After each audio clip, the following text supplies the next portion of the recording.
Hello, VOD viewers. We are doing some replays today. And I'm not gonna lie, we always get tired at the end, and there's a part of me that's like, maybe we do the Satisfactory at the end. We might, but let's just do some replays and see how it goes, if we get tired towards the end or not. To start us off, I don't know actually if I should wait for Peace of Mind to show up, if he'd like to be here, because he had the very detailed question yesterday, which we decided I'll do it today rather than when we were, he's here, let's go. All right, perfect, because I was thinking about starting with yours, but since it's a self-titled items theory level overthinker, right, I thought you might want to be like as part of the discussion. I don't even know if it matters like what rank to put here. We have, it's essentially Juggernaut and Troll, Warlord, Itemization. Do you play ranked? Do you have a rank we can put here? Again, it doesn't really matter that much because I think the theory of items, you know what? I'm just gonna, boom, I'll let you be immortal. I don't know, maybe you are already. Itemization's like theory crafting, you know? So like Crusader. Here, we'll put Crusader, but should I put Immortal as well? No, that makes it look like you're smurfing and then people will like you. all right. Yeah, Satisfactory was a lot of fun. I guess I don't really know what good progress is, but I was having a good time, and that's good progress to me. But yeah, we're gonna start with this replays and itemization stuff, and maybe at the end of the streams, we might sneak in like an hour of Satisfactory or something, besides the like dedicated variety days. Okay, I grabbed your Senpai is noticing. Alex, what's up? Thank you. I should redo this timestamp. I put it in and then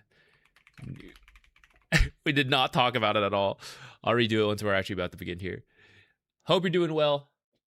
I forgot to check in with you. I hope you traveled back safely and all is well. The very bottom kind of has the idea of how I view items on a simple hero like Luna. Sure, we can take a look at that.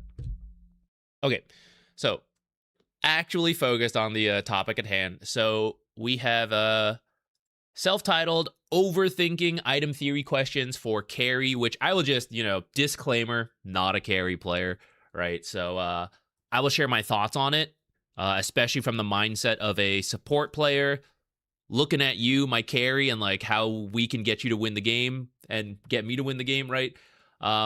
Actual carry players, and especially the people who play these heroes, might have like more detailed info, more accurate potentially. So I'll just throw that disclaimer out, but we can still talk through what I think of from your questions. Which, before even getting into it, because this is the like overthinker level, in general, for a lot of players, I think you actually don't have to overthink that hard on itemization. Technically, yes, there's probably like the perfect item for any given game, but a lot of times it's like an extra like 5-10%. And as long as you're building generally good items in a game, they'll be useful 90% of the time. There are some big things of like BKB or not, but especially the like 5th, 6th item thinking is not usually like the core of improving. You can like focus on other stuff typically over that, but I don't think it's wrong to like spend some time on it. So that's what we're now going to get into.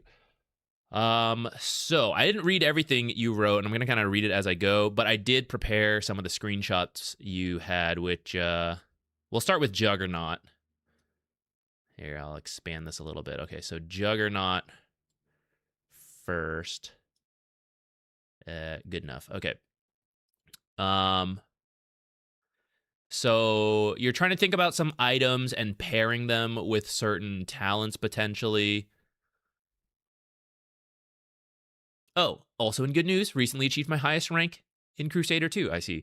By spamming Troll, Jug, Anti-Maiden, Spectre. Nice! Keep up the good work. Is Wind Ranger 3 still legit, or is it cursed? It's doable. It's a little cursed. I saw it in a pro tournament recently. He lost, though. So, yeah, take that as you will. Okay. So Juggernaut with the 12-second healing ward talent, which I don't think is very common for the record. Battle Fury gives the mana needed for using it off CD. HP regen allows you to send it to allies because you'll be at full HP most of the time. I actually don't know that's fully true if you're using it. Like when you're jungling, the HP regen is probably enough for you, but like in a team fight, you probably need it for yourself, which is the idea, I think, of having it at a lower cooldown, is that you're getting involved in more fights. But anyways, I'll read everything you say first. S and Y, I can't, well, actually, maybe I should address it as we go, so whatever. S and Y, I came to this conclusion: if you're lacking a frontliner, ranged offlaner without a tanky support or mid, maxing healing wards with S and Y basically turns you into a Huskar on a cooldown, allowing you to tank much more damage than you usually would. Gives up your farming speed to be more involved in all fights. Joining the fights would give up your farming speed potentially. I don't think the S and Y strictly gives up your farming speed. Manta is probably a little better because you can push lanes with the illusions. So if that's what you meant, yes. But I think S and Y is a perfectly viable item on Juggernaut. I think the main reason you actually get S and Y, though, is... hold on. Along with the screenshots, we can actually use what's in the client. So S and Y, the biggest thing about S and Y is the status resistance. Because, like, the Yasha is kind of the same between Manta and S and Y. But then Manta gives you the Dispel for silences especially, but there's a couple other things that you might want to Dispel in a given game. And you can possibly disjoint certain things as well, and dodge things with the Manta. And then the illusions to farm. But it will cost you more mana to do so. Then the S and Y is passive status resistance. So this is less about like getting silenced and I can't use my abilities, but they have like tons of different crowd control abilities. And yes, you have like spin, but spin can't address everything. So S and Y is like, there's more than just silences, or maybe it's not silences, it's like a bunch of little stuns, and I need to make sure I get my abilities off. That's where S and Y is a little bit more popular than Manta. Also tanking up with strength that the Manta has some, but it's less than the S and Y. So your idea here is like the regen amplification with the shield.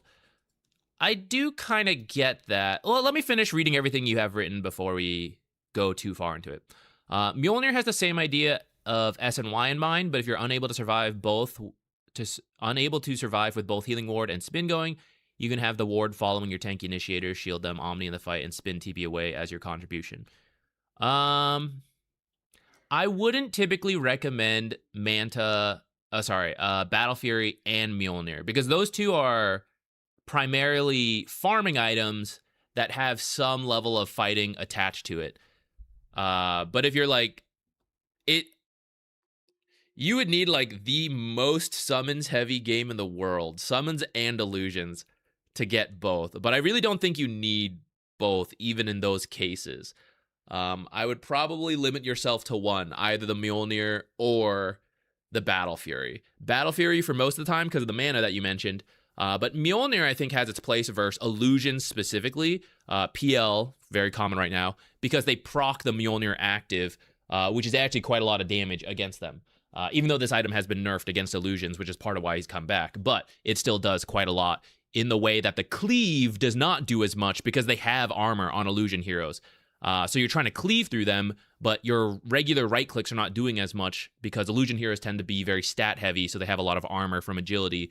And the Mjolnir kind of bypasses a lot of that. Plus, when like 50 illusions are hitting you, the Mjolnir's like constantly activating. I don't think the second part of what you were talking about having the wards follow the tanky initiators, I think that's like fine gameplay, but I don't think that's actually attached to the build at all. I think regardless of talent, you can do this like in a given situation. If you need the healing, if they need the healing, it's like you're determining who is most important to keep alive, which you might be making that decision more with this talent, but I think it's not strictly related to the actual build. Like, I don't think you have to build with this concept in mind, if that makes sense. It's just something you would do based on what's happening. Pop this back up. What's this -1 again? This is on the... This is the other talent. -1 blade form stack gain interval, which blade form is the passive. Which is what? Usually 2 seconds. So this one takes it from 20 seconds to gain max stacks to 10 seconds, right? Is the idea.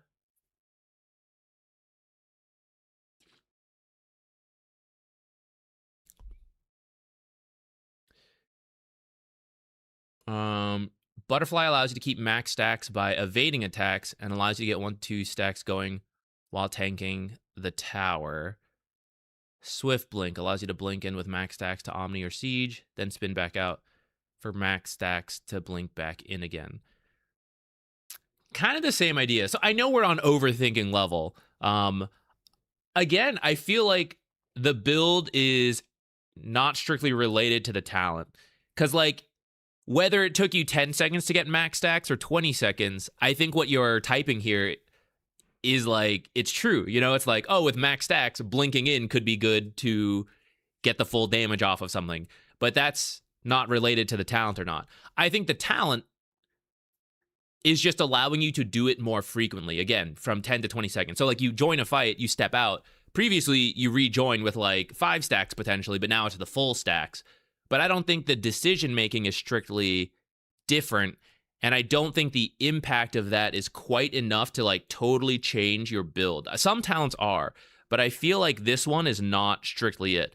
Juggernaut's items are usually about making sure he can deliver his damage, and the talents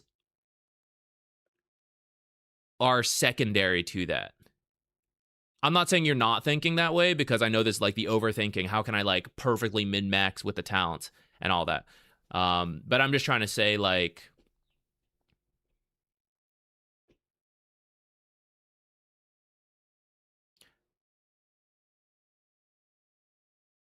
I guess there's a smaller percentage where I could imagine strictly adjusting the build. It would be like a very niche situation to both adjust for the talent and the build together, as opposed to just like separate things. I don't know if that's making sense.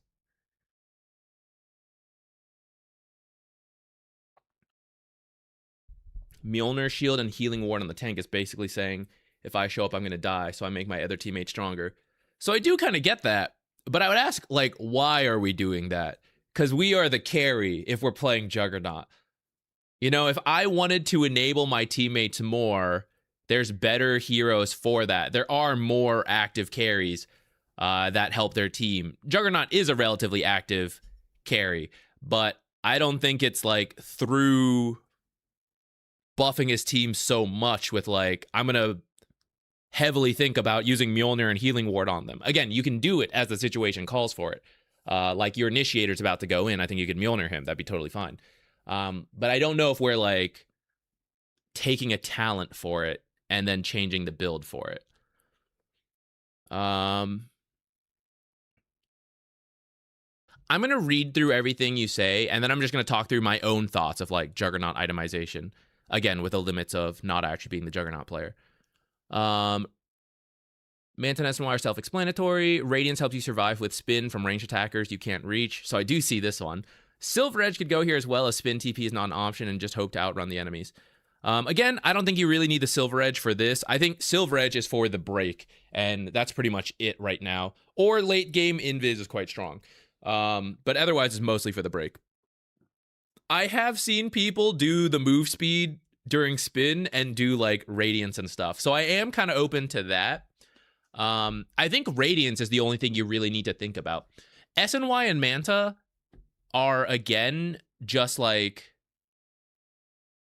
you're building it for yourself.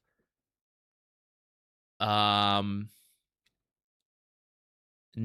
on.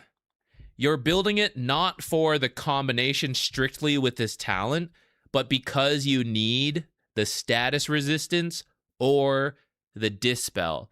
And the fact that they're going to work with the talent is nifty and convenient. But I don't think it's like, oh, I took this talent, I have to build one of these. If there was a different item you needed second, I think you would just do that item instead of one of these. With that said, I think both of these are great options for your second item after your like first item Radiance.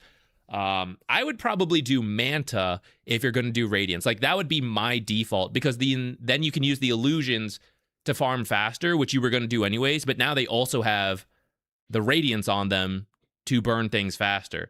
So I would actually say if you're going to commit to the Radiance spin build, you would want Manta by default, and then you would only do S and Y if, like, I really need status resistance this game, so I'm going to go to that one. I think Silver Edge would actually have counter synergy because, like, they would know you're there, which kind of defeats the point of the Silver Edge.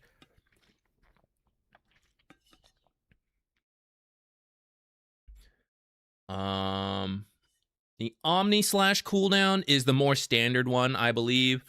Satanic and Silver Edge help survive during the CD. Ags helps late game tempo.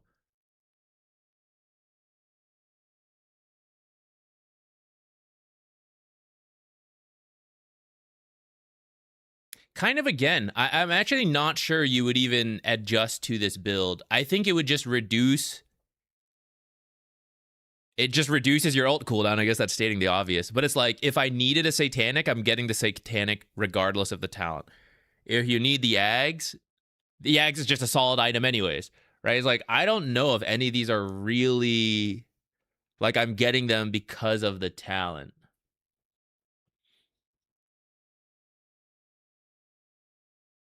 Any tips on keeping a good mindset in games where you feel like your cores lose from the drafting screen?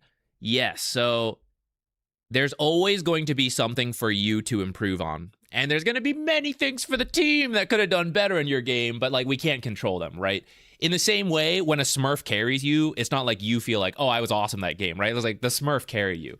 The same deal when, like, a teammate weighs you down. It sucks because now you're losing, but it wasn't strictly me, right? Like, the guy just built terribly. He jumped in, he dove, whatever, right?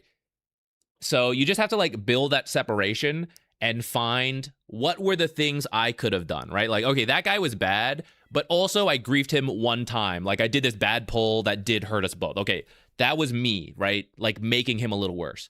Or maybe, okay, he lost his lane. Like, I was watching my offlaner lose and I'm in my lane, but I never helped him at all, right? I knew he was losing, but I never even looked to see, like, should I rotate? Could I help him? So that's on me. He should not have fed 5 times in a row, like diving towers. That's on him. But maybe there was one instance I could have gone over. And if nothing else, I should at least know through map awareness, I was looking for times to help him. And no, there were just no chances for me to help him. But I verified that, right? Like, I know by my own map awareness. And if I don't know if I could have helped him or not, then that's a gap for me individually. Maybe I could have made this guy look better and saved his ass, but I just don't know. I didn't look enough. So in those games that are feeling sad and miserable, no matter what the reason is, just find something you can individually work on that is strictly about yourself, that you will carry into the next game, that hopefully you have better teammates, and you could be the difference maker then, because, hey, I saw that gank happening, I called it out because I've been working on my map awareness, and it saved this guy, and then we eventually won. By kind of keeping, I don't mean to say, like, it's a single-player game, but to a degree, there are single-player elements. And when you get tilted from the multiplayer aspect, focus on the single-player aspect, and that helps me at least.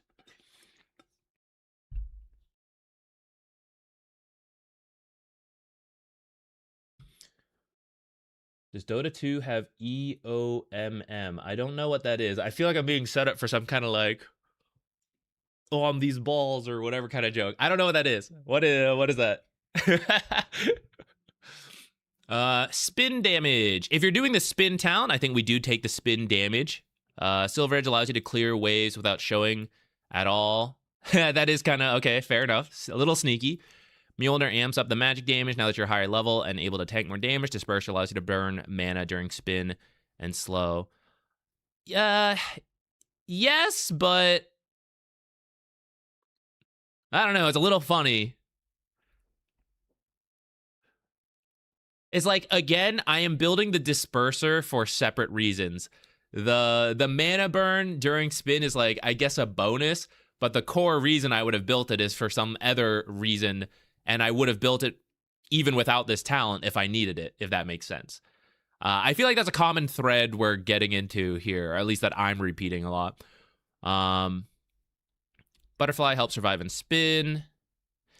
But actually we're missing, so that's just saying like evasion helps me survive, which is true, but the entire agility thing is actually missing. In fact, this is why the spin build is kind of controversial on Jug. It's very like hit or miss depending on the game. Because Juggernaut actually does far more damage from attacking. And if you lean too much into spin damage, the things that help you in spin, for example, Radiance, do not strictly synergize the best with the ultimate. But they could. There are items that do help overlap to a degree. So you're really only doing the spin build because it's like, I literally cannot attack this game. There is so much control. There is so much kiting. There is like ethereals out the ass. There are so many things that prevent me from ever attacking, things that stop my ultimate, that I literally just have to spin to do damage. That is kind of why you would do this build. But otherwise, you don't really go this build because you want to synergize with the ultimate more, which is a lot stronger than the spin.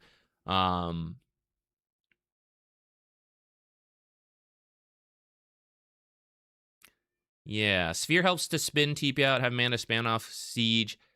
Conveniently, spin and Sphere CDD are basically the same. Iascati keeps enemies close during spin, but it keeps people close during the auto attack, actually. Also helps to man fight. If you're doing the spin build and the move speed, you probably actually don't need any help kiting because you're so fast if you're actually taking the talents for it and you have Mantor SNY. You're just like, zooming through. Engagement optimized matchmaking. Oh, I didn't even know that was a thing. I don't know, and technically nobody knows. Valve does not discuss the things that go into their matchmaking. So I don't really know. We know there was plus 25, minus 25. Currently, there's like some unannounced plus 40 for wins below 4K. So like they don't even explain that stuff, you know? So I don't think anybody knows like what exactly the matchmaking includes.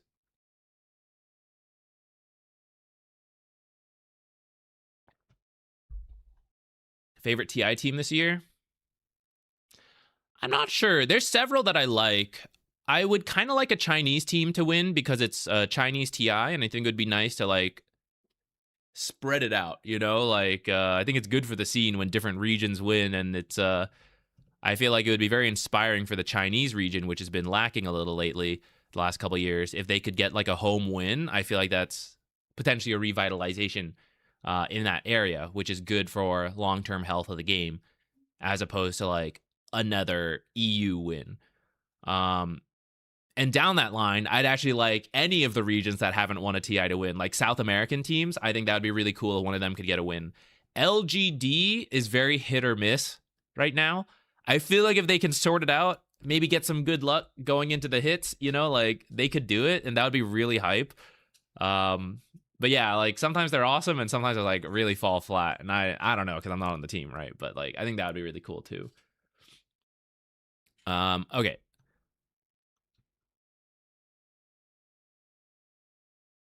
Let me just zoom through a little more. Blade Dance crit, BKB nullifier, Disperser MKB helps to stand and attack instead of completely relying on Swift Slash and Omni to hit people. I do mostly agree with that. Jug being unable to man fight is kind of pathetic. That is also kind of true, but that's kind of like what Omni Slash and Swift Slash are for. Blade, Lifesteal, MKB Nullifier, MKB helps to hit and thus use the lifesteal. Abyssal Butterfly Rapier might help man fight. Omni Duration, Ags adds yet another second to Omni Slash if used one after another. Bloodthorn is used to deal with the ultimate 1 second on a tanky core after BKB is expended. Swift Blink with the highest DPS during Swift Omni Slash, besides Bloodthorn. Refresher for double Omni. Silver Edge if the target needs to be broken. Nullifier helps get the full duration of Omni Slash used. Standard I have been doing with Juggernaut for a while is minus 12 heal plus Battle Fury, plus 45 move speed plus SNY, plus 120 spin damage plus Scotty, plus 1 second Omni plus Swift Blink, minus 1 second innate plus Butterfly. Okay, a couple more. I'm not going to read through all of them. Okay, hold on. Before we get too far, much further into this, I've kind of already been hitting on this because I know you wrote even more for Troll. But I almost feel like... Again, I recognize this is the, like, overthinking itemization idea, right? So this is, like, the whole point of this is to overthink. But my worry for you, and this may be true or not, you can feel free to, like, no, it's not that extreme, don't worry. I don't want you to, like... I'm trying to figure out how to say this, because, like, I feel it inherently, you know, like, a lot of Dota playing is, like, in your soul, and sometimes explaining it's a little harder, which is usually my strength as a content creator, but I'm trying to, like, make sure I say this in a clear way. Okay.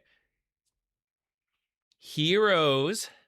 Quartermistress, what's up? What's the theme of the stream? No particular theme today, but if we have any Shadow Shaman players and you have some replays, I would love that. I think tomorrow I'm going to do a Shadow Shaman guide. We'll just do our part to get the patch out. I'll make the guide. It won't even release in time before the patch, you know? So, like, I'll do my part. I'm just gonna start making some stuff because we've been waiting for the patch and it doesn't seem to be happening. It's not strictly required. We will pick other games besides just Shadow Shaman stuff, but if anyone has one, that'd be great.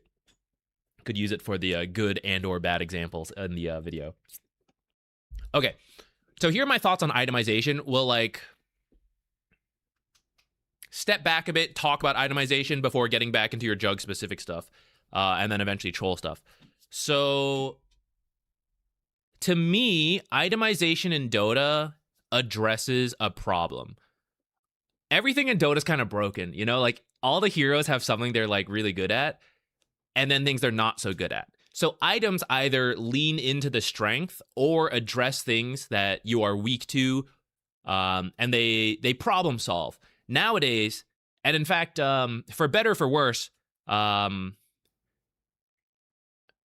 drafting almost matters a little less in Pro Dota because items can solve any draft problem that existed before. The question is whether you will get to that item or not, so drafting still matters. But, like, in the past, it was like, oh, if we get to late game, we just win. There's literally no way for them to address the things we will have. Black Hole, for example.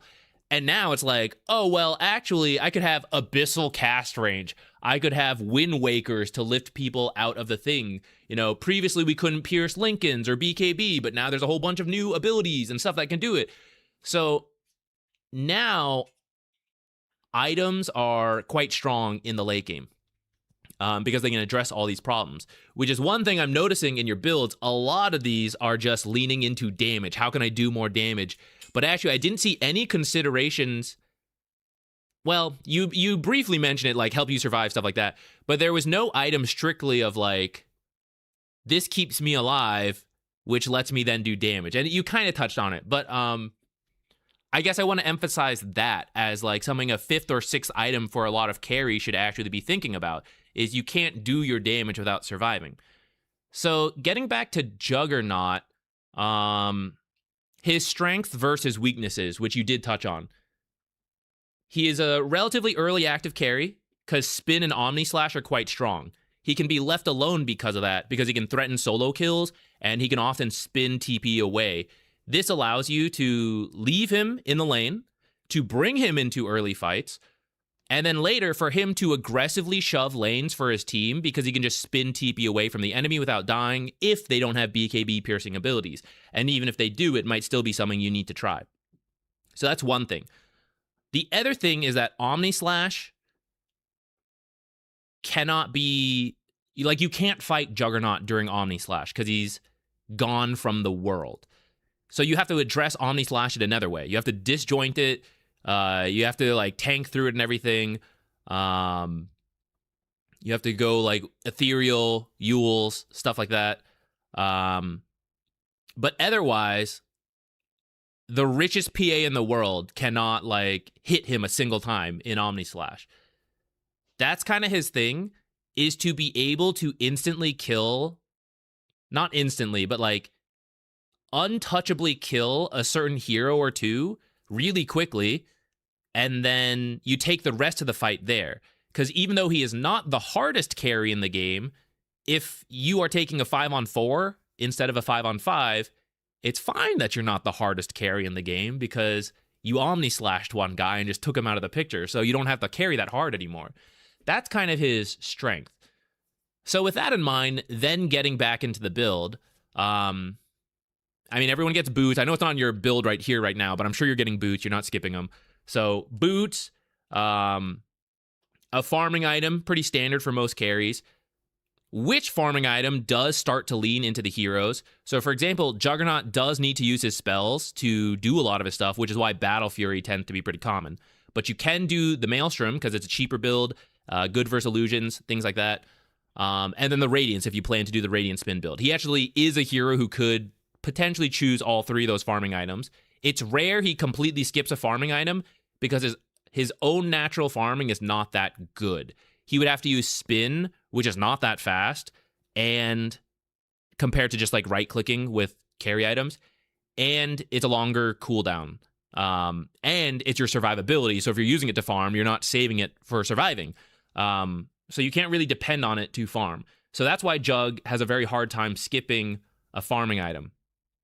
And then after that, we're trying to address certain problems. Again, ignoring the talents for now, because they're not even a consideration really at this point. You need to tank up. Juggernaut's missing a lot of like stats. It's his common weakness.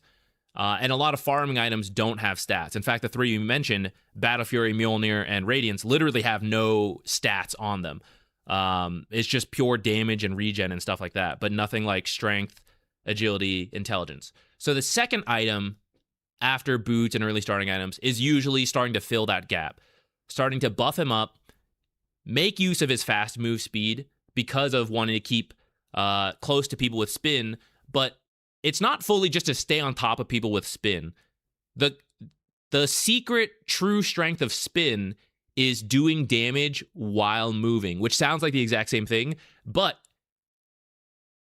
the part that I think is getting a little overlooked potentially by like itemizing for spin damage as opposed to what it's actually doing is the movement. Melee heroes stop doing damage once someone gets out of range. This is true for everything, all ranged heroes too, but ranged heroes have an easier time.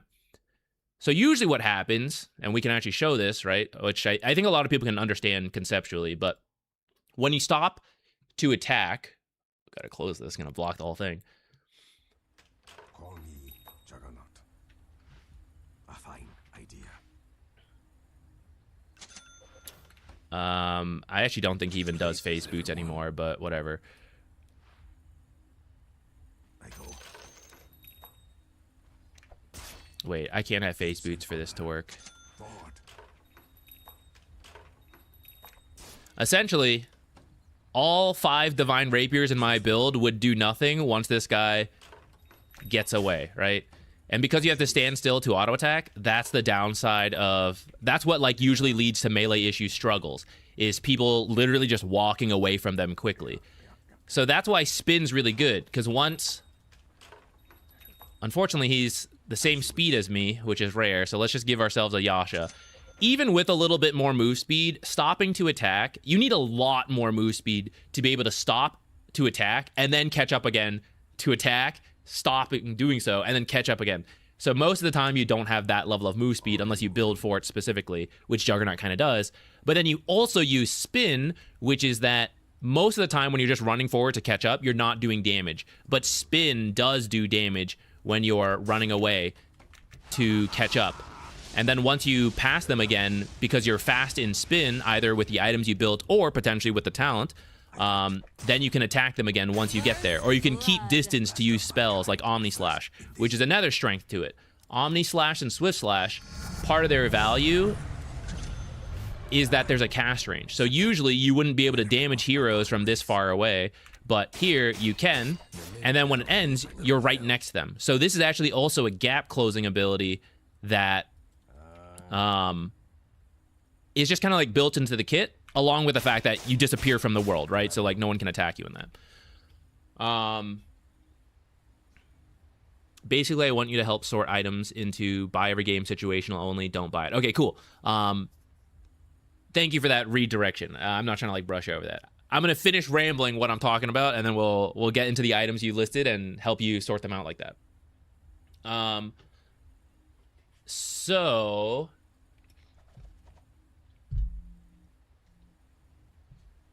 getting back, I guess, to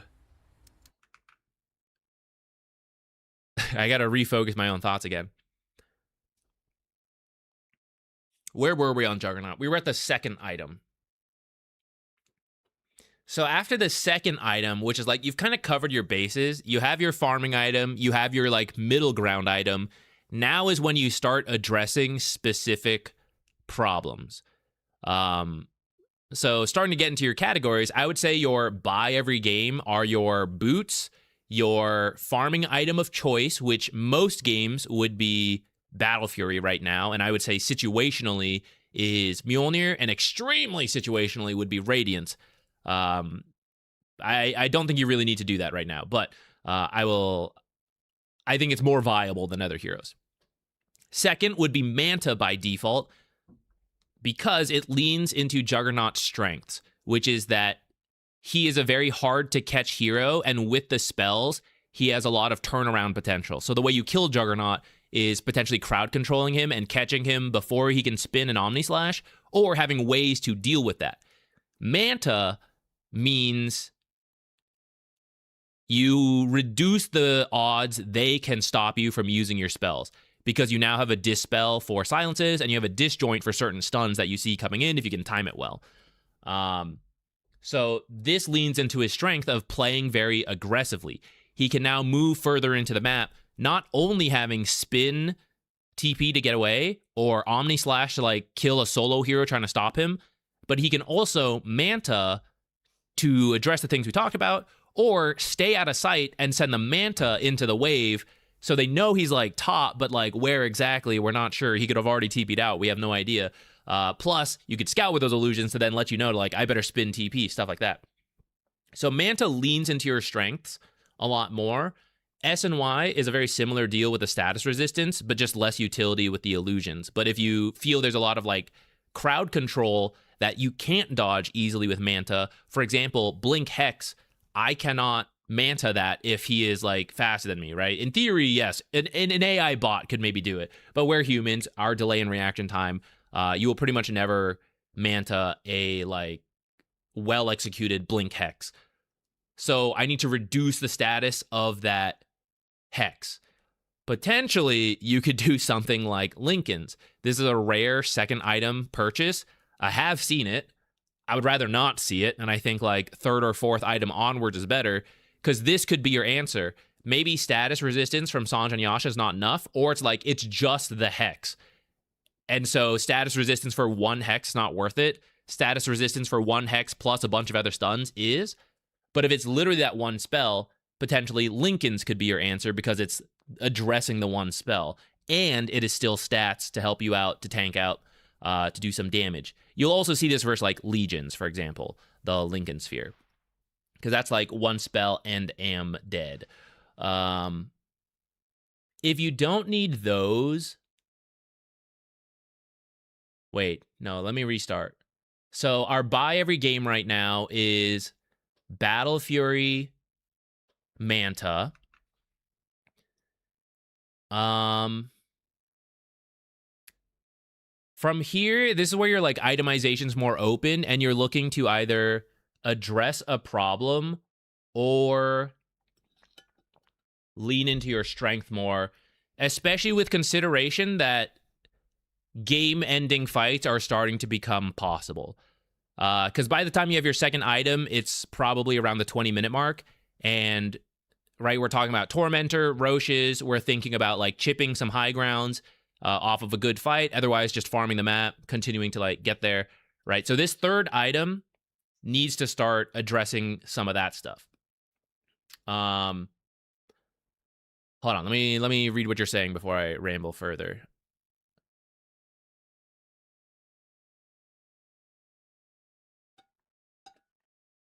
You would prefer Manta over the max HP and heal boost from Ward? Yes. That seems to be its own question before the other, so I'll answer that first. I would say yes. Because the thing is, the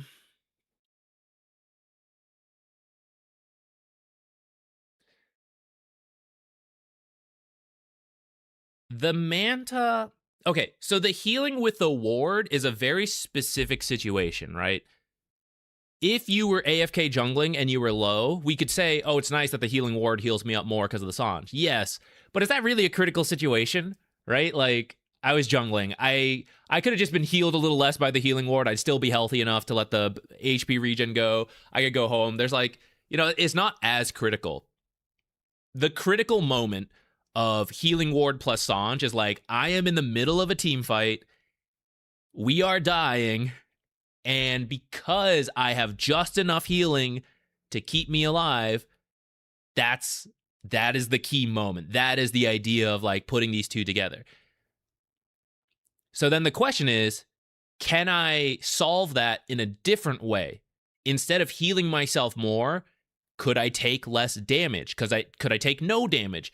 Do I have to be in the fight, right? Like, there's other ways to potentially address that. What are Manta's key moments? Pushing in the lane all the time with illusions, right? Which may not seem like a critical moment, but like it will add up. It will create the situations that will lead to the key moments that will win the game.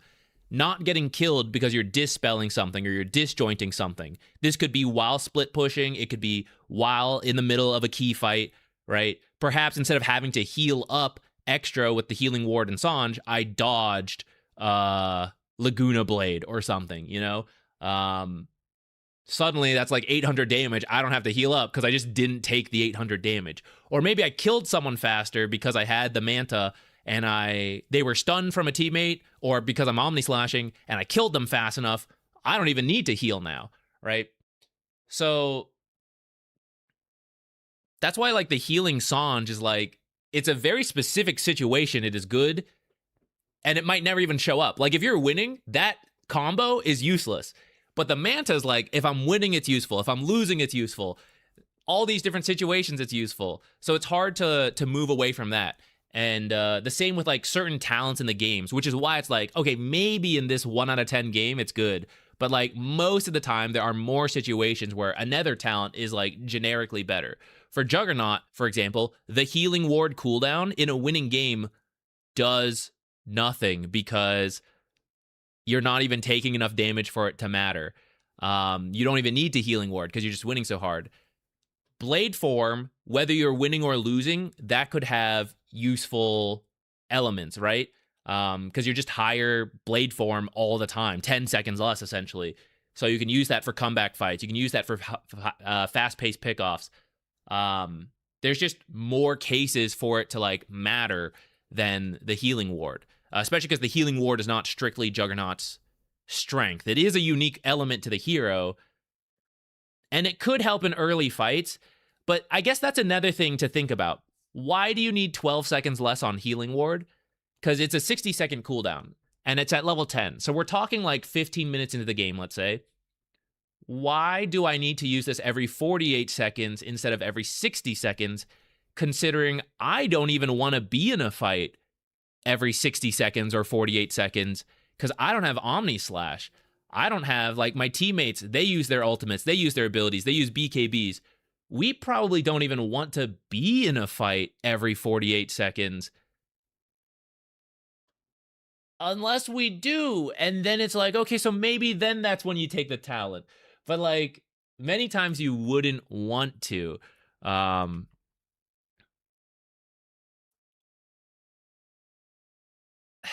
kind of losing my train of thought as we like go into all these different topics. There's like so much, so many different things on this like question. I know everyone buys Orchid, but in a Void, is SNY not solving his HP problems? It kind of is. Which is why it's like, it's not a bad item on Juggernaut.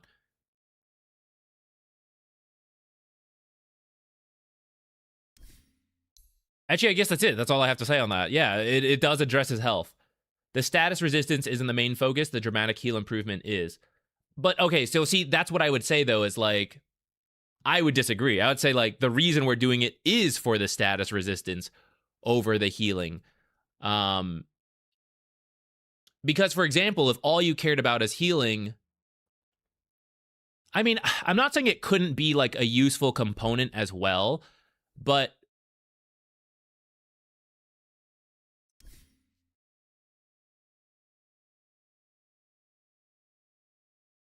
you will.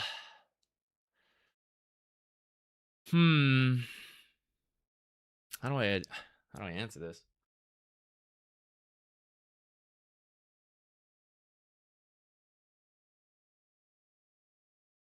Yeah, we'll ignore the Yasha because it's in both items. It is in both the Manta and the SNY.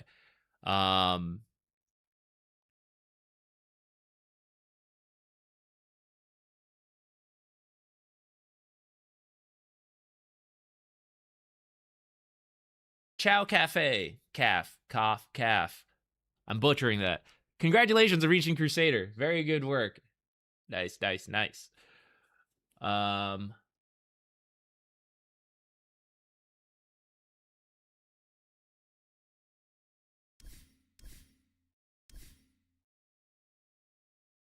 I guess there are fights where it's unavoidable you will take a lot of damage.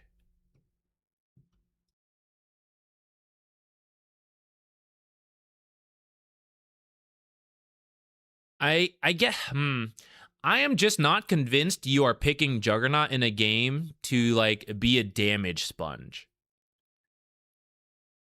I would say we're probably approaching the fight incorrectly if it's like, man, I'm taking all this damage and I have to address it with health restoration.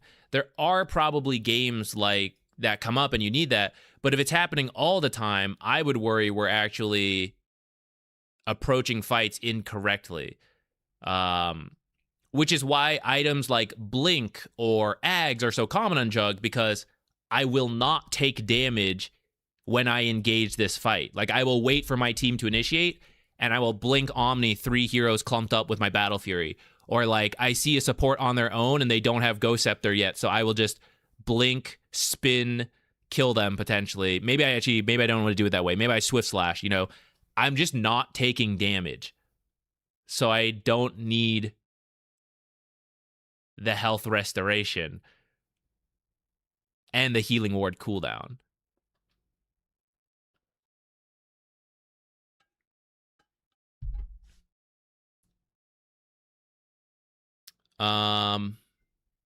Okay, before getting like even further into the weeds, let me just look at your items and say like, actually, let's just do it like here on the screen. It would be easier. I would say for Juggernaut, and again, as a not actual Juggernaut player, just a guy that like sees Juggernauts, I'm pretty sure Treads is more common. I think if you really needed the armor, you could do Phase Boots. I see Wands a lot just because, like, to help the early stats, which are pretty low. I guess it would look more something like this. The farming item would be Battle Fury. Majority of games into Manta with the I don't even know if you would finish the full Maelstrom. I think you might just go Mjolnir. You might just do Maelstrom and then do the Mjolnir later. These would be the situational alternatives to this. And after here, it depends like what you need to address. If you need to make sure you get to a certain target, heroes like Sniper, Drow, and Lena, you have to do something like a Blink Dagger. Because like you could get 3 Divines, and if you have to walk into Sniper, Drow, whatever, you're just not going to do any damage, right? So you must get to them because it is countering them. You will blink straight to them and kill them, and they don't have a way to address that until they build for something for it, right? So we would need something like Blink. But this is not every game that we play against snipers and all them. So it's a must-buy versus those heroes, but not strictly something you have to buy every single game. For example, let's say the other team is a lot of melee heroes, or you have heroes like Pudge and Magnus, right? People that will deliver the fight to you, or the enemy has to jump your team so you don't have to jump them.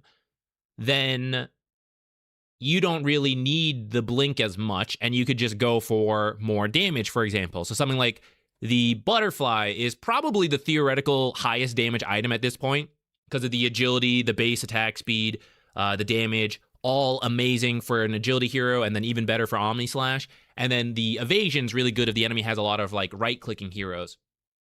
This could be great. But if they have a lot of like spellcasters, then these stats are not going to keep you alive, and these are not enough stats to like also keep you alive. So we might then need to do like the blink again. I guess I should keep the Butterfly around. We might need to do the blink again to get to those spellcasters, or this might be where you do need more stats from something like a Scotty, or potentially against all those spellcasters. If they're not things that can be dispelled, you might do the status resistance, and maybe the health restoration would help here to tank up through that stuff. I'd be open to that in that situation. But otherwise, something like Eye of Scotty might help you. I think Satanic would be a little early on the third item here. Maybe a better player would be able to speak to that.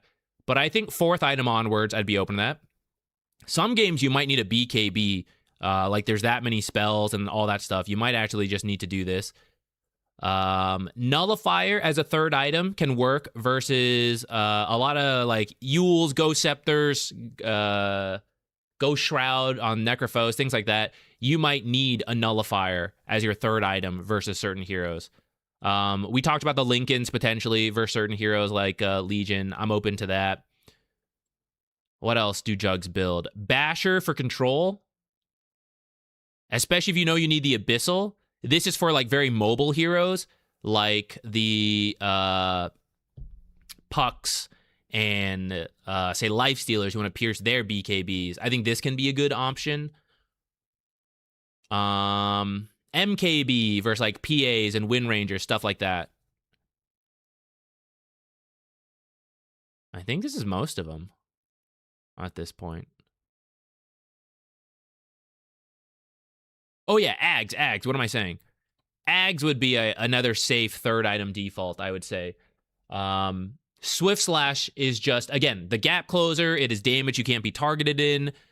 This is, especially if you're already doing well and you don't need more damage, Ags would allow you to do the damage you have a lot safer and a lot more consistently, along with being like some stats. You may do like a blink or a cheaper item in between the Ags. Maybe even the Basher. I'm not fully sure on that. Again, we're getting into the I am unfamiliar with Juggernaut specifically. I don't know that I really see a ton of Bloodthorn Juggernauts, even in the late game. I feel like the ideal late game build is probably like Swift Blink. Let's do like a theoretical late game build. So Swift Blink, you would have the Ags and maybe eventually consume it, but let's not think about it that far yet. I think Abyssal would be part of this. You can blink Abyssal people, do all this stuff. You'd have your Manta. I guess I can leave that here and put in a new Manta. Where the heck is Manta? See, I never build Manta. I don't know where this shit is. Where the hell is Manta? Manta. We have our boots. Can't really get rid of that, right? And then your last item is like, it is addressing whatever needed to be addressed. I mean, you probably have your Battle Fury at this point still, but like, you can now consume the Ags and put something. Or maybe instead of one of these, like, Abyssal is easily changed out for anything else. So, like, whatever problem you need to address is what that item would be. MKBs or, what else? Lincolns we talked about. Maybe you need the Disperser. You could do that. The Scotty. It's very open at that section to just be whatever it needs to be. Holy shit. We go hard.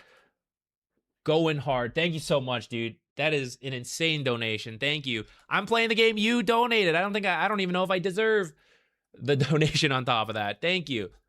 I was having a lot of fun. I don't know if you watched it yesterday, but yeah, it's definitely a game up my alley. I was getting lost in the sauce of like playing in the factory already.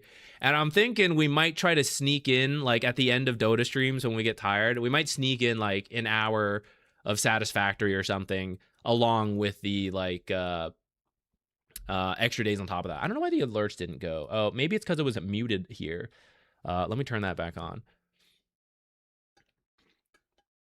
Sorry to interrupt the jug in depth. No, actually, we're like reaching the end point of it, I think. So you're good.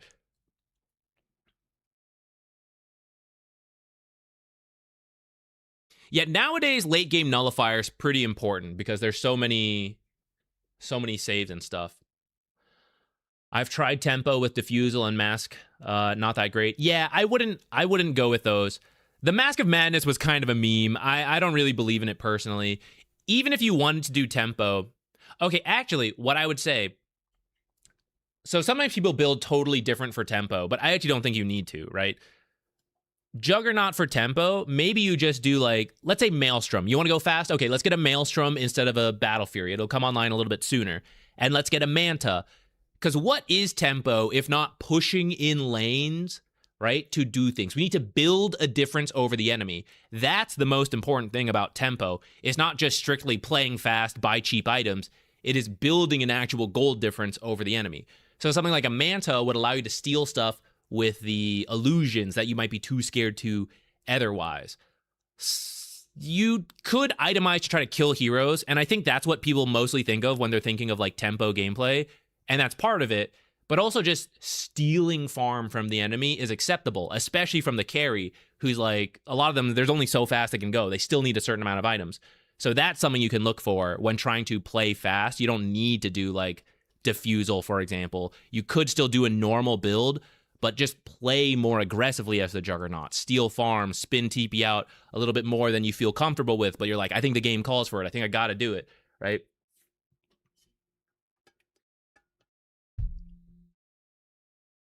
Are you going to make guides for all heroes? I'll probably never get to guides to all heroes.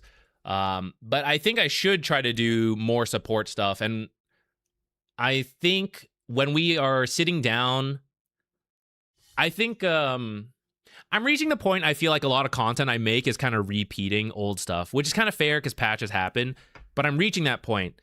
The next little chunk, and I was kind of hoping a patch would come out before I do this, I think we're going to try to make more guides consistently.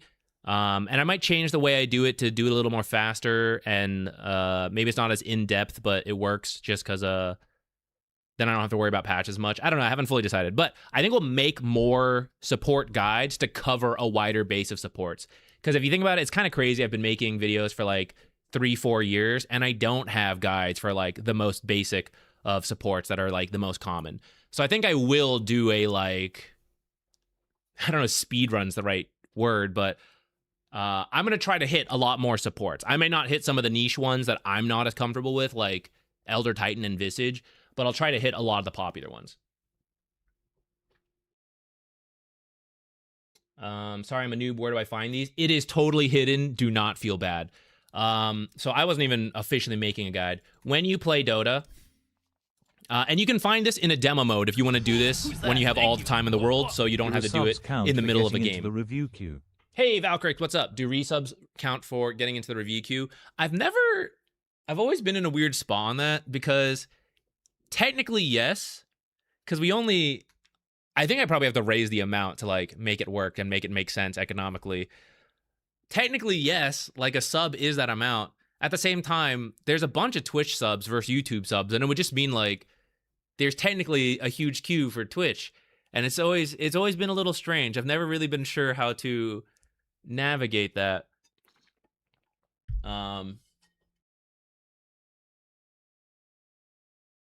Yeah, I don't know. I don't have an endpoint on that. Hold on, let me show the guide thing real quick, and then we have spent almost an hour just talking about itemization, so we're gonna speed through the rest of the 2 heroes you have, but I will try to address it, and then in that time, if you guys want to start submitting games, we can do that. Okay, define guides in the game. You can do this in a demo mode. Open up items up here, browse all guides. The search is not very good. It's difficult to search this stuff. When I make video guides in the YouTube videos, I link the Steam community page, and there you can subscribe to the guide, and it will pop up around here. But otherwise, you can pick any of these like popular ones. Tortellini is like kind of one of the guys who does it. That's what a lot of people use. I think it's a safe starting point. He's not that high rank of a player. So as you get higher and higher into the game, his guides are more like generic standard for the average player. But it's a solid starting point for that. Dota 2 Pro Tracker is a separate site from the client, but it accumulates originally the pro games, but you can't do that anymore. So it's a lot of the high rank games, so like top 1-2% of players, and it will kind of show you the builds they do along with like the average build. That's another great place to find builds, and then you could make your own build like what I was just doing based on that, which to do that on the hero page up here, guides, and here you can do my guides to create, or you can go to all guides. This is another place you can kind of like try to find and search by hero, but it's janky. It's not really, it's such an amazing feature for a MOBA to have, but Valve has like put it on the back burner for ages, so it's very iffy. Just started Dota like 3 days ago. Welcome, you guys are super helpful. Thank you. Some of them are a little dated. I've been meaning to go back to that, but there is some good info in there, if I do say so myself. So I'm glad you're finding them helpful. Please feel free to like ask any questions here. That's what these streams are for. Not just like the Wednesday replay streams, but any of them you're free to ask. Okay, I am gonna say, if you guys want to start submitting games, and that includes the new players, if you'd like some new player advice, post a match ID from the last week, because otherwise I can't download it, who you're playing, and any specific questions you've got. And while you guys start doing that, I'm going to try to speed run the other itemization questions we have on Troll and Luna. Actually, you asked for Luna first before Troll. I did not prepare the Luna screenshot. Let me just see what you put.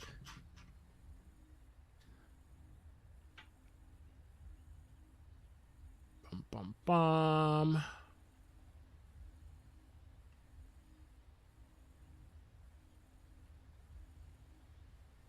I believe... So actually, I'm not sure if people are doing it still. Let me check. I myself also use Dota 2 Pro Tracker, even though I am not a new Dota player. Dota is just so complicated, and there's a bunch of different heroes that it's very hard to keep up with every build. Especially with the heroes that aren't strictly in the meta that pros are playing.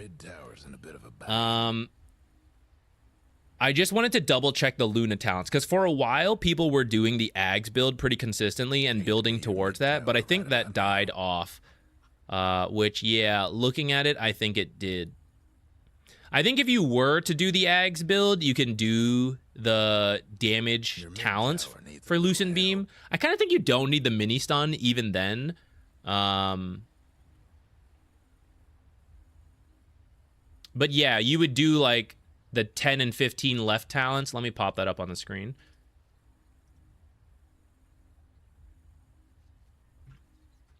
Luna. You would do like Lucent Beam, Mini Stun, and damage into the 40 seconds eclipse. And then I guess that left talent if you were doing the Ags build. But I don't think you even need to go that far into the Ags build. The level 10 talent is very good for farming speed in the early game, and then it'll be good for late game damage in team fights and buildings. So that's why you can kind of do the right build, the right talent, even if you're planning to do the Aghanims build, because you will just get to the Aghanims build sooner with the right talent. And if you have people that stun on your team, it's not like you're like, usually you don't want to overlap stuns. So you should save stuns when other people go. But it's not like if you're doing the Ags build and they catch 3 heroes, you're like, whoa, I can't use it yet. I would overlap the stun. You would just drop it. And at that point, the mini stun would just heavily overlap with like the Centaur stomp that initiated. So then there's no point to that talent. So that's why most people do the right talent at level 10, no matter what. Again, not even thinking about items. It's just, it makes the most sense for the most majority of cases in games. I would say like if you're playing versus pucks, and like very elusive heroes and your team does not have a lot of stuns, maybe that's where you're doing this like mini stun talent. 15, I think you can take Lucent Beam damage for the Eclipse value. But I think the Lunar Orbit, it like again helps with farming speed because there's like an extra glaive hitting, which also helps in team fights and taking objectives like Roche. So I think that's why that one's more popular right now. And then because you took that one, you then go with the 20 talent on the left to make it spin faster, and you got 5 things going now, so it hits more often and does more damage. And then if you're playing like a typical right-click hero, Eclipse is cool and all, but at the end of the day, like the right-click does kind of like matter. It's kind of the main thing. So then people do like the right talent on Luna. And I don't actually think you have to think that hard on items for any of these talents. The only consideration is like if I am doing Aghanims, then I do maybe more of the Aghanims talents, the Lucent Beam talents and Eclipse talents. But yeah, besides that, like every other build, I think whatever you shifted, it still wouldn't really affect what talents you take.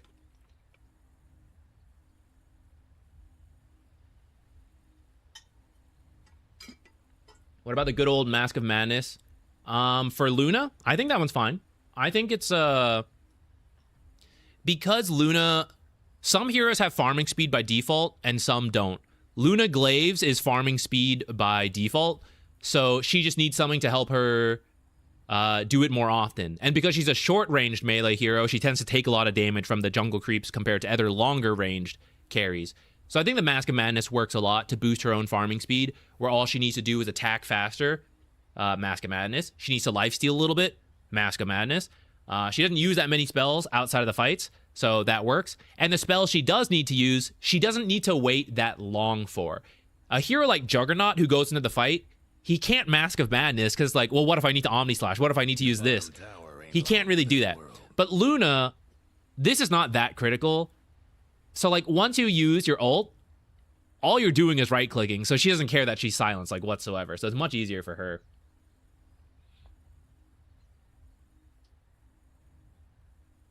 For the Juggernaut, I don't think you would. If it was for the Juggernaut, for the reason I just explained, it really limits when you can use your abilities. But also, Juggernaut does not have the natural farming speed as much. So Mask of Madness would make him attack faster, which would kind of boost his farm a little bit, but it doesn't help in the way Maelstrom and Battle Fury would. Plus, he doesn't actually have the regen to sustain Mask of Madness plus his actual abilities. He would eventually run out. Okay, so for Troll, if I read everything you wrote, I think we would take like way too long. I can try to read it more later off stream to just talk about the items I see here and like what I think a standard Troll build would be. It's actually really tricky because I will say I don't think I am the best Troll player. Or I'm not a Troll player, but I'm not even like a great Troll understander. There's a couple heroes that I'm just like, I know what they do, but like I don't fully understand it and I can't grasp it as well. I don't play Luna nowadays, Medusa, those heroes, Monkey King, but I get it. Like I understand where their power comes from, and I have like refined idea, we'll say, even though I am not a carry player. There's a couple though that I am just like, bleh. Troll is one of them. Bloodseeker is another. It's like I get it, but I don't. I I just trust the carry player to do the right build, you know? So for troll, the most common I see is like Battle Fury BKB, because this is the like kited hero. He needs to solve being kited first. So BKB to make sure when he's using his abilities, he can't be interrupted. And then blinks are very common for him to make sure he can like get right onto the target. Otherwise, his team needs to kind of address it for him. I think if you don't need the BKB right away, you can do the SNY. It's mostly just about not being kited. And you just address that based on the heroes that are in the game. So if like they are just long range heroes you have to get to, it's things like blinks. If they're very elusive heroes, it is things possibly like blink if your team has control, or it could be like basher to like try to bash them into your roots and stuff. Just like double up on it. If it's that you're being hit by a bunch of spells and you can't reliably get your ult off, but also your slows and things like that, or you just can't chase him enough, that's where like Manta or SNY come into play. If you can get to targets but they're running away, things like Scotty. You need to actually hit them, MKB. Disperser can be a good late game option, and the slow from Diffusal, but you kind of only do that if the mana burn is important, like versus Medusa, or the Disperser Dispel will be very important later on. Then you can do like the Diffusal a little earlier.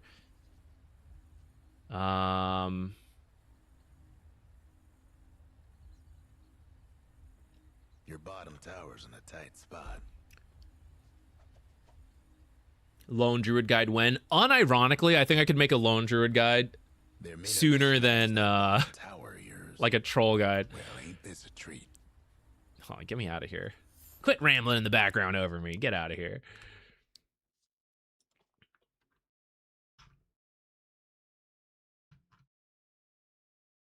Yeah.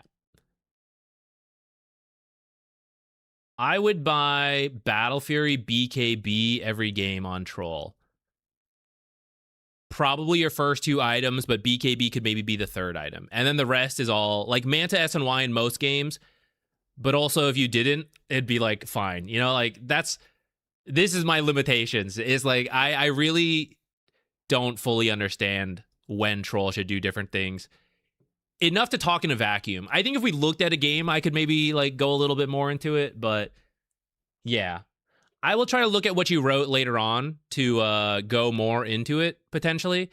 But yeah, I don't want to spend. I think if we do like go through everything, it'll be like another hour, and then we're like 2 hours into just itemization discussion.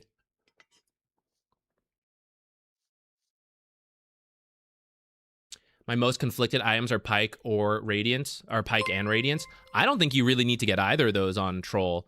I don't think you need the Radiance. There might be some cases for Hurricane Pike, but I think you want to be a melee hero as Troll, in my opinion. You can be a ranged hero, but I don't think you really plan to build as a ranged hero, which is what Hurricane Pike is. You plan to be a melee hero, jump in, get on top of them, and then as they get away, you switch to ranged. So I would say it's safe to just not build either of those items, at least right now. A troll player might be able to say like more, but that would be my quick answer on that.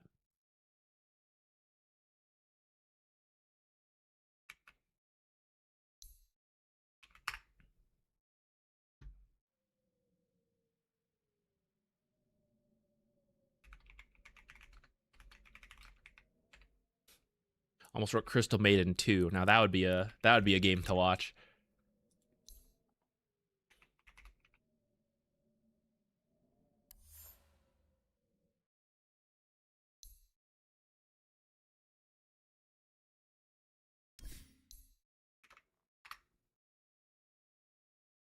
While this one's downloading, I can read. Okay, what was your spoiler text for Radiance and Pike?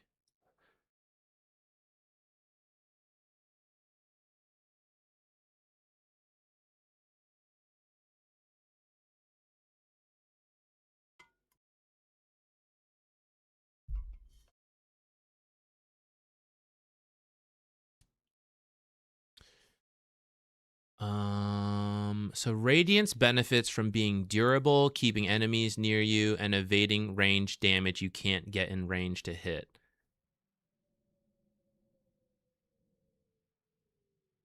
Before I even read the rest out loud, I've kind of brushed over it.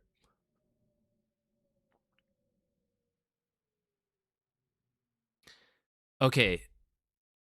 So a common question I get, I'm gonna sidetrack and then come back into this. It's gonna connect. A very common issue for support players is like being killed a lot, because a lot of supports are quite squishy. And so sometimes in these replays or just general questions we get, it's like, what item should I be building? Should I be changing my build? Should I be changing the way I play? Like, how do I live here? Like, I need every item. It's just not possible. And the free answer is positioning. It's like, you're actually thinking about it the wrong way. The reason you feel you need to tank, like, how do I survive Juggernaut killing me all the time, is because you keep showing yourself to Juggernaut. You need to stay out of sight.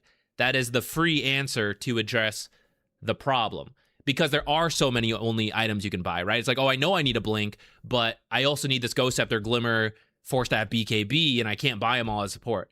You need to address as many things for free as possible, because although I said items can solve most answers, there's only 6 items you get, right? And there's only so much time you get between each item. So you have to address the most pressing issue with the item and then solve the rest through free playstyle changes. It could be positioning. It could be only engaging in certain fights, right? It's like, oh, the 5-on-5 fights are so hard. I need 3 items. Don't do the 5-on-5 fights. Find pickoffs that only need 1 item, the Blink, and do that. And then otherwise, avoid the fights, right?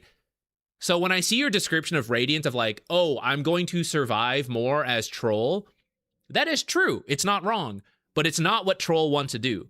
Troll is all about attacking and building the stacks. And if you are not doing that and you're trying to like create this alternate playstyle of Radiance Burn, it's not like, this one's 60, but this one's like 40%. Like, it's close enough. It's like, that's 80% and I'm going to build for 20%. It doesn't make sense for Troll as much, at least in the current patch. So what I would say is, rather than look for like, how does this Radiance help me deal with not being able to attack in this indirect way? Is there a different way I can play or an item I can build that will let me attack? Because Troll, like, this is who I am, you know? Some heroes can do multiple things, but Troll is like, but I hit with my axes. It's what I do. You know, he doesn't know another way of life. He must do this. So if we have to find like weird ways for him to like burn with radiance and spells, it's like very strange. We almost should have been a different hero at this point.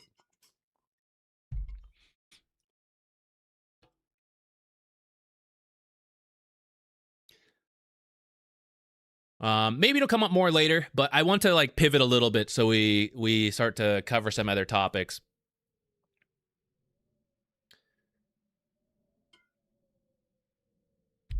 Okay. This one is a Crystal Maiden support, pivoting from all the carry itemization talk. I feel like this game I did the best I could early on with a laggy position 1. What could I have done in the mid game to help set up my carries for a better late game, if anything? This is one of those games I feel like I was doing a lot, pushing lanes, warding, rotating, but I'm never sure. Okay, so we'll either verify that you did as much as you could, and boy, those cores just suck, or maybe there are more things we can do. Looking at the draft, let's try to start every replay by asking ourselves how we can win the game. I was just talking about this in a coaching yesterday, but it also leads to the itemization discussion we were just kind of having, right? Of like, what is the problem I need to solve to win the game? I need to kill this hero, then I need this item. I need to not be killed by this hero, then I need this item. For supports, which of these cores is winning me the game? How do I help that core, right? Like, what is my place in the world? We truly have damage on our team. We have damage, but we are lacking control. Now, is that an issue? Because sometimes the enemy team don't have a lot of mobility, but unfortunately, there is this anti-mage. and we will need control for the anti-mage. Broodmother as well.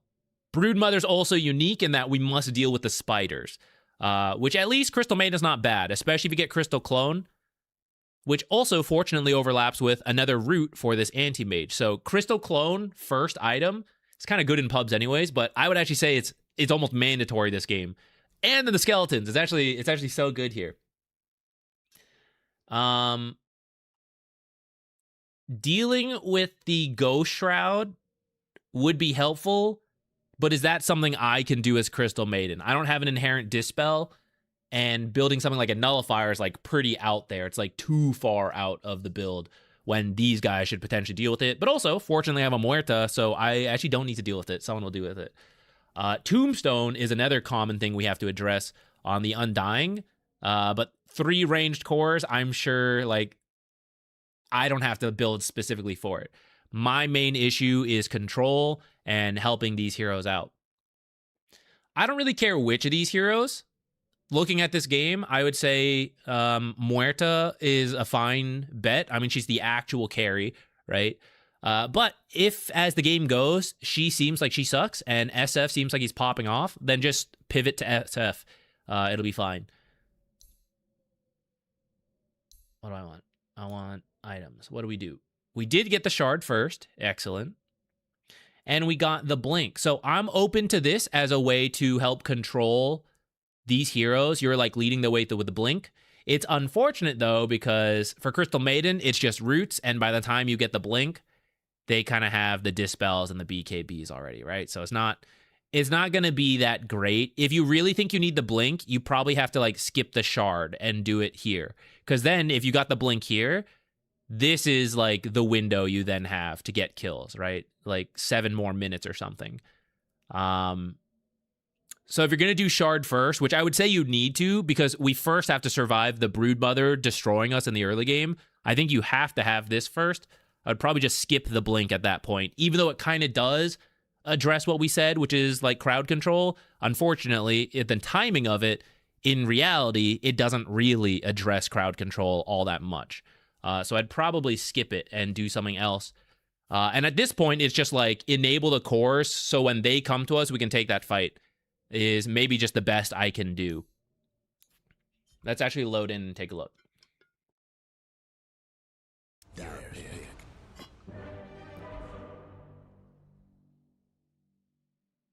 Maxing Whirl and the 2.5 extended duration helps them stay in range for the burn.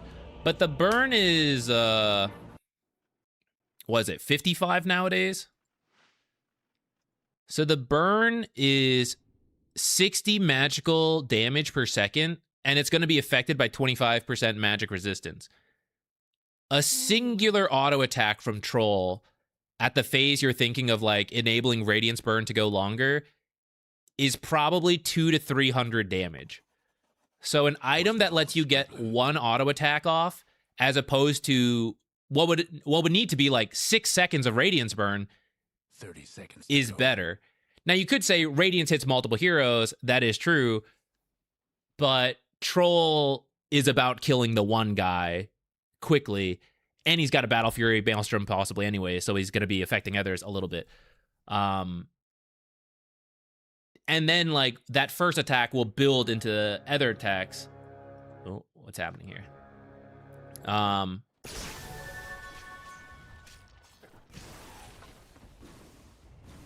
Radiant's mid towers get banged up.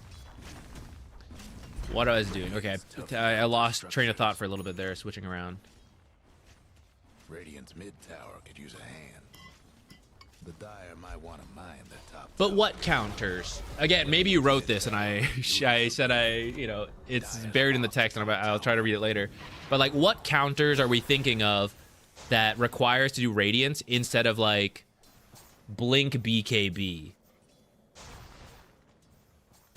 Like, if I'm getting kited, why am I getting kited for 6 seconds through BKB?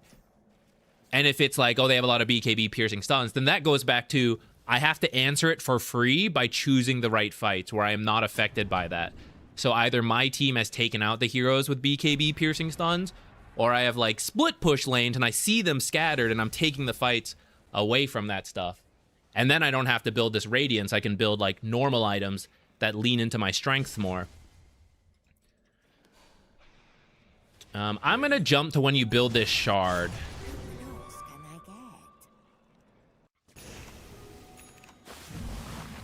Targets you can't get into range to whirl or dispel your blind. So then that would be the Blink.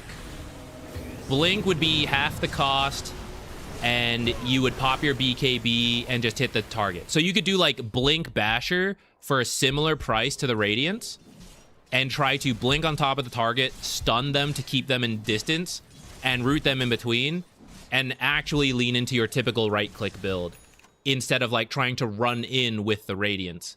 Or you could do the Scotty, for example. So it's like when I do get close, I stick to the target. Bottom tower's getting the business. Or targets that, what about targets that punish you for getting close? Like DK melee stun, the BKB or the Manta would dodge those, S and Y to reduce the stun time. And Axe counter Helix, lifesteal, pop the ult, or late game Satanic. You just tank through the Helix. Unrelated question, how and when can I submit a match? No, perfectly fine to drop it. We can just answer questions as we go, you know, right? It's never interrupting, really. As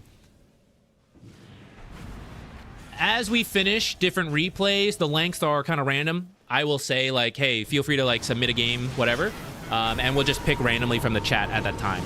If you aren't always here, feel free to leave it in the VOD comments. Or there is a server, a Discord server that I do not always properly maintain, but sometimes I pick replays from there to start streams off. Today we started with this very in-depth itemization discussion. Okay, sorry. I have not really been talking about the Crystal Maiden. Okay, so at this point in the game, I would actually say your team has survived the Broodmother thing I'm worried about, which is like we're 5 to 10k down to a Broodmother at this point. It actually didn't happen.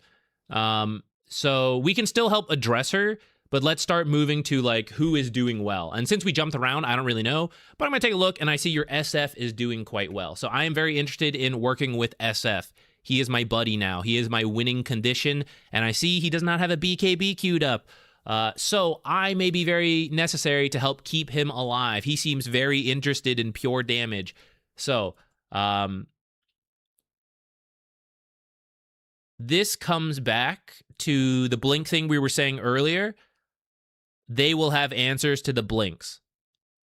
How do I change that then? When SF is hitting a building, they will have to come to SF to stop him. And that is us initiating. It is not the greatest way. It doesn't allow us to make plays around the map, but it is sometimes just what you have, especially when cores are allergic to stuns, right? We will initiate them by forcing them to come to us. So I will not need to jump the anti-mage here. He will be coming here. And to my SF, who is hitting things, the Muerta, whoever. And I will be behind a tree buffing the SF. And I don't need the blink, right? If I'm holding the blink here and they come into SF, what do I need to blink for? I'm right here by the SF. So this is where you could do things like Drums, Solar Crest, Glimmer, Force Staff, things that help keep the SF alive. A Vlad's later could be kind of cool because you have like all right-clicking heroes, but it doesn't really help address things in this particular game, which is the control. Which you might be asking, like, well, how does the other stuff help? Force Staff can help you chase after them at least a little bit. The Drums can give move speed, along with giving that direct boost when the fight actually happens. Glimmer has some movement speed boosts, things like that.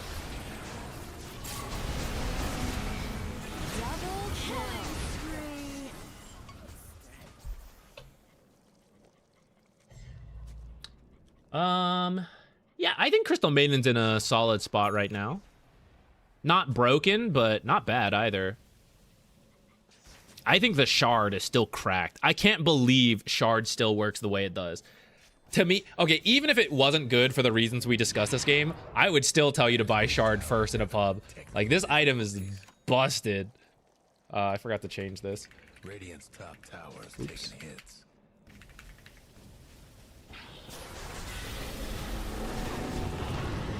Busted. This is pretty nice. I missed exactly how we got here, but speaking of speeding up the mid game, you don't always have to play with SF, but I will always want to redirect my attention to that guy after things like this of like, okay, was he farming something? Is he good to go? Like, what's the status? He finished a Crystallis recently. He has his ult. He is powerful. So I want to make sure I'm helping him out. Because if he gets killed, you also lose a lot, right? They're going to get a bunch of money for killing this guy. And he is super killable with his build. So maybe we make this play, just spur of the moment. It makes sense, whatever. Great. Redirect focus. Look at the time. Look at the mini-map. What's a good thing to do? It's 20 minutes. Call out Tormentor for your team. Push out top. Twin Gate. Great. They don't listen to you because it's a pub. That's okay. You called it out. You did your job. So then next thing is to come near SF and just like be near him, exist near him. So when they try to kill him, he's good to go. You could potentially ward deeper, but you already have these two. I still don't hate a ward over here or a ward over here somewhere. But because you're here and you just killed Brood here, it makes the most sense to just ward somewhere in this area. So probably check the cliff here and here. If you don't have 2 sentries to do that, then just path this way. So if they have an observer in this area, its vision will end somewhere here. So you would need to capture the Watcher because it's daytime, but then just go through this top way and either ward here. This cliff observers would see up to about here, or you can walk through, check this cliff, sentry, Q. If there's an observer here, the limit vision is like here, right? So we see something's here or not. If nothing's here, we come back, we place the observer, and we walk back this way to stay out of vision of this area potentially if we don't have enough sentries to check everything. You actually have 2, so if you want to walk here, check this, you could do that. Okay, you end up placing one here, which is okay in general, but if you also think about what observers you do have, you now have this one, which the Venomancer plays, not you. You have this one, which I like this one as the Crystal Maiden. I think that's fine. This one's not that deep. Now, you don't have the greatest heroes for invading and making plays, so you don't need a billion deep wards, but one is pretty solid just to know what they are up to. You could argue this is kind of a deep ward, and it sort of is, but it's like medium deep. This is deep, you know, like because this tier 1 is down, this is just like, it's medium deep, and this is medium deep. And this is very shallow, and this is very shallow. So one like true deep ward would be nice. I think that was a good time to potentially place one up top.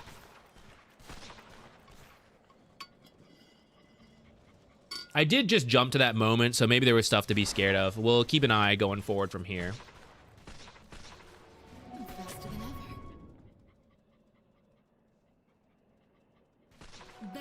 I think you can farm this stuff with your shard.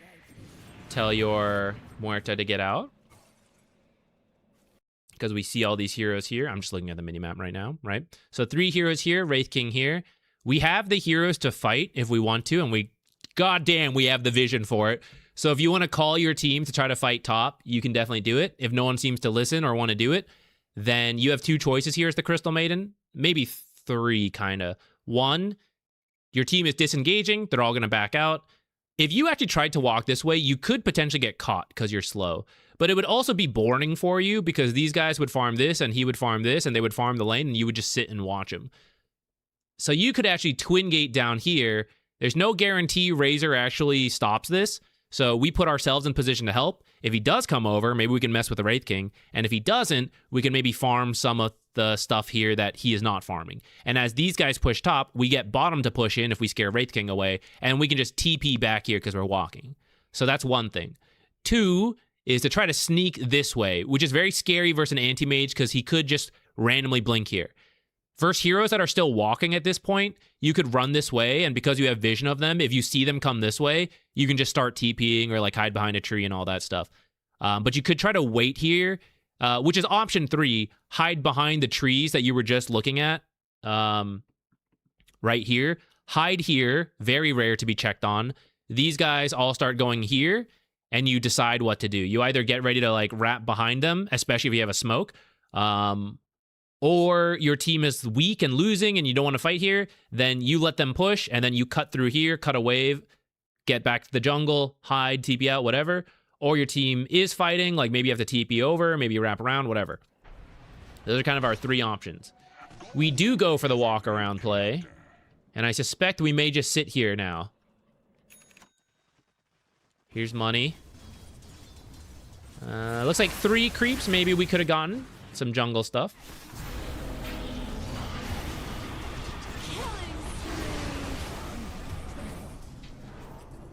You did have teleport. You could have teleported over here. When this guy channels, try to, I see this guy committing, so then get close, get ready. Turn around, help them out.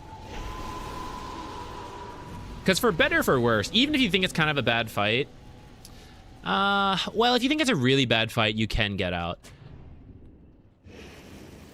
Pick your poison. If we're saying, like, this is my strong hero, right? He is. If he thinks he's going in, then I have to go in with him to an extent. Because if I let him go in by himself and he dies, it's a huge blow to all of us.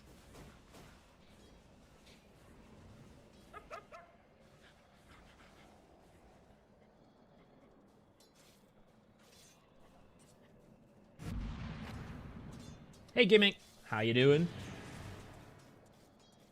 I'm good. I'm good. I'm thinking about Satisfactory. Oh no, guys, I'm tired of talking. We have to stop replays.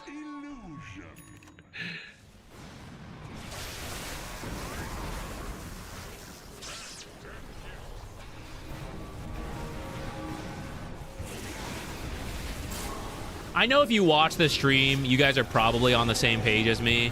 Hold on. We'll talk through this fight real quick.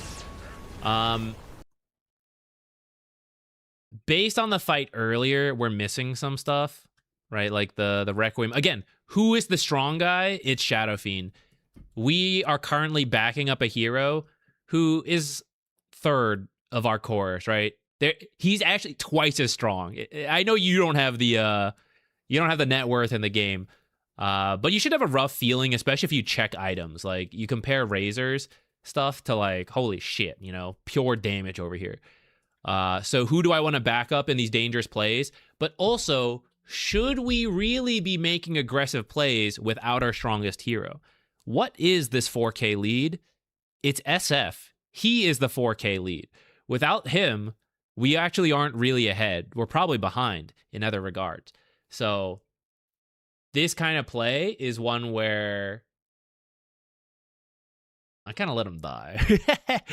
I'll help a little, but, right, like, I'll throw my Crystal Nova from here, and I will, like, Crystal Clone back, and then that's what I'm doing. We could have gotten out a little bit sooner, and I think you would have been better off. You may have lost the Razor, but it would have been fine.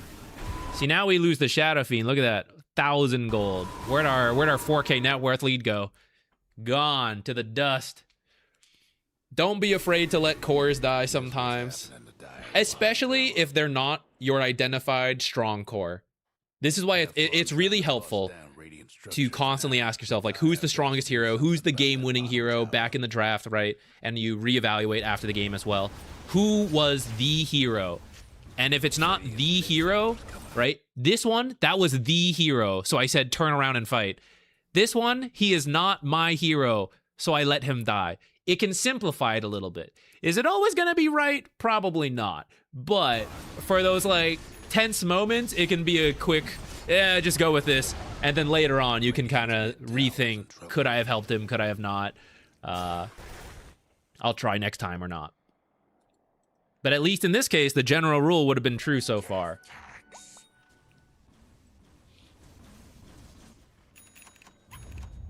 Oh, to get back to what I was saying. I know if you watch the stream, you're probably on the same page with me. But it's in those moments where the team had like a 4K lead. Clearly not enough to do whatever we want, right? We can still lose fights with a 4K lead. Which is why Tormentor and Roche are like the plays to make. These are often harder fights. Because they will be obviously contested. They're in enemy vision and they have the buff of the tower. a lot of times you're out of sight on Roche and you're out of sight of Tormentor, so they don't even contest you. But it's also easier to set up vision. Like, imagine Crystal Maiden, she's scared on her own. How hard is it to place an observer like here, here, here, here, anywhere here? Very easy. How hard is it to like place a ward in here? A little scary, but we even saw in this game he had a chance, right? Earlier, they got a kill. Pretty easy to set up vision here. How easy is it to set up vision like back here, right? Very tough. So that's why these mid-game plays, it's almost always like Tormentor and Roche at a theoretical level. And I know in pub they don't happen, but why you all need to know it is true, to call it, pray a little, compliment them. Muerta, you sure are beautiful today. You look like you could do Tormentor easily, right? Throw it out. SF, you look mighty strong today. I think you might be the best player I've seen. Perhaps we could do Tormentor after this. Just switch. I would actually say twin gating for Tormentor is the play to make here. If this was like a high level game, well, it would be gone already, but this is second best follow-up. Come check this area, look for stuff. Move your sentry a little further. You mostly did the trick, right? You sentryed low ground, you queued for the high ground, but really, are they going to put an observer here? Right here, here? No. So you might as well push it to extend. Check this ledge, right? A little further. For the state of the game, this was a perfectly healthy tower. I don't think they're really putting observers back here. This is like high ground defense type stuff. So in this case, I would put my sentry just a little bit lower, somewhere like here. And then I'm just checking that much more of the base. I know in this case, your team actually also has like a sentry over here. But you get what I mean. Otherwise, like check this ledge, right? Like, look, this area is pretty common to put observers on. I could have checked it by moving it over here. Oh, I guess you were trying to block the camp as well. In that case, I would still say do it over here. But I would also say, whose camp is this? Is this not your camp if we're playing here for Roche? So maybe I don't want to block it.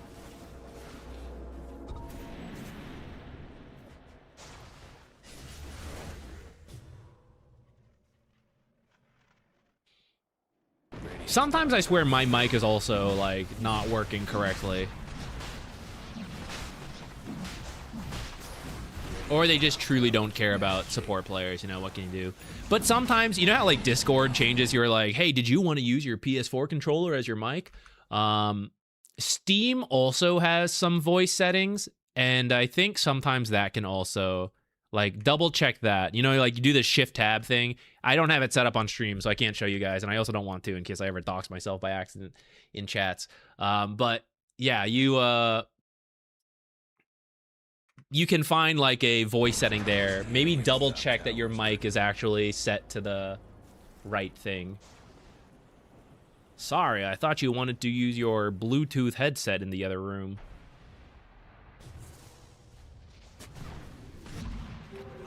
This one's good. We could even argue you could place it a little like higher or lower, but it's better at like, you at least mostly have it at the edge here. All right, from now, I'm just gonna like speed forward a little bit and let's just see how much you are with SF in these plays. Right now, we're good.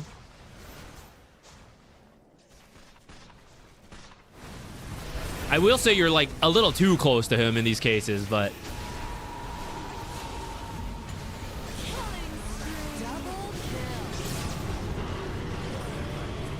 let's finish this fight and then we'll break it down a little bit more.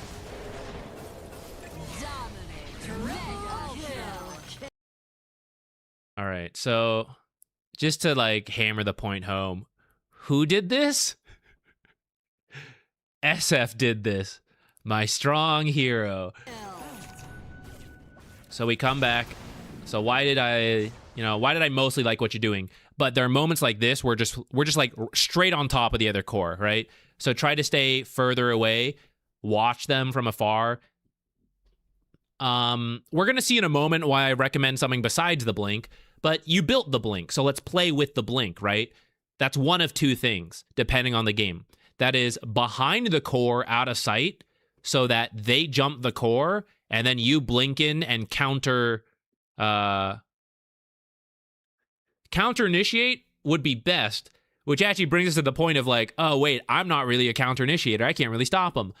But this things like Oracle, Dazzle, maybe Lion, who has like stuns, they don't have BKBs yet. You can actually like stop it. Crystal Maiden, you kind of can if they don't have BKBs, but you also see why it's kind of iffy if they don't have BKBs, which would lead us to play the other way. Okay, this guy wants to farm this camp. I can't let him die. Stand up here, face this way.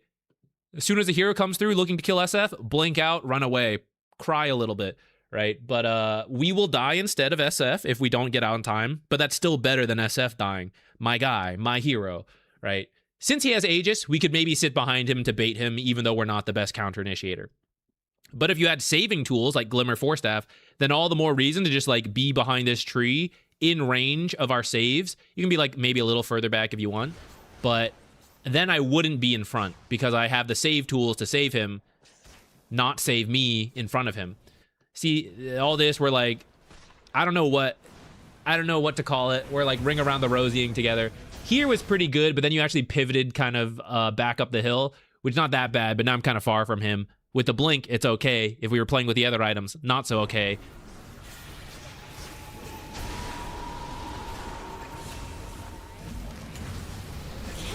And then here, blink, if you've got it. You notice we still haven't really used it. You should have probably just blinked in right here. As he is Requieming, just blink, Crystal Clone, Frostbite this Anti-Mage, and channel your ult. Throw out Crystal Nova as well.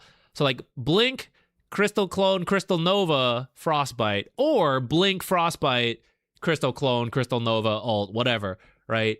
But like, this is the fight. This is the moment.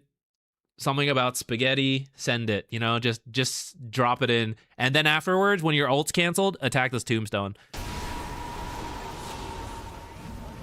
If you had save items though, then you stay where you're staying and you help him out. For example, right here, you would Force Staff or Glimmer him. I guess I would Solar Crest for the moral support, even though it's not actually going to do anything into the suck. But, right, it's just protecting my guy.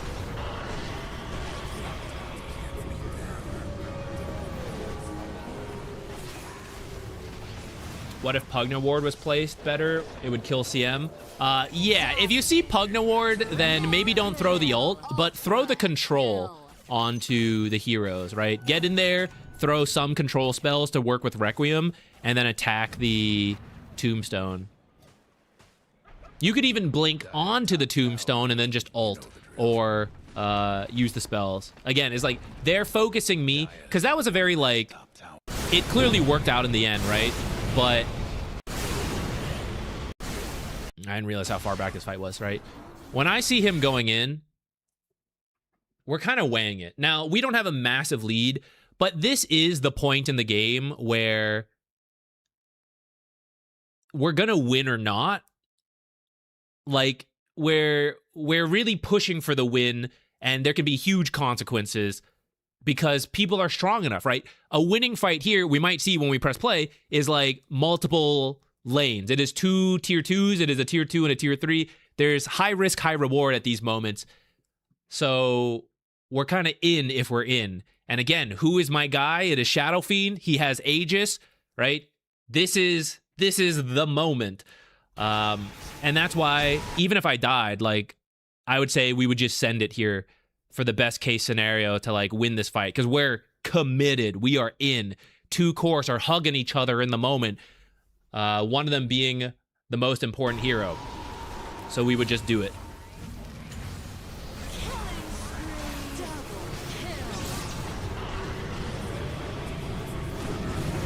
Let's see what you guys get out of this fight. Boop, boop, boop, boop, boop, boop. You could have chipped the tier 3 potentially, but it looks like we're gonna go tier 2. All right, so we get 2 tier 2s out of this. It was a big fight. It was a big moment, and that's why it's kind of worth the risk. If Shadow Fiend was not in, I might be willing to ditch that fight and say that's not a good fight. Get out. But Shadow Fiend was in.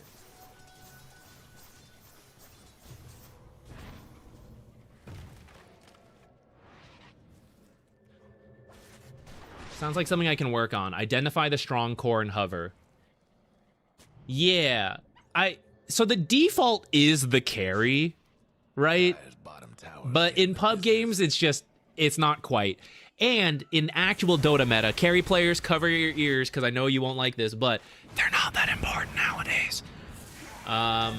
Truly any core can carry a game now. Again, going back to itemization, being able to solve like so many problems. Carries are not the end-all be-all threat. They can be in a given game, but there are a lot of games where a mid-hero, a Storm Spirit can carry you through it. An off-lane can do it, right? And especially in pubs where it's all wacky, right? Then even more so. Even when you have like an actual carry Medusa and something, right? She could be bad and you could have a Smurf mid Ember Spirit, right? Like, the important thing is just identifying who is strong and working with them will often be better than like trying to help the wrong hero. Yes, Amar is the position 1. Skeeter is the position 3 in a lot of games. But he can also be the position 1, and Amar is also trying to be the position 1. It happens. I actually think it's the ideal way to play, and why also one support should be greedy. I was thinking about making a video on this. Maybe we will, but back in the day, the map was way smaller, right? Like, it was this. We were missing the outer edge of the jungle. Didn't have twin gates, TPs weren't their own slots, stuff like that, right? So it was like very standard map control concepts, which is like, if you hold the center of the map, it's the fastest to all the other parts of the map. So one, it's good to control that, and then whoever controls that, like, truly controls the farm on the map. And who should have that farm? The carry. And the carry is central. Like, wherever they are, they can reach a lot of the farm that was available. Nowadays, we have a bigger map, and we have twin gates, which completely break the concept of, like, oh, from the center is the fastest, right? Like, from here to walk through here, I have to go through here. And if I can't do that, then I have to just take longer than the enemy who can just go directly through because they hold the center of the map. Now that's not true. You just twin gate and you're there. So now it's really hard to limit the enemy from finding farm, but you could limit the hero near you. So if the carry is here and the enemy wants to stop him, they can come here and the carry will be limited. And I guess we just say, well, there's just no way to farm the bottom half of the map. No, the heroes who are not getting limited should farm the bottom half of the map, and it may not be the carry. Same with supports. Hey, the enemy is moving top. I'm down here. Even with these extra mobility options, we don't have time for the carry to come down here and absorb all this farm. I have to do it. So whoever is in the relevant area must get the farm. It's harder to give it all to your carry nowadays. I didn't say that in the best way. I probably could have, but that's the like end lesson. It's harder to funnel everything into the carry, so everybody is getting more farm, and it's good in terms of playing the map. And then items also being added in a lot make it easier to like not to address a team that is like all in on a carry. You Wind Waker that carry 3 times, and you kill his whole team. You Wind Wake, sorry, you don't even need the Wind Waker. You Yules him. You Hex him. He jumps someone. You Wind Waker that person. He has 1 BKB, and then you kill him with, like, instant stuns, you know? Okay. We have a core lesson here.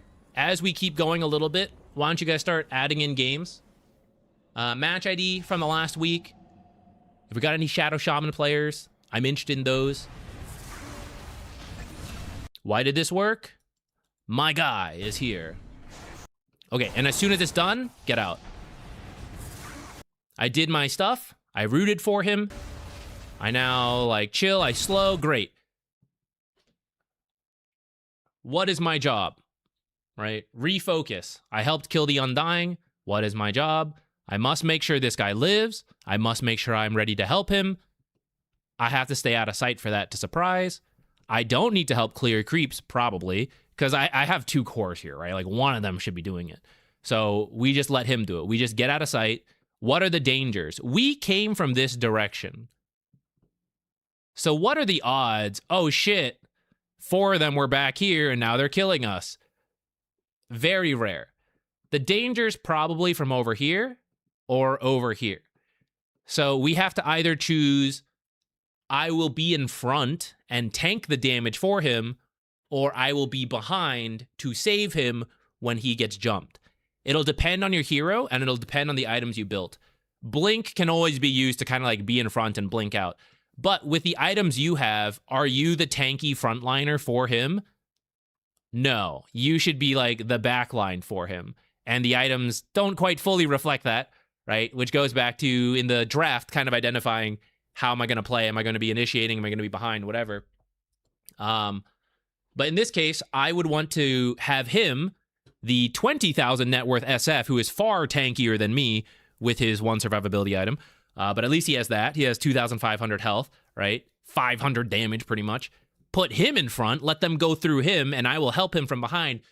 I'll save you from back here, right? Like, be back here. So getting into the trees to get out of sight from the front danger and get away from this side. We move like this way. Boom, right on top of him in case someone comes in and just like throws all the spells. I can't help him because I'm caught up in all of it as well. So I'm not even buying him time, right? If I'm in front and blinking away and all that, I'm not buying him time because I'm right on top. So I have to pick one. I am in front or I am in the back, but I will not be directly on top. And I will also try to stay out of sight. So now we're starting to do it, right? Now we're moving this way. The team's moving this way. Another little moment. Right next to each other. Right next to each other. Okay, get away from me.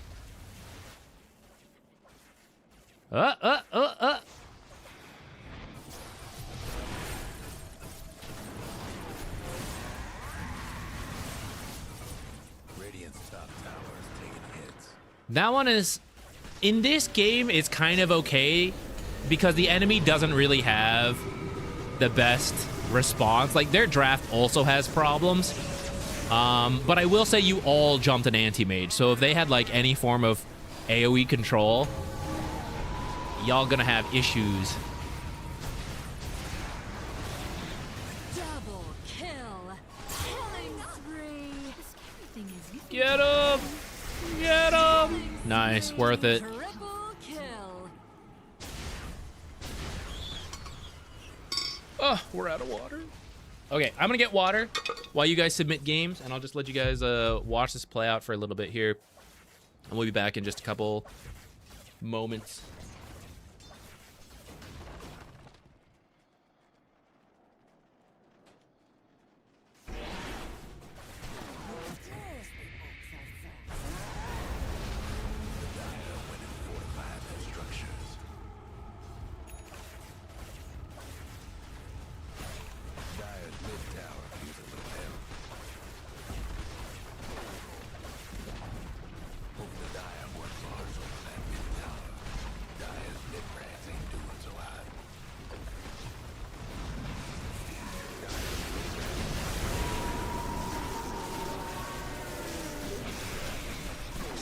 Double kill.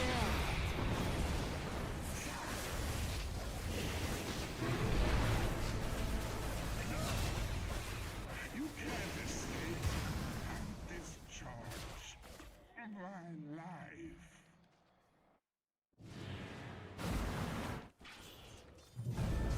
I'm back, and I've got a few ideas for some new headstones.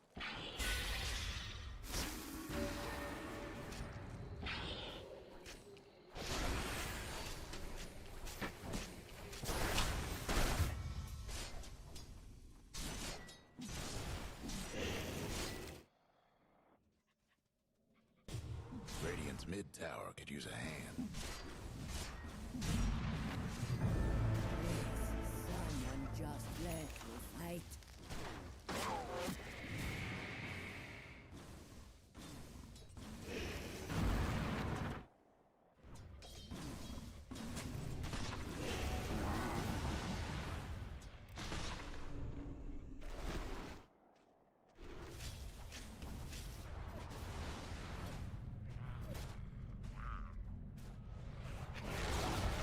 Radiant's mid tower is getting worked for.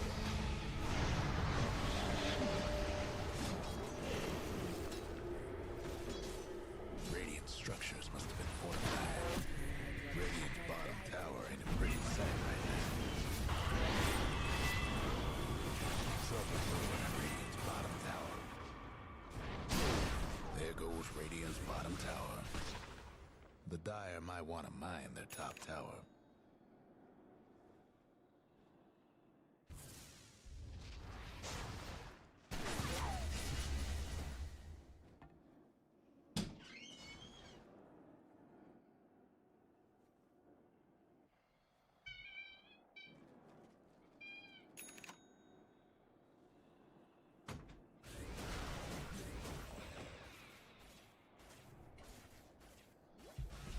Wait, I was on the wrong hero. We've been watching Shadow Fiend this whole time.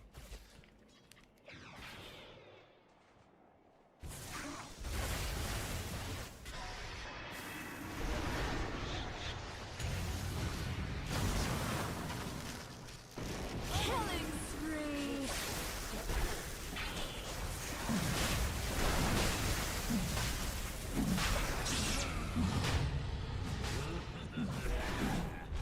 Played a whole 5 games of this channel. By far has been the biggest help. Happy to hear that. I'll tell you, we actually have some other new players here as well. Why don't we do a replay of one of those, and maybe it can help out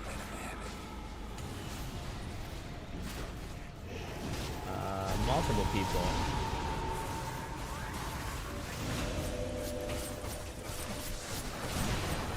So let's do this. Let's do this one. I believe Arium, maybe butchering the name. I'm gonna leet speak the 3 into an E. I believe you said you were a new player as well, right? Recently got into it. Oh, wait. This should be downloadable. Let me try restarting the client. Sometimes that works. Thanks for the critiques and advice. Oh, no problem, Valkyrex. I am happy to help out. Thank you for the bits. I hope that kind of addressed what needed to, what help could happen. Oh, Jupiter's meowing outside. My wife's in a meeting, so both our doors are closed. Maybe I'll try to let him into this room. Here, while the client's restarting, let me go grab him. Wait, it's going to play that intro video. It's going to be super loud. I really need to disable it. I always forget. Let's see if we can download. I hope we can. If it won't download this one, how about a different game? If you have a different match you have played recently. But let's try to get like a new player one, and we can frame it with new players in mind, so we won't like gloss over important stuff that are like fundamentals for experienced players.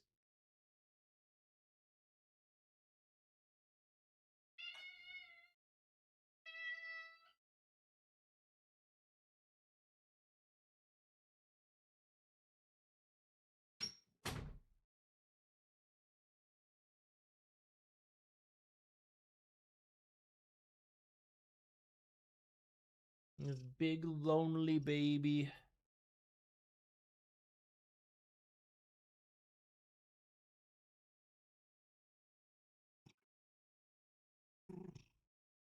Can you hear him purr? Purr. Don't bat the mic. I don't like you. Classic cats. He might meow because he wants to get out of the room now, but let me where is this? Bounty Hunter 4. I'll write new player for the rank, just because like Herald versus new players kind of different.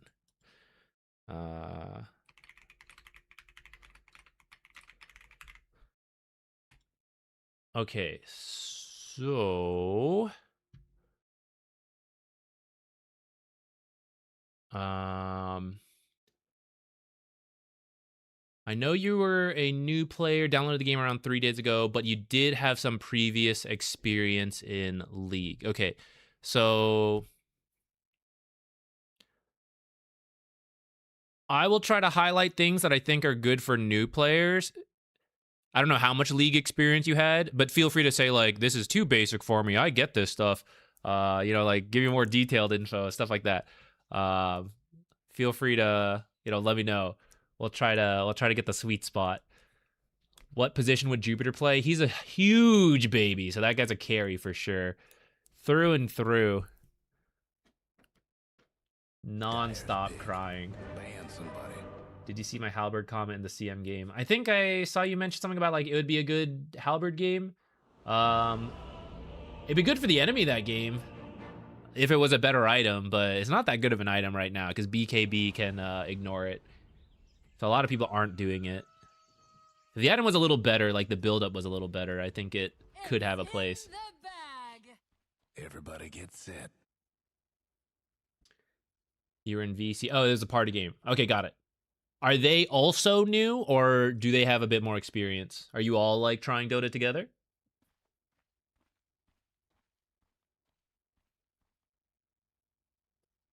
30 seconds to showtime. As a fellow new player, I'm looking forward to this. Welcome all new players. New players, feel free to like ask questions. I'll try to address any new player concerns and stuff like that.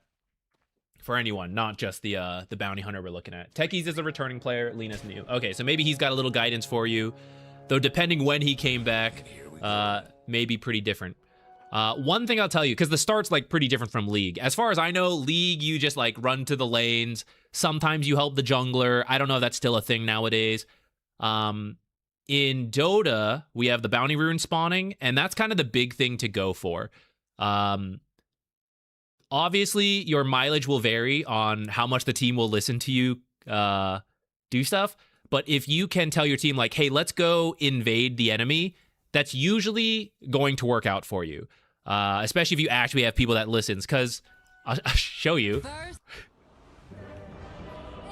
Everyone should leave the fountain as soon as the game starts.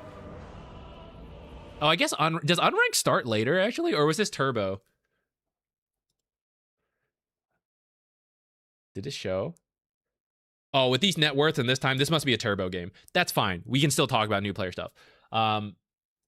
But for a Turbo game or a regular game, it doesn't really matter. Invading's generally good. See this guy being slow? So if your team... we'll cut you slack because you're new. If you just get your team to like beeline it over here, this is kind of what sometimes happens. You just run into one guy doing it like on his own, which is kind of what you guys are doing, right? Everyone's just like, just spread out. So if you can tell your team, hey, let's just go as a group, even if you only have like 3 is kind of close, it's a little dicey. 4 is usually pretty good. If you guys just go in here, you will sometimes just get free kills like this while people are still being like slow to leave the base. Maybe like 4 of them are here, but you got 5 people to go in. If people don't listen, it's fine, just chill. 30 seconds. But Bounty Hunter, the reason I want to talk about it, Bounty Hunter is very much an early game based hero. Your laning is not that strong, but our goal is to like get through the lane, hit level 6, and then try to find fights because that's how track like ramps up. You are a tempo based hero. Weak, strong, weak, but it's very much through enabling teammates. And that's going to begin like at the very start of the lane.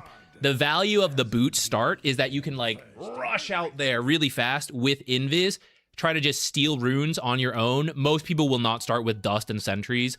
They might start with sentries, but like no, not dust. So you can usually run away fast enough with boots.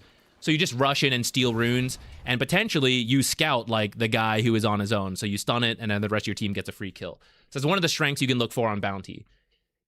You're playing Turbo, so this won't matter. In Turbo, the couriers are like unkillable.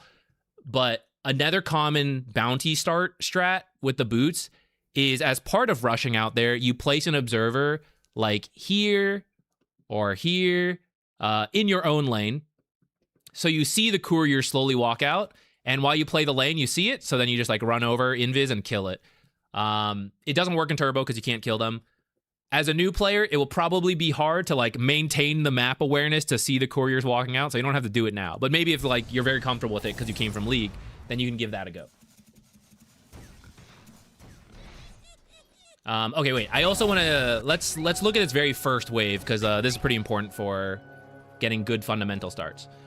So you guys are doing the body block. This is not as common anymore. For Techies being a returning player, you might always be thinking like always block. As the off lane, you can do it. You don't have to. Okay, you see this right here? this is a mistake from the enemies, and as a League player, this is a new habit you got to build in. You can hit your own creeps to deny once they drop below 50%. A couple heroes can do it differently. Lifestealer is pretty much it. He can do it at 75%. You have to be careful when you harass with AoE spells because it will damage creeps. And one of the things to do is just, it's just a knowledge check. You yourself know to be careful with your AoE abilities, which Bounty Hunter doesn't really have. So for you, you don't have to worry about it that much. So then you just have to see if they're careful with their AoE abilities. They hit this range creep, so I'm going to press play. This thing is going to start ticking down because of Ignite. So you want to get close and get ready to deny it. And right away, you're starting to win your lane because you're denying the most valuable creep, and it's going to get your lane to push, which is your first goal as the off lane, is to just get the lane to come closer over here. It will just generally be better for you. You don't even have to worry about the details of it. Right now, you can start hitting it. Even if it's not deny range, once it's below 50 by 3 health, you can hit it to start getting it down there and then just time it for the last hit. Here's another one. Bounty Hunter is unique. Your starting health is quite low. Your armor is one of the highest in the games. 8 armor. 80 would be insane. Literally impossible. 8 armor is one of the highest in the game. And this is not obvious at all, but in Dota, melee heroes have a 50% chance to block 16 damage when they get auto-attacked. So it's okay to get like poked a little bit. So you want to time it where you like run in with your boots real quick so they don't have a lot of time to hit you, whack the creep to try to get the deny, and then run out. Now, if you were core, you would go for last hits, but we're a support, so we're more focused on the denies. And this is what a lot of like early supporting is. And then as Bounty with the boots, you would actually look to body block the camps. For a new player, we won't worry about that, but I'm just going to give you that insight for future advanced tech, depending how comfortable you feel as your league experience is carrying you. You see this? This is good. They are stronger. The one danger here is that they kill you with level 2 with a big wave. In Turbo, they will hit level 2 now because there's bonus XP and gold. So it's more dangerous for this in Turbo. In a normal ranked game, they still would not be level 1. They would still be level 1 right now, not yet level 2, unless there was like a bunch of kills earlier. And you just survive through this until the creeps balance out, and you're just in a good position here. And a lot of people in pubs will not fix it correctly. Heck, they pushed it to you, right? They used spells to shove the lane to you. So there's a good chance they don't know how to fix this, and you are just now laning in a better spot. Turbo is different because people will play all sorts of heroes in different roles, right? Like Drow is what? Drow's down here, right? Like these heroes are up here. That means nothing to you because you're a new player. You don't know where all the heroes go yet. But generally the carries who are in the safe lane are weaker than the off lane heroes at the start. And so when you get the lane here, now look how much space you have to run them down to kill them, right? So much more. Before you were laning here, so you can only chase them here, and then it's like, oh, this tower's going to kick my ass, so I back off. So that's why this is kind of like step 1. We get the lane to come back, we deal with the creeps, and now we can either just sit here and farm, very similar to lane freezing in League, right? I'm just freezing it in front of my tower. It's easier to deny creeps and scare the enemy heroes. They're not scared of a jungler, but it's just hard for them to do anything to you, and you can go for denies. And then you can potentially run them down for kills.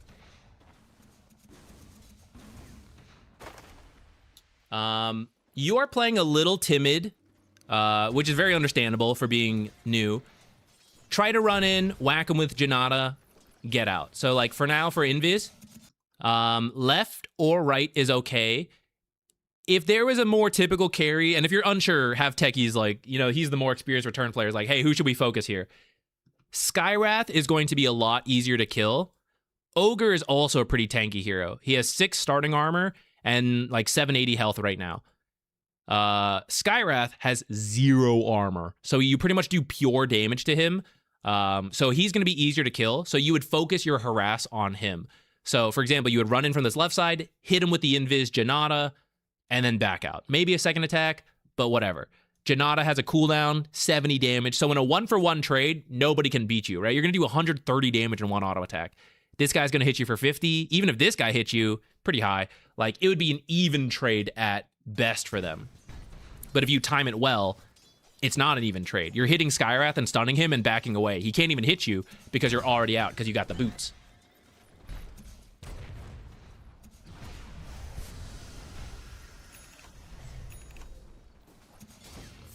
And you haven't really needed to pull because the lane came back, but here's another one, right? So even if you're scared as the melee heroes to get too close, these are safer, right? You can just stand here and hit this creep. Sometimes being up here will be scary, and I understand that. But then these denies are not too bad. Do people even play Janata at the moment? You can. Since Through and Through got nerfed, you're seeing less like 201 builds. And some people are going back to Janata, at least like 1 point. I'm fine with that, especially for a new player. It makes it really easy. By the way, if you A-click on a hero within 500 units of the enemy creeps, you will draw aggro. There's a cooldown to this. I can talk about it more, but there's also a separate video if you want to like find a bunch of in-depth details on it. But some abilities, if you manually cast them, like Janata, you will not draw aggro, even if you aren't invis. So even in the middle of the creep wave, you can press W, and you will attack them without drawing aggro. But if you attacked with like an A-click or a right-click, even though it's using Janata, it would draw creep aggro. It's like one of the nuances. It's called orb walking from back in the day. Only a few... The auto attack modifiers are the ones it applies to. So Janata, Drow, Frost Arrows, Klinks has it, a couple others I'm blanking on right now. But that's another trick you can do on Bounty to just harass without being worried about drawing too much aggro and damage onto yourself. All right. Tranquils can be okay to go for first. Urn is another pretty solid item. Turbo tends to have a lot of early fighting. You either want to fight or you want to farm because there's like so much bonus money. You want to be good at one of those. Tranquils can allow you to stay healthy and get around on the map. In which case you now want to like fight in the lane a little bit more. For Turbo, it matters a little less. Because in regular Dota, the couriers are slower, the money is slower, so when you take a lot of damage and you have to heal up, it's very painful to either have to wait or to buy regen. In Turbo, you kill a creep and you buy a salve, and you get the salve and you pop the salve, and like 10 seconds have passed. So taking damage is not as big of a deal in Turbo, which also then kind of reduces the value of Tranquils, but the move speed is still good. In Turbo, picking up enough damage to like finish the kill, because if you don't, they just buy the salve and reset. Like, you have to finish the kill, or you have to farm with like mana, whatever. One of those tends to be pretty good. But Tranquils is like fine. It's like a normal bounty hunter item. As a new player, you shouldn't worry about like the perfect build. But I don't know, I'm just like talking about it anyways. So here you want to try to stay in front to help your Lina, because she's looking for a kill. Oh, she should probably have 1 point in LSA, though it is kind of common to skip. This is like greedy for Turbo, but if you're in front and you can find someone to just like stun, she could then just drop all her abilities. And that's kind of what you want to do as Bounty, is you are a scouting hero in the early game. You find the targets, and if they're set up and they kill you, darn. I'm just a support though, so it's not that big of a deal. Much better than your Lina getting killed, right? Lina is what? Top net worth. So she was worth, what, about 400 gold for that kill?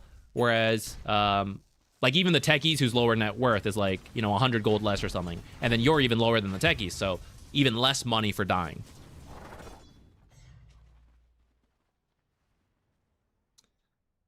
I'm not sure how much I want to talk about rotating. I will say, try to get this Wisdom Shrine. What is it in Turbo, guys? I actually don't know the time the Wisdom Shrine comes up in Turbo. It's 7 minutes in regular Dota. What is it in Turbo? But you do want to try to get this as the support. It'll give you and the next lowest XP hero on your team a chunk of XP. So it's important in terms of leveling up. Is it still 7 minutes?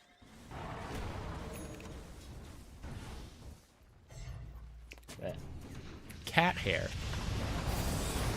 Killing spree.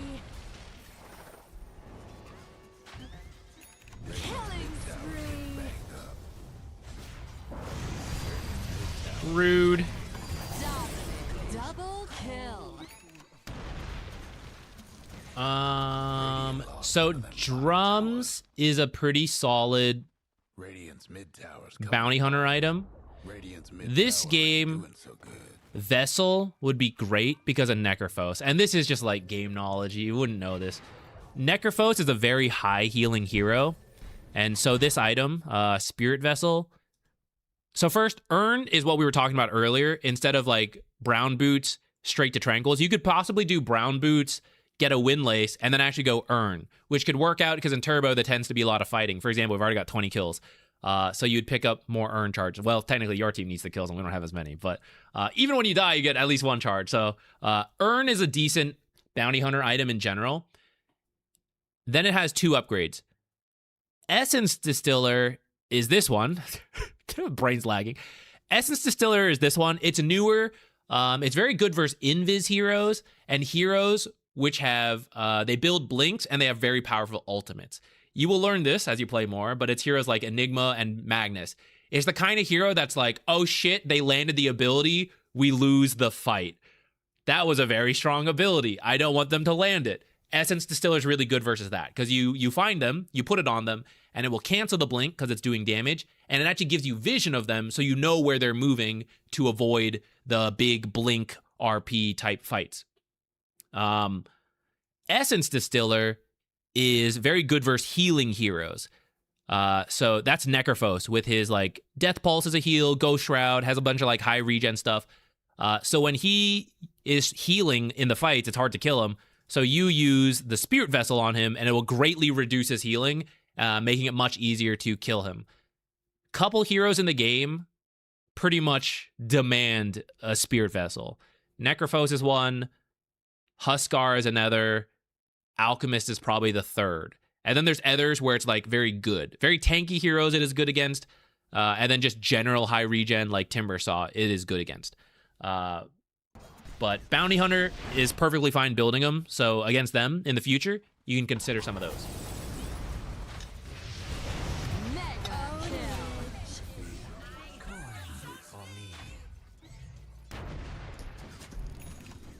Radiant's mid tower's getting banged up.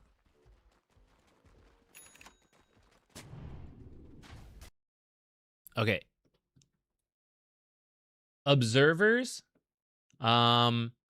You can put them in the lane to help yourself, but as you're experiencing as an invis hero, you will frequently see sentries like this in this area to look for you, which means they may not have even known you place an observer, but they're just like, this damn bounty hunter, you know, drop sentries, and then they're going to find it by accident. So try to avoid observers in the lane when you're playing invis heroes. For now, as a new player, it's okay to do them, but avoid the jungle as well, because there will be a lot of, you can block camps by putting sentries in here and observers, but you shouldn't use those. You should only use sentries. And then to unblock them, you put sentries outside. So then again, naturally, without even knowing you put any observers here, they find it by accident. So it's a very common new player mistake to put observers in here a lot. And even up a couple ranks, people still do it. But I dissuade against it. I'm going to build good habits in you right now on day 4 of new to Dota, right? We will not put, okay, I'm going to give you the warding abilities of like top 20% of players right now. Are you ready? Hover a sentry over these cliffs. It'll show you a circle. Just don't put an observer anywhere in that circle, including the cliff. Just don't put any in there. Next, in the start of the game, the pull camps. In a demo lobby, you can do this to get a better idea of it. Hover a sentry like anywhere around here and anywhere around here. And then just don't put any observers there at the start of the game. Boom. 80% of your wards are going to live now. That's it. You're done. You can use cliff wards, by the way. There are times for it. But a lot of new players just like, oh, it's a cliff, put it there. And that's what everyone does, and so everyone puts sentries, so they all lose their observers. So only do it if you're actually going to be there and fight for it. Otherwise, if you follow those 2 generic rules, 80% of your wards will live for quite a while.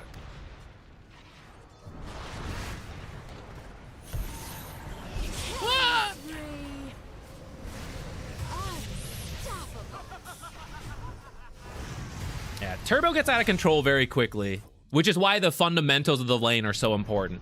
Because every time you get like a little bit more CS, it builds up very quickly, you get kills, and so forth. Radiant's top towers and bad The game goes for a while, so I guess they aren't able to totally close this out. I guess we'll talk about playing from behind, which is mostly about map movement and finding the right fight. In Dota, you have a lot more mobility options than League. So if you'll probably run into this situation a lot as a new player, because, I mean, we're just learning the game, so the enemy team will probably pick up an early lead. Regular games, turbo, whatever. So here's the cheat code. In League, because the map is smaller, there's a lot more limits on mobility. You kind of still have to keep going to the same place, and like you can't farm the jungle as much because there's a jungler, you're taking his stuff. But in Dota, you can, right? There's so much mobility options. Not only are there like strips along the side of the maps, but then there's twin gates for you to go from here to here. You have the teleports, right? So as you enter this losing situation, any fight you take, you're pretty much going to lose, right? Like they're 17k up, it's 8 to 23, kind of tells itself, right? Any direct fight where we have even numbers, they're probably going to win. It's not good for us. So I'm not going to. I'm going to be an asshole, and I'm just going to avoid them. They're going to look for a fight, right? 3 of them are up here, and I'm just going to go, okay, bye, right? We're going to go push mid. We're going to go push bot, and you just glue your eyes on the minimap. And you see these guys like start TPing over, or they just miss it. They go missing on the map. You just hide somewhere. Get out of the lanes. Your bounty, go invis, right? Just hide somewhere for a little bit. Watch the map for information. This is where, as you place good observers, we won't worry about it too much right now, but like the warding will help you see what people are doing to then see what they're up to. So I'm just gonna like zoom through here a little bit on this minimap, right? So I see Drow bottom and I see a lot of heroes here. So if we're thinking this avoid strat, I would go push mid. Or I see the fight happening here, I might like run around and push stuff out. Now notice, you guys still have the enemy tier 1s alive, so it's really hard to sneak your way here because they can teleport. If you're losing, it's really important to try to get the tier 1s. This is the most important one because it opens up most of the map. towers in bad shape. We're getting kind of advanced, but this is why if you can feel like, I think we're starting to snowball and lose, you kind of have to sacrifice. So like you see them taking your bottom tower, you have to just give it up and go push and take this tower. Because if you try to defend it, you're going to lose because you're losing. And then when you try to take this, they're going to come and beat you. And then they're going to come push this lane too. So I see a lot of heroes here. So now we just go run bottom. We shove this in. We try to get this tower. And if it's too scary to actually take the tower, we just like jungle a little bit. As these towers fall, you can now move into their side of the jungle. And when they TP back to deal with you and they kill you, at least they're over here. So it takes them a long time to walk back forward and push your towers again. And you try to walk to do this as much as possible. So when the enemy does stuff like this, and they're like diving over here, and we've been split pushing bottom, we see this fight and we look and we say, okay, that's a good fight, I can join, right? They're like diving the tower, we TP and we take it. And if it's a shit fight, we just keep ignoring it. We just keep pushing the lane, we go somewhere else. And you just have to sacrifice some stuff when you're this far behind. It's like, okay, they're taking our tier 2, but we're pushing multiple other lanes. And that's kind of that's the strat.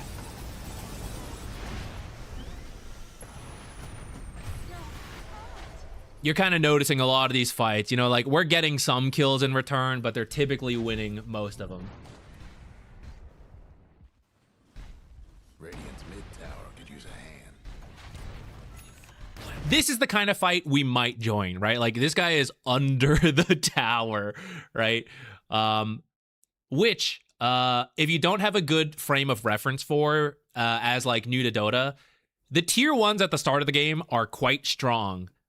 But once people start hitting like level 6 and picking up some items, diving a tier 1 tower is not as scary.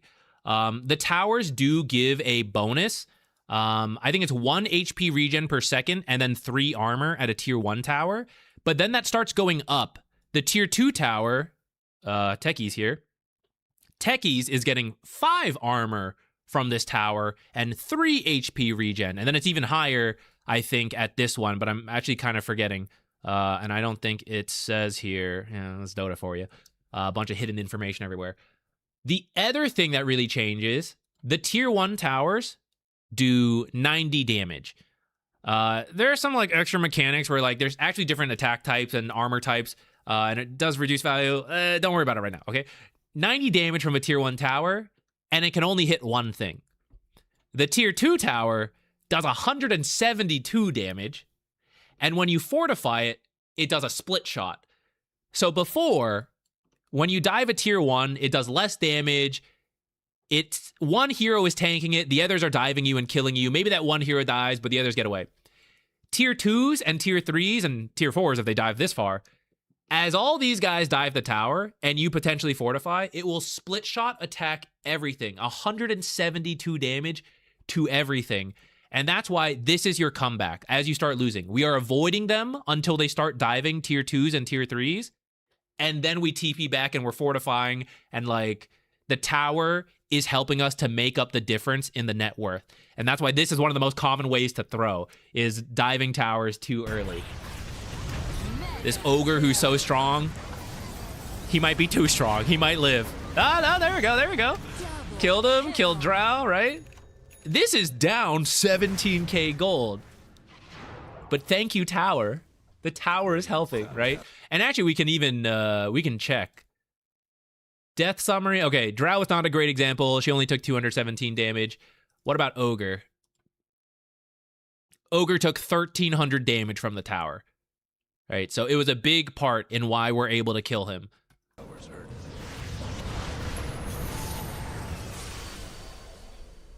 Yo, Malibu, what's up?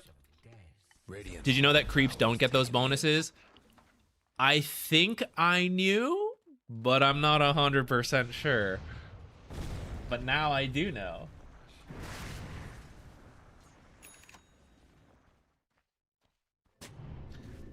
This is Turbo. It is different from regular Dota because Turbo has like its own meta, but Turbo's more and more popular. I think it's perfectly fine for people to be Turbo players. And I actually have been meaning to play more Turbo so I can provide more analysis on it. Shall we check how much damage the tower did to Necrophos? This was a poor example because he had Ghost Shroud going, but the tier 3 tower will also hit hard is my point.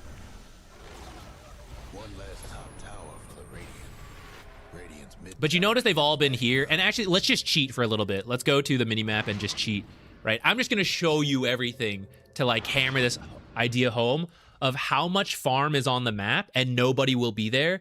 And the scary thing as a losing team is your map is probably dark because you're probably losing observers, right? They're in control. But I promise there are empty parts of the map if you learn to interpret what is there or not. And you maybe already have experience from this in League, so maybe it's something you can use to get an edge over the other new players. But like, look at this chunk of money here. Look at this chunk of money here, right? So we walk to those parts of the map, and when these guys dive this, I TP back. And then the fight's over, right? Walk somewhere else, TP back. But because they're all clumped up, they're going to have 3 heroes splitting one lane and some jungle camps. But I have one hero here jungling all this. One hero here farming the lane in this jungle. One hero here jungling this, right? So as a team, we're actually farming more than the enemy. They might be getting some extra kills and taking towers. And then it's just kind of a race of like, can I farm enough creeps versus can they like push fast enough? Or they TP back and they try to kill you. Do I see it coming and avoid them, right? A lot of this you can just see it's empty. And in fact, a class, I don't know if you have this issue in League. When people grief here in Ting and League, a very common thing is like Dota players getting, oh, my team's so bad. They break their items, I'm done playing. And then because they keep getting killed, they keep walking out and just dying and TPing and dying and TPing, dying. They go, oh, I hate my team. I break my items, I'm done playing. They run around the edge of the map and then they jungle here uninterrupted for 7 minutes. And that's what they should have done the entire time. But they don't know that's the correct thing to do until they grief themselves into the right thing and grief the whole team into the right thing. But it's what they should do. As you're noticing as we cheat, the enemy team, as they win, have just been sitting here the whole time, and they aren't going to their own half of the map. So you have to, like, sneak your way around them on these many different alternate paths. You have to, like, go here, Twin Gate, go this way, right? And then you just live back here. You live back here and you get money. Does that apply to losing supports? yes and no. We're getting into the nitty gritty. So let's split up roles, ignoring like position 1, 2, 3, 4, 5, all that stuff. Who should do different things? Who should get farm? Whatever, right? I mentioned earlier, it's kind of a race of like who can jungle faster or can they push towers faster. So what you want the hero who can defend the safest to delay it, right? If they come and they take a tower in 30 seconds and then they come chase you out, it's not really going to work out for us. But if it takes 1 minute, 2 minutes, 3 minutes to take a tower, and in that time, 4 of them are splitting one lane, and we have 4 minutes where one hero is here farming the lane the whole time, 4 times more efficient than this, and another hero is farming here, 4 times more efficient than this, that's how we catch back up. How do we delay? It's the creeps. You have to be able to kill the creeps to delay tower pushes. So, who on our team can do that the best? How can PA with Battle Fury clear these creeps, right? If she jumps in to clear the creeps, boy, are they just going to kill her, right? But Lina can Dragon Slave from back here and kill a lot of the creeps. Techies can place the mines. He can throw some mines, kill them pretty safely. So the heroes who can defend, who can have the AoE ability to kill creeps and live, because you don't want to just feed, because then it's done. Then the next wave, they're going to come and you don't have them, right? They stay and they try to hold. And the other heroes who can push and actually take towers, they try to do that. This is where bounty is a little rough, because you are not good at any of these things. You are not good at wave clearing, and you are not good at pushing lanes quickly. But anybody can push lanes. Even though you don't have the best AoE on Bounty Hunter, kill the range creep first. Bonus tip for you, range creeps do the most damage to the other creeps in the lane. It's due to the attack types. They have a piercing attack type, where these guys have a run to attack type, whatever that means. So walk here, kill this creep first, even use a spell if you need to, and then just auto attack. And it will push the lane. It's not going to be as fast as a Dragon Slave, but like it will push the lane. And then the other thing you would do at a high level concept is scout. We talked about like, ooh, do we know if they're here or are they TPing back? You would be like looking for that to let your team know like, hey, they're still here, don't come here. Hey, they're going back, get out, right? That would be what you would do as Bounty Hunter. But for this rank and pubs, it would actually be kind of okay if you just push lanes. It's fine. Oh, but at the end of the day, yes. Whether you're a support or a core, someone needs to do it. So you will play games where like the cores insist on being the ones to defend, but someone needs to farm somewhere else and push out other lanes. So if they're not going to do it, walk to do it and teleport back when the fight breaks out. If you do have a core that's doing it and you think you can do some defense, then you do it. I don't know if this exists in League, but in Dota, you can creep cut. So let's say the enemy was pushing here, getting ready to siege your base. If someone is out on the map, you can just kill this creep wave. Again, Bounty Hunter's not good at this, but anyone with AoE can do it to a degree. And you can also drag it to these camps. Only these 2 camps, by the way. These are the pull camps. The creeps will fight these camps and no other camp. These 2 camps are the equivalent on the other side. So what you can do as Bounty is you can actually aggro this wave by walking up to it and drag it into the hard camp and then just leave. And the hard camp will kill off at least a good chunk of it. And then they can't push because like Lina Dragon Slaves this wave and then they're stuck waiting for this wave, which is gone because you killed it. So now they have to wait for this wave to spawn and walk all the way over here. So by creep cutting, you're buying your team like 30 seconds to a minute of time if you can do it safely, because the danger is obviously like the creeps see you, so the enemies see you, so they come kill you. So you're just going to be a little careful if you can actually do it. It's easier in some games than others. For example, you might have wave clear. They might have global heroes that can punish this kind of stuff. But it's another trick to look for when you're losing. Let's collect more replays. I think we've probably info dumped a lot for to absorb for a new player, but yeah, we can see what else we see before we switch to the next one.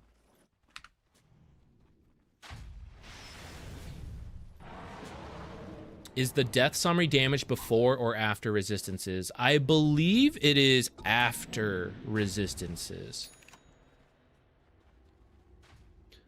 Do you have any recommendations for the best Dota 2 draft picker website? I don't really use a lot of the draft picking stuff. For most pubs, I would say playing what you're good at is more important, and learning to adapt to the draft a little bit. But it can be as simple as like, hey, we need crowd control, so I pick a stun. And maybe Sand King would have been better than Axe, but like, I don't play that guy, so like, I'm just gonna play Axe, you know, and I'm at least filling in the crowd control initiation. I would say that's the most important. If you're in some kind of like amateur league, again, actually, people are not pros, so they are limited by their hero pools, and it's often better to, again, play things you're comfortable with. But there is some stuff you can plan there. But unfortunately, I don't really use any of those draft picker tools. So I actually I don't have one to recommend. Arium, thank you. Yeah, hopefully, I've been meaning to redo some beginner stuff. We'll see if we get to it. But at least in these streams, happy to like info dump. The ending was insane. Looks like we can check it out. Actually, okay, so here's the thing, right? Like, you guys have been losing so hard, but like, damn, this game keeps going, right? I will say, in Dota, there's always a chance to come back. This is what hooks people into Dota. The comebacks are very possible compared to League, which often is like, once you're losing, you're losing. In Dota, it is possible. So if they are screwing up and they are not ending the game, there are windows to come back. Roshan is a big part of that, and a lot of pubs it's not going to happen, but you're playing with some friends, so maybe you can direct it. If they wipe in your base, the most important thing, push out lanes as much as you can, get what wards you can get down, and make sure they survive more than like, oh, I want a ward here, it's going to die. Make sure it lives, and if you have time to go get Rosh, get Rosh. The second life, and eventually the extra tools it has, the cheese, the refresher, the banner, cannot be understated. I won't go too much into it because it's like, it's overwhelming for like new stuff, but like, if you can get your team to do it, it's very good. That's the secret to coming back. Holding in the base and then push out as quickly as possible, get the big objectives if possible. And then sit in your base, wait for them to throw again, rinse and repeat till you're back in it. All right, wait, let's jump a little bit to the end. Let's see the, oh my God, big team wipe. Hold on, we gotta see it. It's the techies' minds, isn't it? It's the frickin' techies' minds. The old techies classic. Little bonus tip to your friend if you want to share it. You do need a clump of mines to get kills in these late game situations, but actually one of the best ways to come back in these kind of like tough games is just to know what the enemy is doing. So techies putting like one mine over here or one mine at a common intersection, it will explode even if the enemy uses Smoke of Deceit. So as long as you guys are on the mini-map, which I know is hard when you're new to a game, I always struggle when I go to a new game. I know I'm supposed to look, but I'm like absorbed by everything else. But if you're paying attention, you'll know, hey, the enemy is moving down here. Don't go, avoid them, stuff like that. So spreading out some mines can help that way rather than just like hope for them to like enter the base, pudge techies classic, you know? And for you, the gem is an item that is lost when you die, so it's very scary to buy. But if you ever feel trapped in your base and in a desperate situation, it can be a desperate item. The more enemy observers you remove, then you have more room to play. They actually have nothing on the map, so I don't know what they're doing right now. But usually the enemy team would like see everything you're doing, so they know like, go kill this guy here, push this lane, go kill this guy here. So removing that ward is important, and the sentries can only cover so much. So you can use the gem. You can like sweep through your jungle. You want to be real high level? Leave the gem in your base for a bit. Play the game. Okay, time to do another sweep. Pick it up. Look again. But that can be a way you come back in like pretty tough games.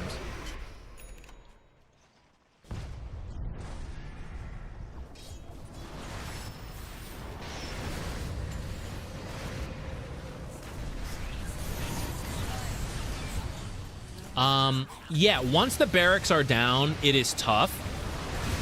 One lane is pretty doable. 2 lanes is pretty doable. Depending on your draft, I suppose. 3 lanes is often a death sentence, but it is possible. And I'll explain it before we move on to the next replay. we're kind of reaching that point, actually. So I'll show you right here. 23k up sure sounds like a lot, right? And in any given fight, the enemy team has typically been winning because they have like a 23k gold lead, right? But if we look at the net worth of these heroes, and the draft is a little funny, it's turbo as well, but let's just go with the concept, right? Techies has 30k.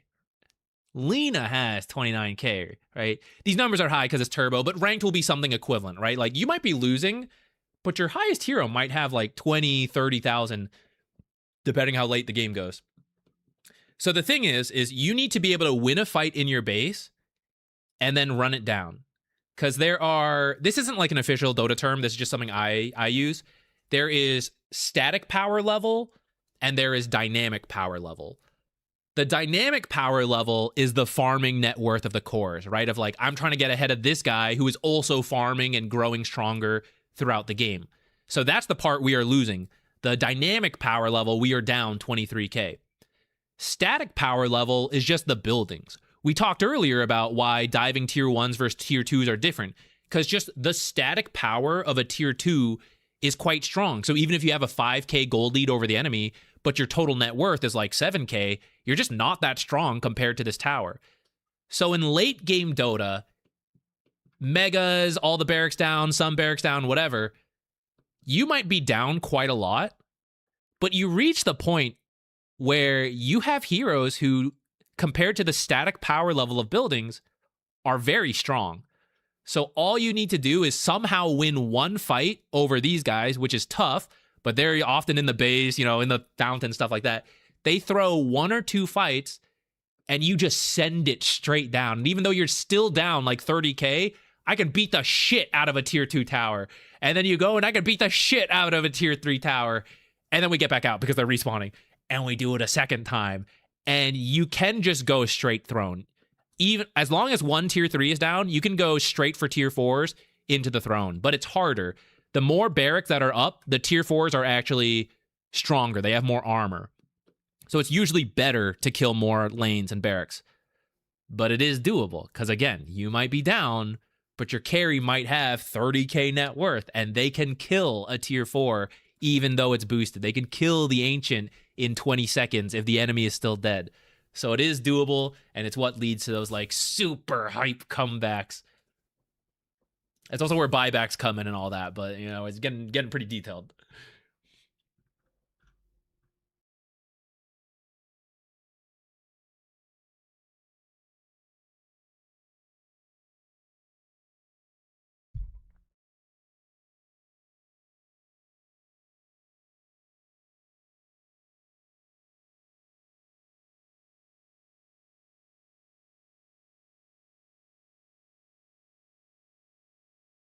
In League, you need to get all 3 inhibitors. Do you actually need to get all 3 inhibitors to end the game? You can't end off like just one? I thought I remembered you used to be able to do that. Did that change? Or it's like, it helps to have all 3? Arium, no problem. I'm happy to help out. I hope you're enjoying Dota. I know it can be very toxic. I guess you might be familiar with that coming from League, but it is a great game. And you just gotta find... You have a friend group already, so that's already a step up. But it's definitely a cool game to play, I think. You just have to... be ready with the mute and the reports,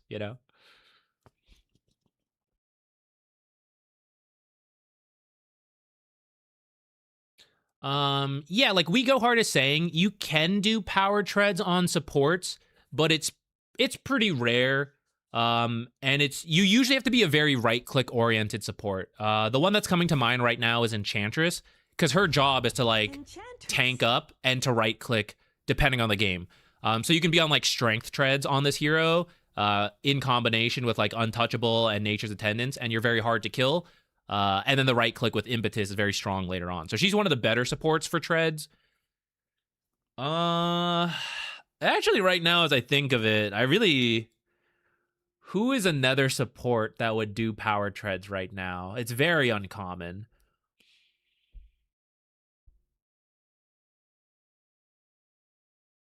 Maybe a Lion who's doing really well. That one's a little griefy.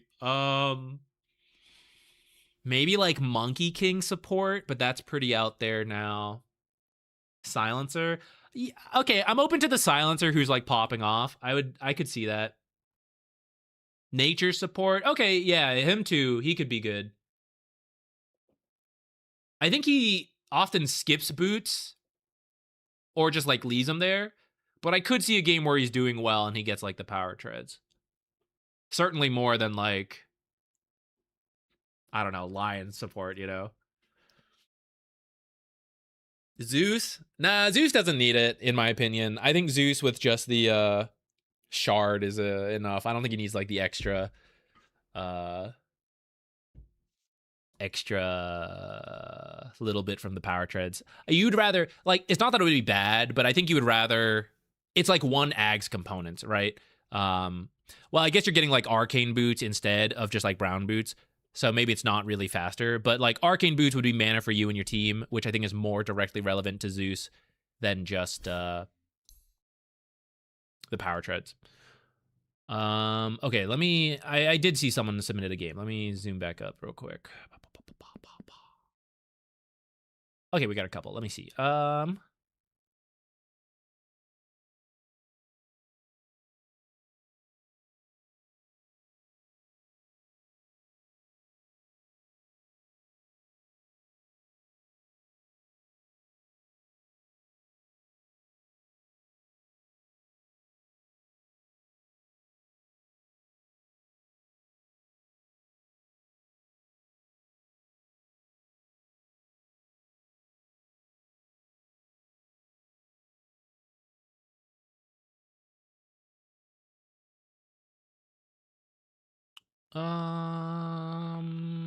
Okay. I'm going to do this one first, just to mix up the ranks a little bit. But Seth, for your question, I can at least answer the question a little bit. You do want to be careful of, like, if Invoker mid, right now Sunstrike build is like pretty common. So you do want to be careful of that when you are laning, and you have to like always assume it could come in to the fight. You do need to position a little differently, but it's not like, especially the first level or two, it's like 100 extra damage, right? So you just kind of like factor that in of, would I die with 100 extra damage? Would I die with like 200 extra damage?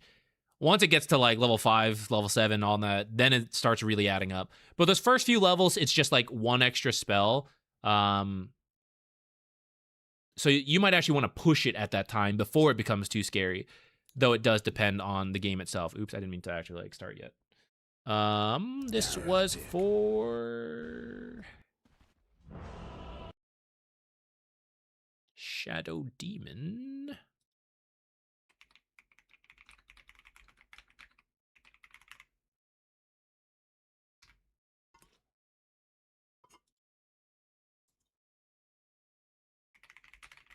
Oops.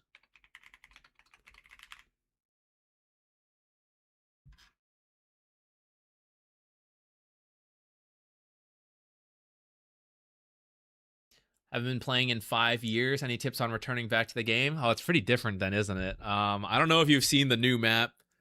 Oh man, I think you missed facets and their removal. The game's gonna be pretty different. I would just probably just play some unranked or do turbo to get the feel of it again. The big thing, if you didn't see the map change, the map is a lot bigger now, and you want to make use of that. A very generic game plan for you would be play the lane, start like taking tier 1s, occupying the enemy jungle. At 20 minutes, the Tormentor spawns. That is the best play to go for that a lot of pubs just will not do. After that, the next thing is like Roche, which also a lot of pubs will not go for. But like that would be the sequence. The ideal theoretical sequence is like play the lane, control the map, get as much farm, fight for Tormentor, get Roche, use the Roche to like take as many tier 2s as possible, wait, get the next Roche. The second Tormentor is not as important, but you could get that. Second Roche will give you a banner. That's new since the last 5 years. The banner acts as a localized fortification of the creeps. So they are immune in the radius of the banner, and you will use that to help you break high ground. You'll place the banner, and the creeps can be aggroed away from it, but at least they can't be like insta nuked by like Zeus, Lina type heroes. The second and third banner increase in radius, so you can place it even further back. You can also time it with catapults, because catapults can't be aggroed off of the towers. So then you can place the banner even further back and just like let the catapults hit the buildings. You just kind of rinse and repeat that cycle. Aegis, banner, push. Hold on, wait. I retract that.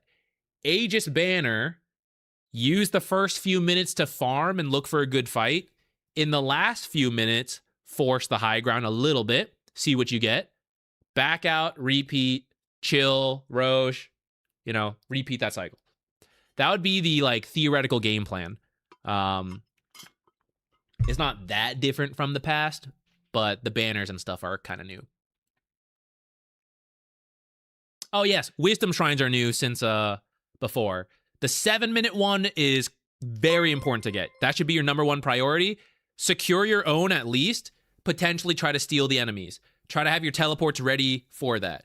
Honestly, for most ranks of Dota, as long as you are there at 7 minutes, you will probably secure it. A lot of people forget or are just like a few seconds late in the timing, myself included, in some of the games. So as long as you remember to be there, you're probably good to go. And if you steal the shrine, wait till you hit level 6, but you should have your level 6 like several minutes ahead of the enemies, unless it's like a terrible game, if you steal both wisdom shrines. So you can be really strong at that window. From then on, it's good to get the shrines, but it's not as critical. So you don't have to like completely change your playstyle after that.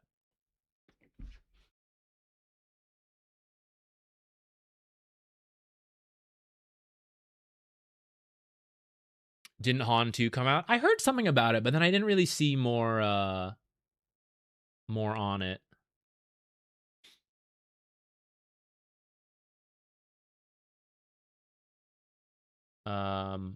Yeah, I remember people being excited about it, but I didn't really hear much. I don't know. Early rotations with the Twin Gate are good. If you're returning to the game, I'd probably first focus on your own lane. But then, yes, as your lane is like good or really bad, 6 minutes, try to help with the power runes. 7-minute, Wisdom Shrine. 8-minute, power rune. And if somewhere in there, or before or after, whatever, like some Twin Gates to help the other lanes, it can be very good. Adam, love your content. Thank you. Have a friend that just had a 10 loss streak after getting to Archon and feels pretty bad. Feels like the team never helps. I would say, so ignoring the truth of it or not, right? Sometimes we're biased and like, you know, the team was better than we thought, but like, you know, we're annoyed. But sometimes it's true. Sometimes the team sucks. So ignoring the actual situation, it can happen. Like, we'll just assume it's true. It can happen that the teams are just bad and it's not really your fault. Let's say I had a horrible win streak. The world conspired against me and I lost 100 games in a row. That will probably be pretty rough in the process and I will like, what is happening? But for myself, am I actually a worse player if I was griefed 100 times in a row? No, right? Like, I am still my rank, but I just got griefed 100 times in a row. Over time, as long as the system is not like rigged, which I don't really think it is, right? You will just climb up back over. Because if I am, you know, if he is an Archon player and he just lost 10 games, he's still an Archon player. He just has to keep doing his best every game and it'll climb back up.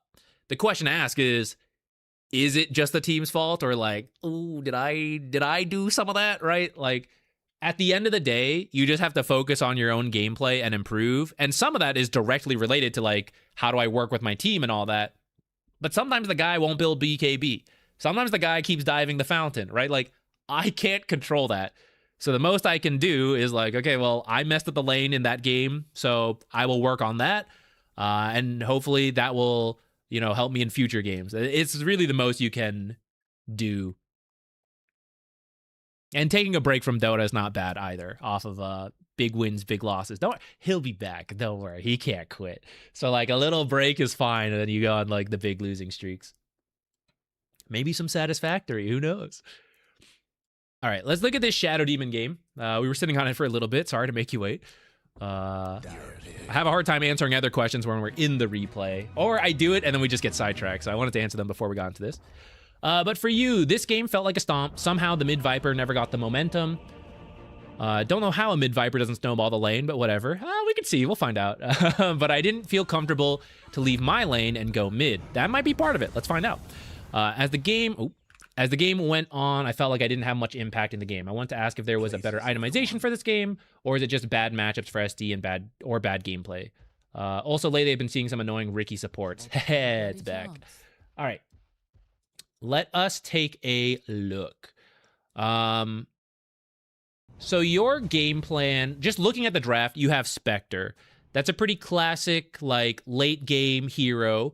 So if we're not playing too fast, I'm going to feel okay. We'll try to give her a solid lane and then work with the other heroes to just, make space, drag it out to the late game.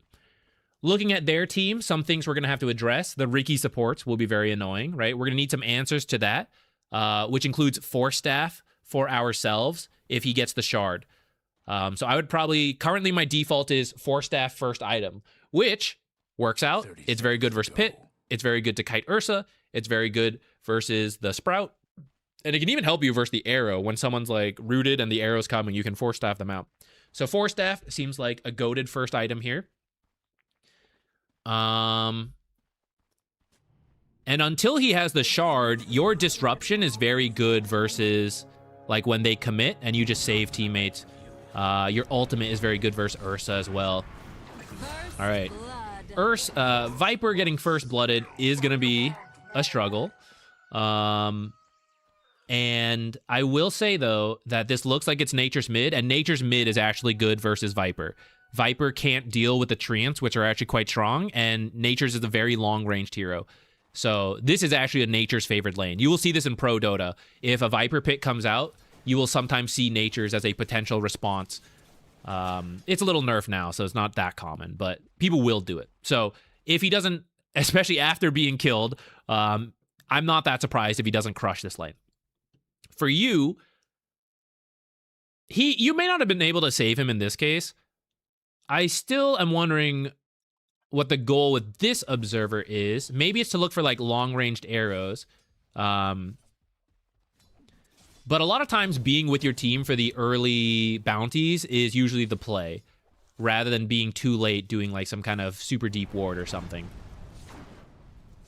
This is a pretty scary position, by the way. All right, we've been sitting on disruption for a while, so we're not getting the mana regen going. Underlord was on his own for a bit, so feel free to just throw it out when a creep is getting low. Range creep is best, but a melee creep is not bad either. Make him miss some last hits and use the illusions to harass. That's kind of the game plan anyways. So in this lane, we did a little bit of harassing.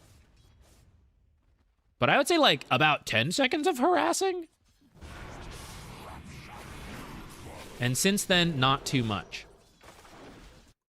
Okay, so we want to ask ourselves every time you go into a lane a whole bunch of questions. But one of them being, how is the 1v1? Are we stronger than them in 2v2s, 1v1s here, 1v1s here? Like, what do I want out of this lane? Underlord will destroy Spectre. He just has far more damage. His Firestorm's really good because she's melee. If we leave this in a 1v1, he will crush her. If they're like all competent, right? And this is Divine, so we're going to assume that the way the matchup should go is very likely how it will go. Ricky is actually not that strong of a laner. He actually wants to cause chaos and make things weird. Either through creep dragging, which in Divine a lot of people won't even do, or just through like pulls and stacks and stuff at least. So when we are engaging the Ricky, we're kind of giving them what they want. They're getting the 1v1 versus the Spectre, and you might outtrade Ricky over time as a range versus melee, though in this case he's level 2 from earlier.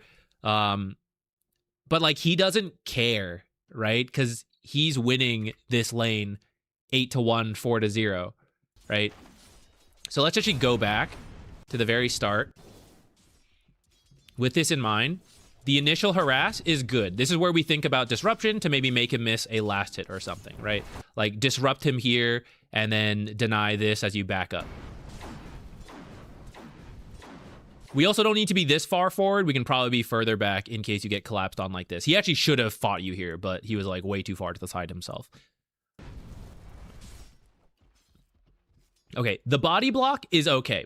If you want to, knowing that I need to be in the lane to help Spectre, and I also don't want to have this stuff, if you want to just sentry block earlier so that we don't have to worry about this and we can just stay in the lane harassing the Underlord right now, you can do that. You can also last second drop it, like 59 seconds drop it here. If you want a body block, I don't mind that much, but let's start like moving closer back to the lane after this. So, successfully body block. What's the lane situation? There's actually more enemy creeps than our creeps. It's pushing in here. I have a full minute of not needing to do anything in this jungle. Because I don't need to small pull. The lane is in a good position. And this camp is blocked. He can't do a pull. I don't have to do anything to him. Okay, maybe a full minute's too much because we're going to have to come back to like body block again or whatever, right? But at least for like 40 seconds, it is totally out of my mind. I have 40 seconds to dedicate to just harassing and denying as much as possible. But first we get zoned by Riki. Okay, sure. Get back into the lane through here. But then we're like engaging with the Riki here, right? Now we're looking for this camp. So you're going to unblock it. You have given Riki how long? 45 seconds pretty much to block this again. If he does not have a sentry, he can buy a sentry, have it come out, then block it again, because we unblocked it so early. So unblocking it now does not give me a camp to work with. Unblocking it before 2 minutes does. And technically this is before 2 minutes, but it's a lot of time for Riki to just body block or sentry block again. And I have now given myself 2 trips to come back here, which is that I had to come here to unblock it. I'm going to have to come here, and then I have to come back here to actually pull. If you had come over and seen that it wasn't unblocked, we would have just done a trip for nothing, right? So here, we could have gone through here and been good. I guess you ran through here so you knew it was unblocked anyways, but sometimes what people do is they'll be in the lane, they'll leave to come check, and then they'll come back. And then they'll come back to pull, and then come back. So it's like an unnecessary other trip. Once you see it's blocked, just continue to play the lane like we talked about, and come back at like 150. You know why? Because now I'm consolidating the trip. I already needed to come over here to body block. So now I will come over, I will sentry, I will unblock, I will run over, all in one trip over here. Instead of 2 trips. Unblock, come here, block. And that extra 5-10 seconds is time to spend harassing Underlord. And helping with these creeps.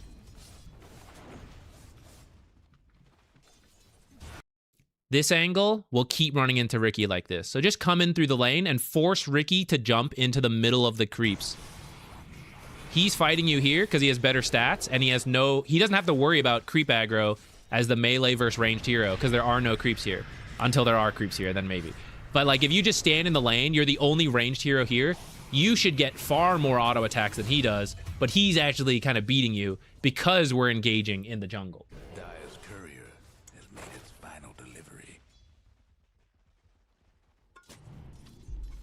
Now, Viper's actually doing okay right now. The next thing we're going to look for is the... you don't have to go for the 4-minute water rune just because this is a tough lane and the water rune doesn't matter much in the mid lane. But 6 minutes would still be good to do and to keep an eye on. This block is good, or like preventing the pull. That stuff's good.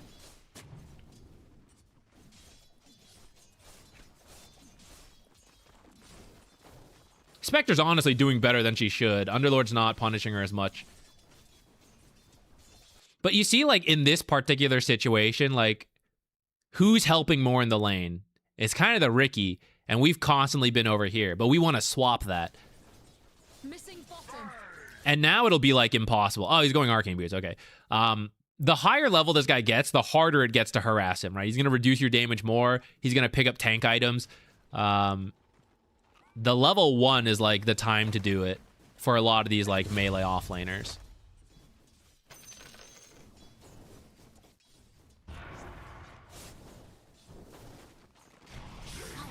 Oh, the connected pull.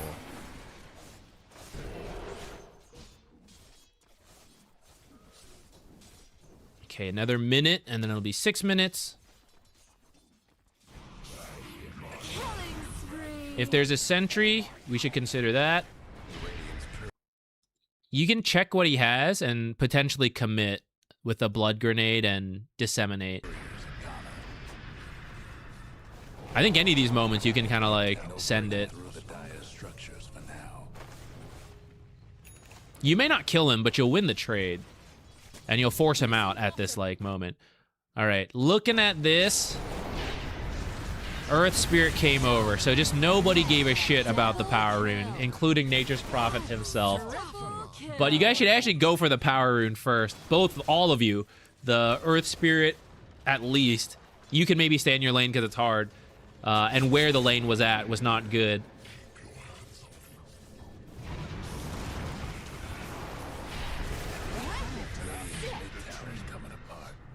So I'm going to go back right before we teleported and ask.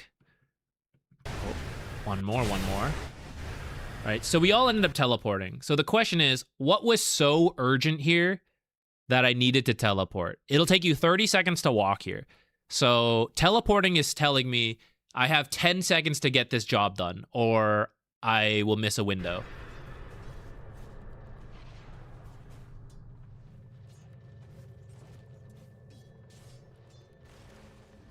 All right, that's about 10 seconds. So we didn't really get much done in that time. So really, we should just be walking. And if we have to teleport, we'll teleport. But otherwise, we're walking out just to get back to lane and save the teleport to open up a chance to do something else. You mentioned, like, I'm not sure if I had much impact. What if they dive him right now? I could maybe TP and save him. What about helping mid lane, right? How do I help? I gotta get there. Could be walking, could be the TP. So the more we save the teleport, the more chances there are to impact the map. And for example, instead of TPing and walking top, this lane's like getting kind of rough. We talked about it, right? Maybe I walk bottom and I'm gonna need to top, I TP top. But if not, I just keep walking bottom. I get here, I start affecting this lane instead of this one, which is already struggling. Or maybe I help Viper if that's possible, but it'll be kind of hard here. But maybe if you bring a smoke, you could bring him to a lane.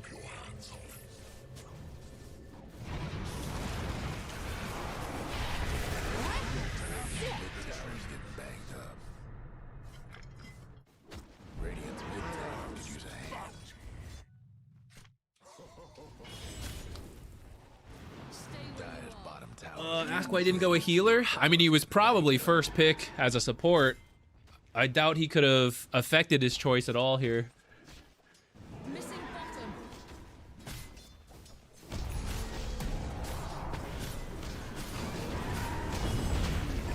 Yeah, like this. Double kill. All right, I read a comment. I was reading chat and I missed how this set up, but that was good. Oh, look, you walked here because you were forced to because the teleport was still on cooldown from the last time, but you want to intentionally do this, right? You want to walk over because I'm actually threatening 2 plays. I'm walking to play 1 and I'm ready to teleport to play 2, and I'm going to choose which play is best as I go. But if we just teleport with no clear game plan, then I eliminate that. I am always locked into plan 1, whether there's another plan that's better.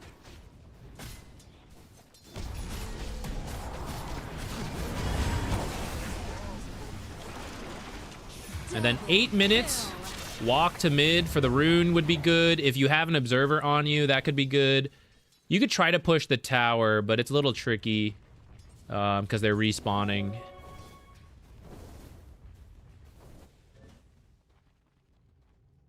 Only the wary might find us. So what are we doing right now? 10 seconds. Spectre, we're going to kill Ricky.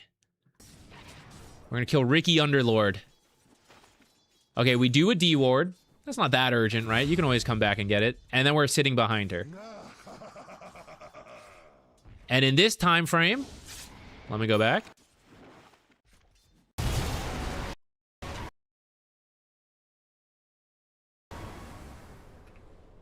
When'd you TP? So you start TPing here. So if you know you want to go back top for whatever reason, you think she's in danger. If she's in danger, I'll TP. Maybe I have to go around. But actually, it looks like a fight, so I was here, and maybe I help Viper. I disrupt him, and I save him. And if this doesn't happen and Viper backs off, okay, I still want to go top. I'm going around. We're on ×2 speed, actually. I should have gone faster. And here I am waiting with a teleport. So I have my options ready for another play on the map. Perhaps a repeat of bottom lane earlier, right? So don't forget about the Twin Gate. We also could have walked mid instead of going to the side lane. I really don't think you can get much done top. You just want Spectre to hit 6, and then you want to make a play somewhere else so she can just haunt in. Because this guy is too hard to kill. And Nature's is going to keep showing up. I guess now he can also teleport away. But guess what? That's him teleporting away from your carry. So then that's space for him. So you guys want to try to make a play somewhere else rather than keep going top. You saw them drop the ob, so I thought they might be about to dive spec. Okay, fair enough. You know what? I will say the preemptive TP is like a pretty sick play. And sometimes we're wrong, and then we look a little funny, and some guy on Twitch and YouTube like critiques you, you know? But sometimes it's absolutely right. They dive and you instantly disrupt. So if that's what you saw and you thought, then I'm totally up for it. We kind of have to try these things. If we were able to walk, though, then this is where you TP down here and you help out. Or maybe you go through the Twin Gate here. Tick down. Whew. Killing spree. Double kill. Monster kill. Bottom towers give me business. Dire gave up bottom tower. Top tower. You know the drill. Now, Viper did help in that bottom fight once. Or at least he came. But I admit he has not really joined as much. However, have you all gone to him? Right? I've seen a lot of these side lane plays. Viper is not a hero who rotates very well. So you know what he would like? Is if people would just kick things into him. Or like disrupt so he can walk up and then start spinning on him, right? So it does go a bit both ways. He could maybe try to help a little more, but I don't believe we have gone mid like once. Earth Spirit's here at least right now, but I don't think we have gone ourselves. And look, it's easy, right? Like once this guy can attack, he can kill things. Okay, you know, maybe not multiple things, but oh, nice.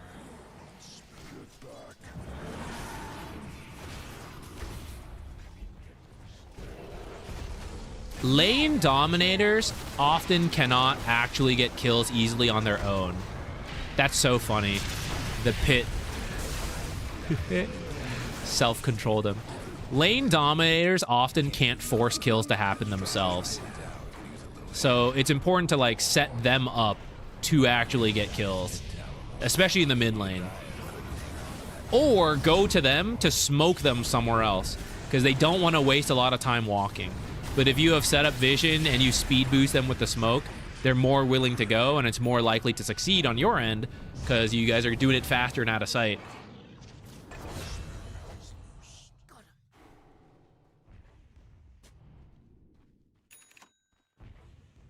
Radiant's top tower is taking hits.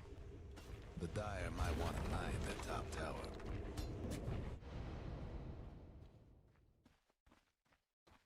Dire's top tower's getting beat down. It kind of depends on the passive, but illusions typically do copy. Want to mine their top tower. Dire's top tower's gone. Shadow Demon is a very utility-based hero. He has some of the most broken utility in the game, and that's kind of his thing.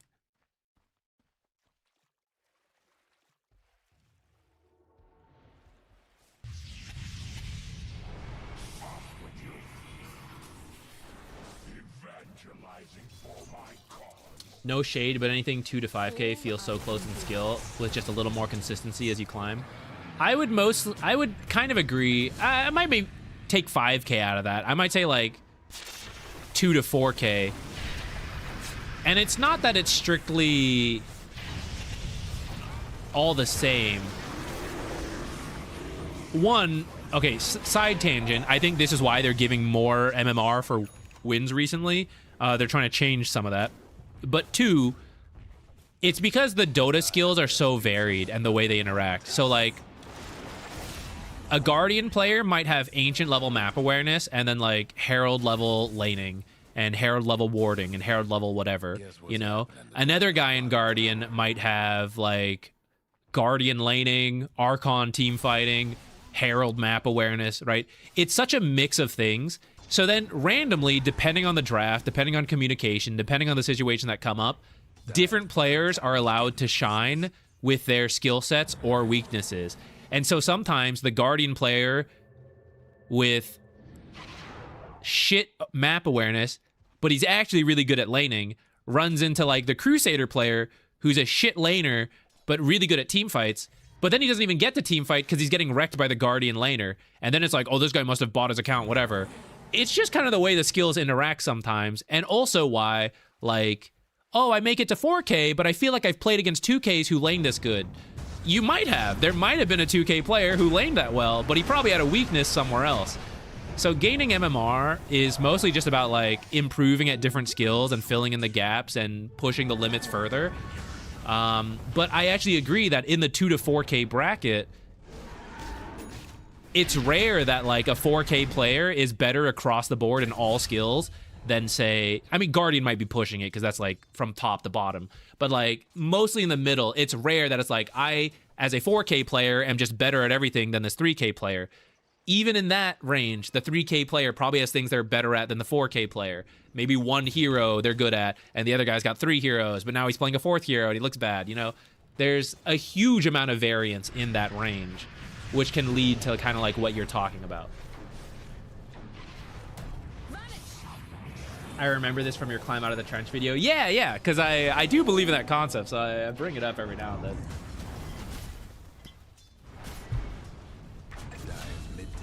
Just saw your Twitch hello from Singapore. Oh, what's up? Hello.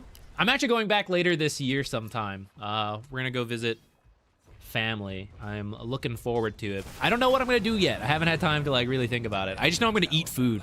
I'm looking forward to eating food. It's been a while since I've been back to Singapore. Okay, we kind of rambled a little bit. Let's collect another match ID. If anyone wants to submit the games they're playing from the last week. Any questions you got? If I didn't pick your game before, feel free to resubmit it. Once you're in this situation, 10K down at 16 minutes is pretty brutal. Remember last game when we were like, here's the new player advice? It's actually exactly the same. So we're going to cheat.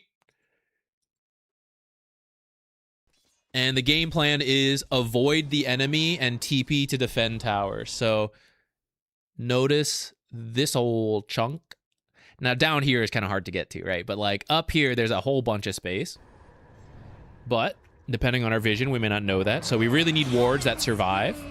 What a lot of people do in these losing situations is put the wards on the cliff as the dire, like right here. But you end up losing these because these are like the first places to check. And then you continue to play the game dark. And you're placing this ward like, oh, well, Zach, we're going to fight here. We're not going to fight here. We're losing 10K. I am only fighting like here and like here. Obviously, that's an exaggeration. But a lot of times people keep putting wards here and here to like, oh, I need to see the enemy that's crushing us come in. And we lose all the observers. And now we play in the dark. And we can't see all this. All this. The money available here is more than full team wiping the enemy team probably right now. That is back of the hand napkin math, but I'm pretty confident that's true at 17 minutes. The Underlord kill was worth 600 gold, and Viper just killed the Natures for like 800 gold. So maybe a full team wipe's exaggerating it. But up here, this is 1,000 gold for the tower, and then there's like, you know, we'll say 500 in 2 creep waves and like 1,000-ish, like 1,000 plus in jungle camps. And then if we counter like, oh, the gold we're losing for fighting, you know.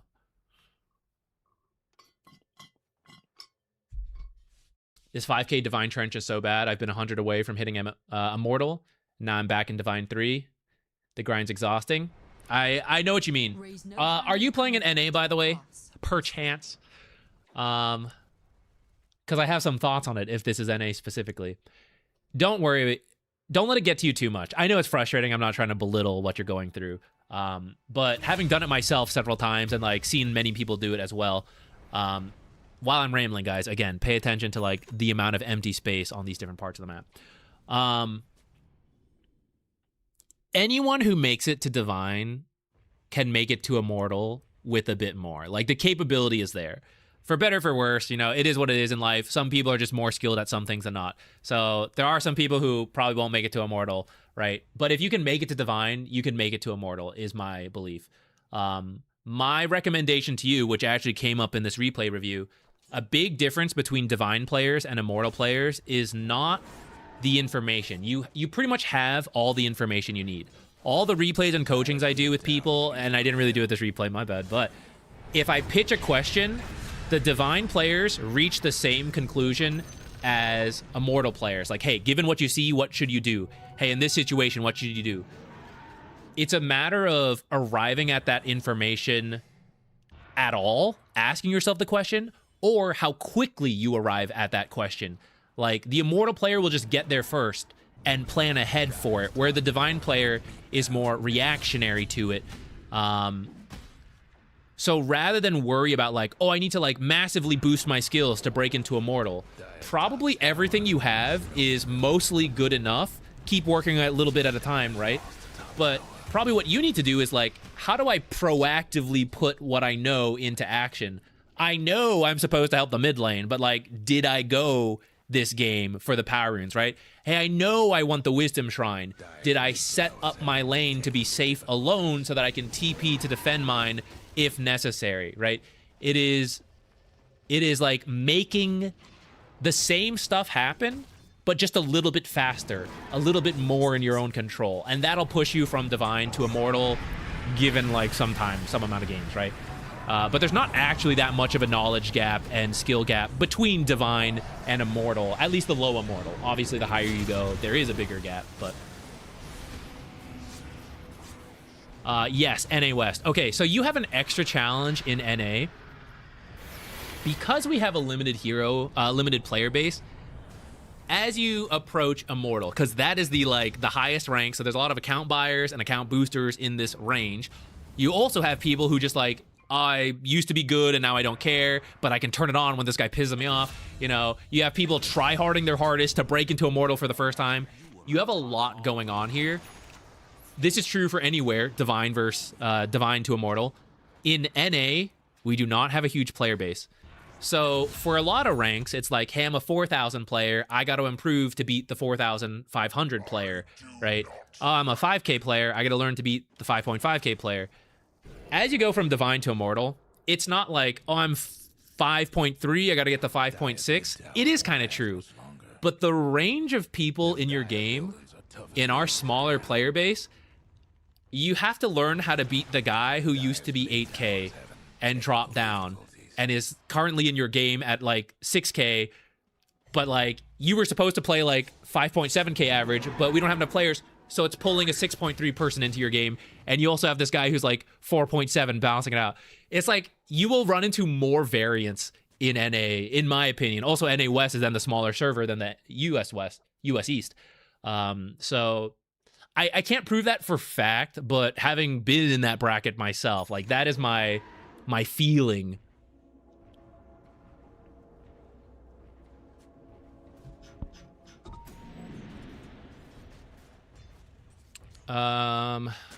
Concerning Jug resolution, let me see. You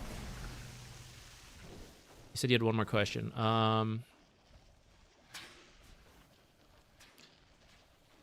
So my biggest issue with Jug is that he is unable to man fight as a right-click melee core, relying entirely on Ags and Omni to kill and spin to get out. If I wanted to burst in a short time, I'd play PA with Nullifier and Bloodthorn. I don't think you get Bloodthorn on PA, actually.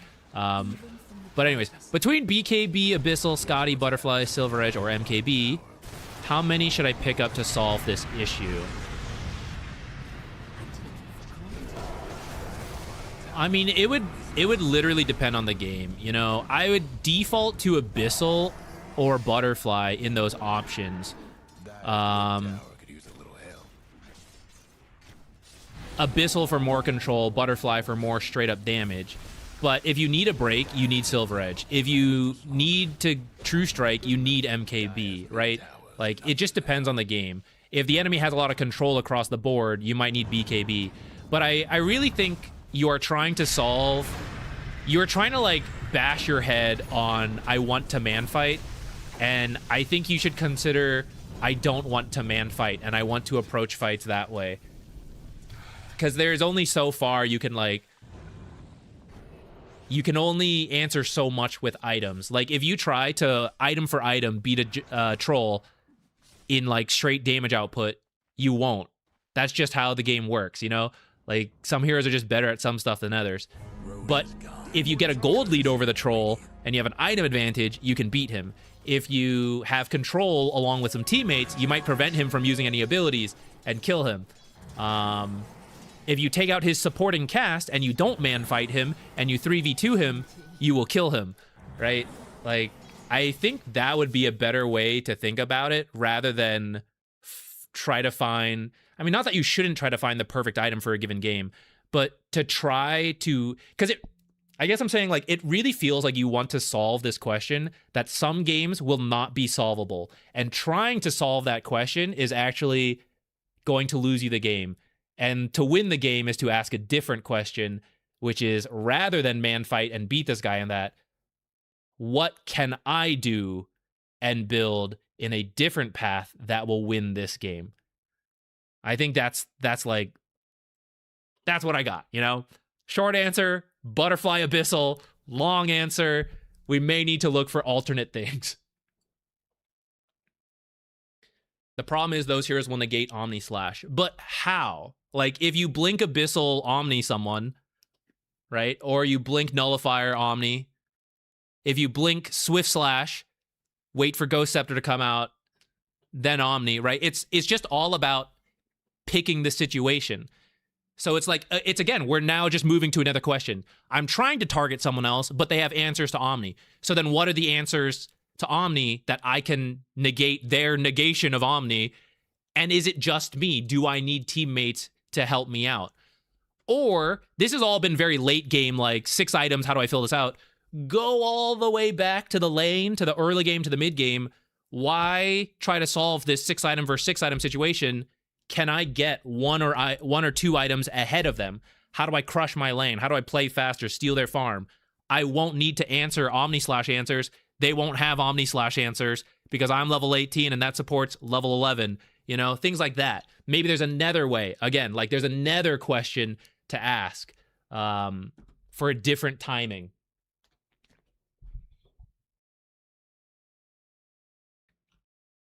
Feel free to throw in games, please. I need to get more water again. And I'm going to boil some water for tea. We're reaching that point. I'm getting tired of talking. Maybe Satisfactory time is around the window.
the water from my fridge is so slow, and I have to just sit there and hold it.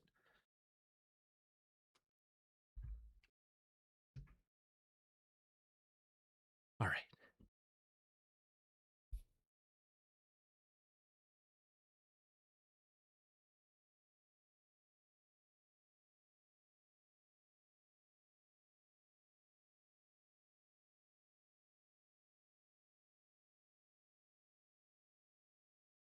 I do see the YouTube chats. Sometimes I'm just not like always answering everything depending on what I'm rambling about at the moment, but I do try to see everything or try to respond as much as I can. MMR range is open to whatever. I don't mind. Sometimes we do have a goal of the day, and I think I can't remember if we did it or not, but in the future we might do like, hey, Herald Day, you know, Guardian Day, Crusader Day. But if I don't have a limit on anything, then it's, you know, free for all. Feel free to put anything in. If it gets high enough MMR, you know, it's like, I do think my game knowledge is higher than my actual MMR, but like I will recognize my limits, right? I can give my opinions, but I recognize how much authority I should have critiquing like a 9K, 8K player, right? I haven't really proven that I'm over or not, but I could share what I think that 8 or 9K player could do as an example. Okay, we're going to do this one. And then, Krish, I just saw you did a donation for mid-OD. We can do that one next. But since I just pulled this one up, I feel bad to, like, debate switch, you know? So let me do this one first. We'll take a look at yours after.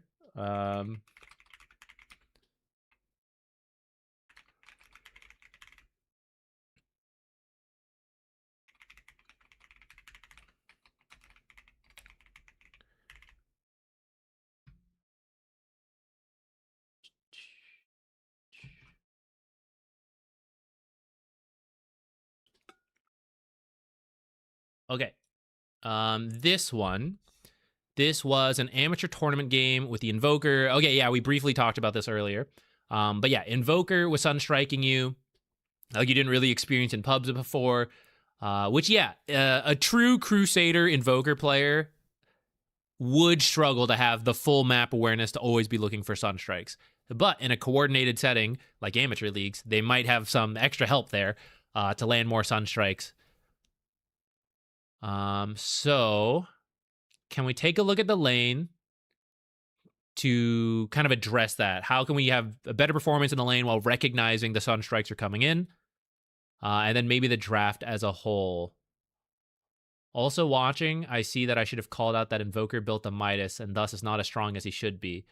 Kinda, but in terms of the sunstrikes, Midas versus Meteor Hammer would be very little difference to you outside of him actually rotating up. So it may not have mattered that much. Maybe the early fights, it does matter, but let's see.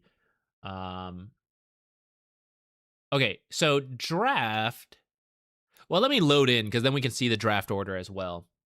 I'll give a little bit. I recognize there's only so much we can talk about in amateur leagues. Like we can say like, oh, this is the Medusa pick, and it's like, oh, I don't play Medusa, you know. So I won't worry about it too much, but I can give you some general guidance. Like for example, would you see these bans in like a pro match? Maybe not. But a lot of these amateur leagues are like, hey, this guy only plays these 3 heroes, ban him. Hey, this is their best player, ban him. So these are fine with me. I won't worry too much about the early openers. I don't even know if we should worry too much about these next. Radiant ban. Okay, so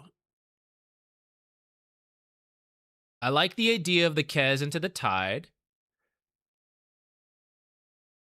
I guess you're going to have Ogre with him as well. I don't know that Ogre is the best pairing with Kez. Ranged plus melee is a very safe bet to go with in a lot of pub games, but also amateur leagues, if possible. Ogre's going to have to like you're now playing double melee into Tide, who is typically good versus that, though Kez will be a little annoying. But then Lich and Jakir are both good versus melee heroes. So that lane is like harder than it needs to be now, unless you go over there. But then you might have like Ogre 4 with Primal Beast, which Ogre 4 is not that great, and then Ogre Primal is not that great. This might be Primal mid. I don't know what your team does yet. It's actually a really good Primal Beast game. He needs a lot of farm, so you guys should up his priority if possible. If it's like a good mid game, just send him there. And if he's in the off lane, you have to make sure he gets like a good chunk of farm. The downside of this Ogre pick after Witch Doctor is that taking him out, the two of you would have a hard time creating action on your own. If you could just run into heroes, sure, but a lot of times, like, these ranged heroes will see you and just back away, and you won't be able to get close enough. And now this guy who we said could get a lot done with farm, he now needs to be the main playmaker unless you pick a mid playmaker, which you could. Invoker's hard to, like, completely shut down, so you could just pick someone to, like, be the playmaker for the team. That's kind of what we go for. Cool. But Roots are not going to be the best versus Lifestealer and Tide. You wanted someone either with silences or hard stuns, or like BKB piercing stuns. But I recognize, again, we're playing around the limitations of hero pools and stuff. So at least it's a playmaking control hero, and that's kind of what we wanted.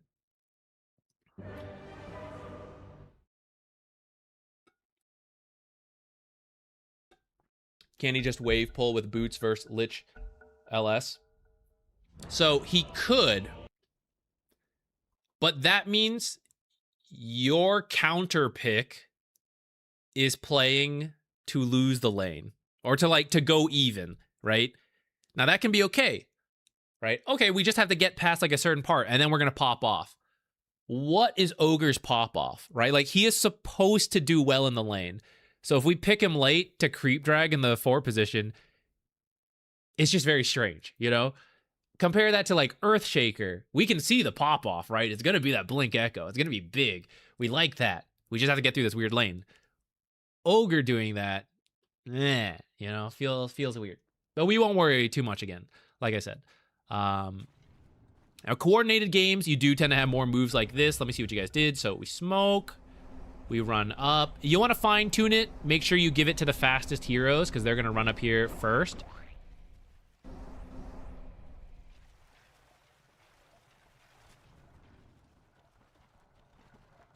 You usually only send one hero to do this, by the way. So like Ember walks up or Kez walks up, but they both walked up to break their smoke. The reason you do that is because now I know both of you are here, so the whole team is here, most likely. If one hero breaks, he could just be scouting, and the others could be rapping like this. They could be sitting behind him. They could be somewhere else, and it's just this one guy who's on his own, which is why you usually want it to be the mid Ember who does it, because it's like, oh, the mid laner is just like, he's just in his mid lane, right? That's not that strange. Then the carry also does it. Now you're like, okay, that's... Now, they should probably suspect it because it's a coordinated team, but, you know, there are mistakes here as well. So you guys get the kill. You guys broke your smoke here. So from their perspective, if they were to guess, what was Ember and Kez doing here? Especially if only one person broke their smoke here. What were they doing here? Why were they here? What do mid laners like to do at the start of the game? Ward. There's a good chance they checked with the sentry in this area, or they will check. If I were to blindly check and I had someone break their smoke here, I'd be checking the bottom half. So to now put the observer after the fact is like, this is an increased risk area. And I would either move it really far back in a sneaky manner, or try to put it on the top side if possible. Or put it like on your own half, which is much more defensive, but less likely to be killed. Okay. You caught Jakiro here. By the way, here's your observer getting killed. I'm going to get into the nitty and gritty of it just because this is a coordinated team stuff. So, like, usually in pubs, it's like, throw this shit out the window. Who knows what anyone's doing? But I want to talk about the implications of some of the stuff we're seeing because, like, it could theoretically matter. I know this is, like, Crusader, so there are still going to be mistakes here, but it is a coordinated effort as much as possible. You smoked in this direction, and you caught a slow hero like Jakiro over here. I guess it could be Lich 5, that is true, and I'm actually currently forgetting if you guys saw Lich or not. But the odds that he blocked your camp and made it back into this position is actually very slim because he's a slow hero. So this sentry that you're placing is looking for the enemy having blocked your camp, and you're trying to double dip. You're trying to block their camp and unblock their camp, which if you're going to do that, you should probably just move it all the way over to like maximize the ground you're covering. At the least, move it a little further up to catch as much in here as possible.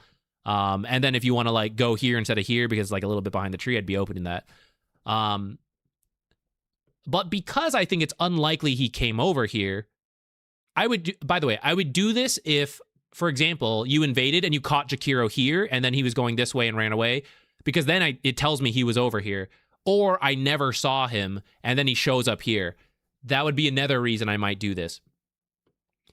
Because I don't think he made it here to ward and I want to block the camp, I don't want him to now double dip, which is to come in, block my camp, and unblock his camp. So I would move this sentry now over here or down here. Down here is completely out of range of this one. Over here. So it will block the camp, but it will not give Jakiro the chance to unblock this. It won't give us the chance to unblock this. But again, I am mind gaming that I do not think he could have physically been here and here fast enough. But there is a Lich, so maybe Lich did it. And so, like, you know, it's fine. Maybe we're overthinking.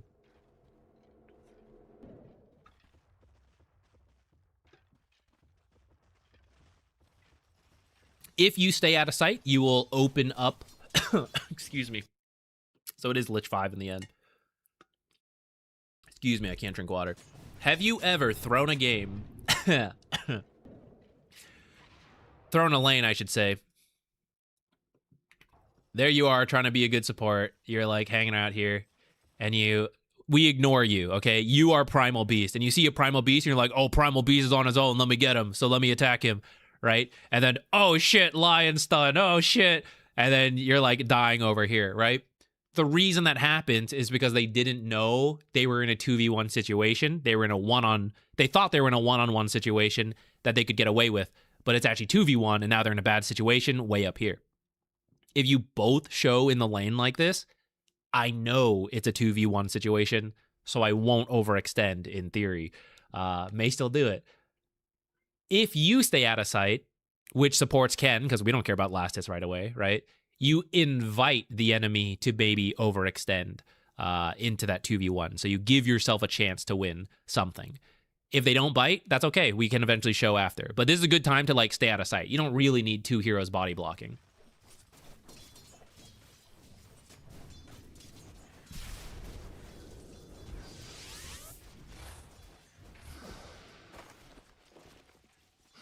So much for the Radiant's courier. You might as well throw that out right away.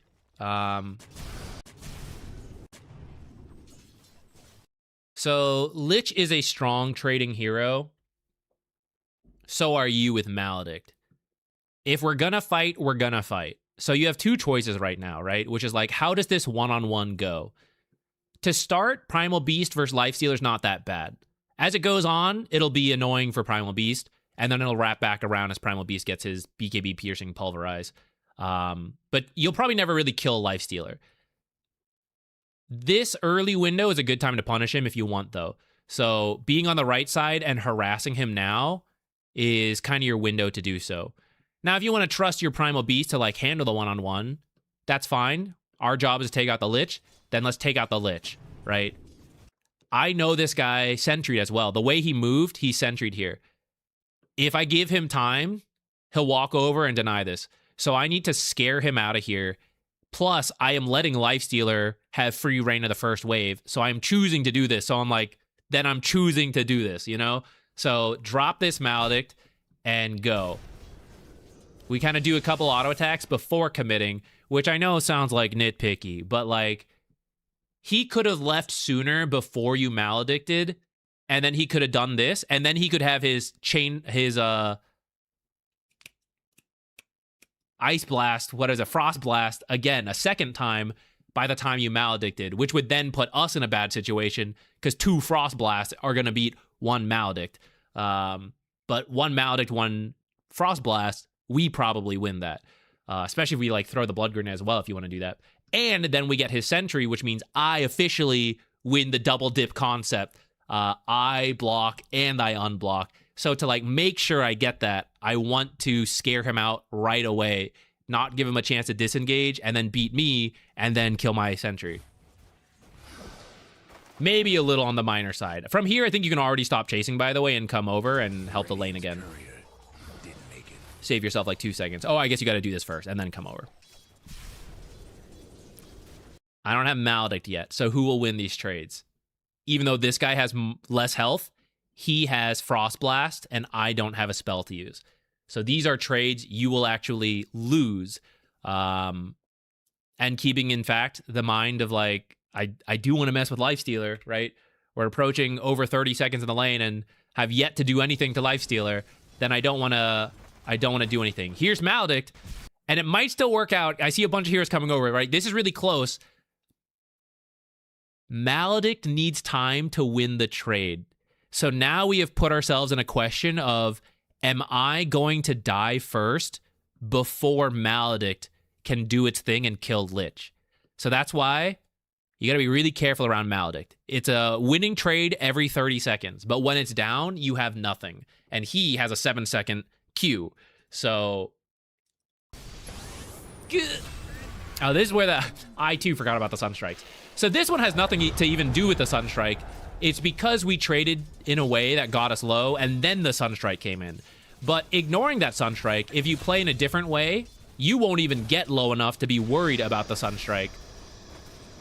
And then same with this. This one, now you're trying to overcompensate, I think.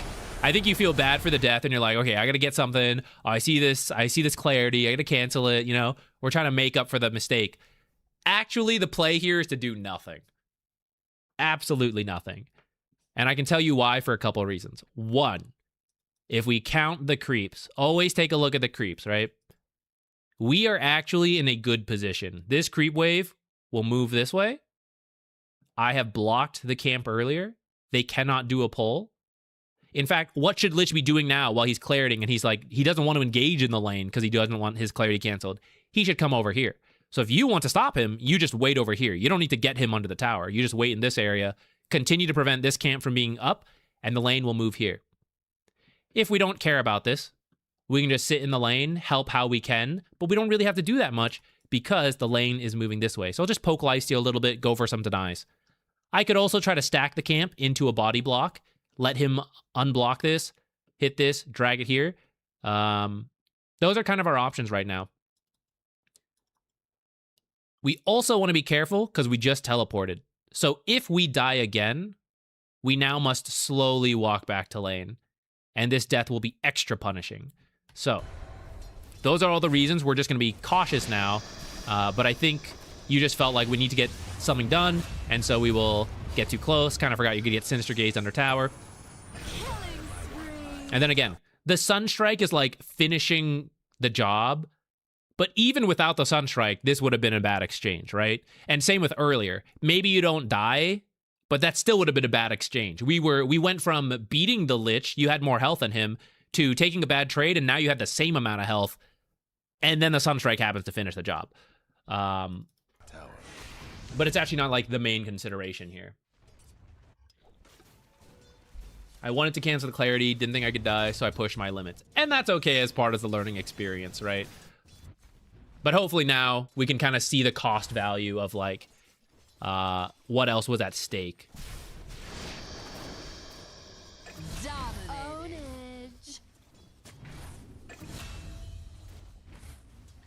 Once you fall behind as Witch Doctor, it starts to become rough.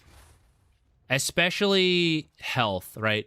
Because now at half health compared to Lich at full health, even if you have the same level of spells and Maledict would ultimately win the trade, it will take 12 seconds to win the trade, which will be 2 Frost Blasts, which should be level 2 now. So 2 Frost Blasts plus another spell, and we are likely to die before Maledict can do its thing. So making sure we're careful with these early trades is very important for this hero.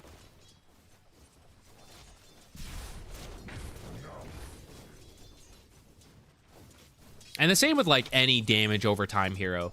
You want to like build a health lead and maintain the health lead. Burst heroes have more turnaround potential because of how burst and chain stuns work. Like you can bait the enemy into mistakes a little easier. Slower damage over time heroes struggle to bait heroes in because you probably just die before the damage over time comes in. But if the fight lasts long enough, maybe you do turn it around.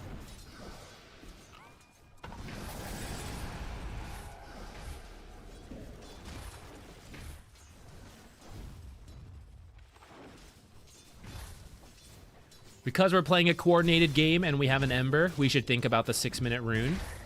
So this is a good deny, because I need to get Equilibrium in a good spot, and done. We've done it.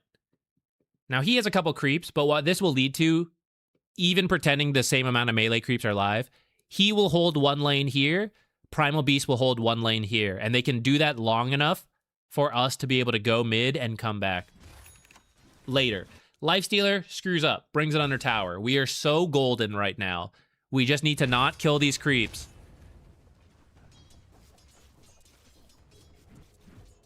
Now, they might do a pull, but the pull will ultimately push back as well.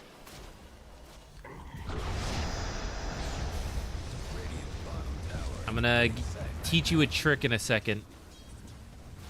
So here's where we should be going to mid, but we took a lot of damage, so... and maybe we're not thinking about it. We lucked out, but Ember should be top, you should be bottom, and that way, if this Invoker was better with Forge Spirits, the luck is controlled. Now let's go back. Ah, too far. Whenever we place a sentry looking for wards, what you're saying is, I have at least 3 seconds to stand here and attack, and I don't mind revealing where I am. So, we're coming over here. Where are they? They've left. No, they're probably here, right? We recently saw them. I know Lifestealer dragged it back, and it's been kind of gone. If the creeps aren't going to show up, then they've done a pull. So either things are good, in which case I don't need to do anything, or things are not so good, but it's too late to really change it, right? Like, the pull has already happened. So now, if I sentry, again, there's like 2 options. Either A, they are not here, and this is okay, or B, they're here, and this is a very bad time to do this. So just like, risk-reward is not worth it here. Which is what happens, right? We sentry, we attack. Oh shit, they're in the area. They're coming to get me, right? And now I can't go for the sentry. I lose my sentry, and I lose this trade as well because it was 2v1 and I had to run away. So be very careful about this stuff. And if you need something to do while you're waiting, just take the long route around, right? Because then you'd be over here instead of here, so Lifestealer would not get to you. And if they're over here, it's more unnatural to like go this way. And then you can sentry block back here, which is harder to find, and still look for their stuff. And it will then bring you closer to the mid rotation coming up in a moment.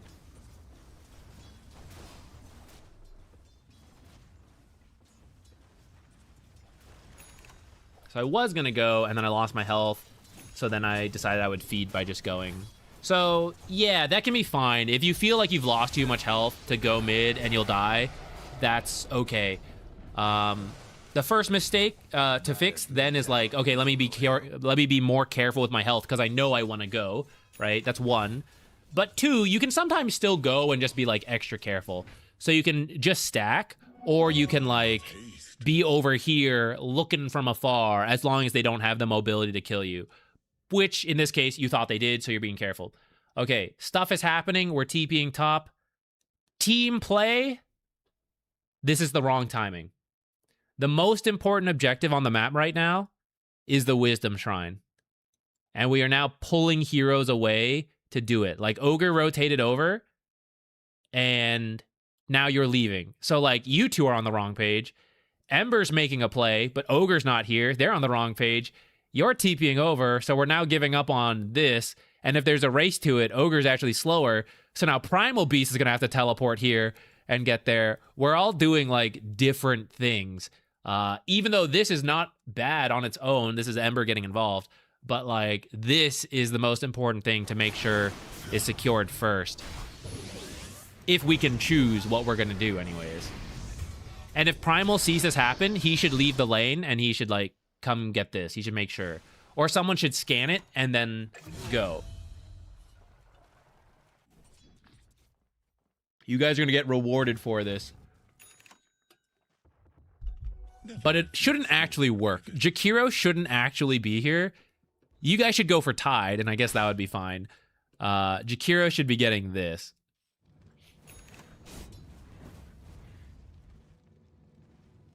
Okay, you are coming for the 8-minute rune.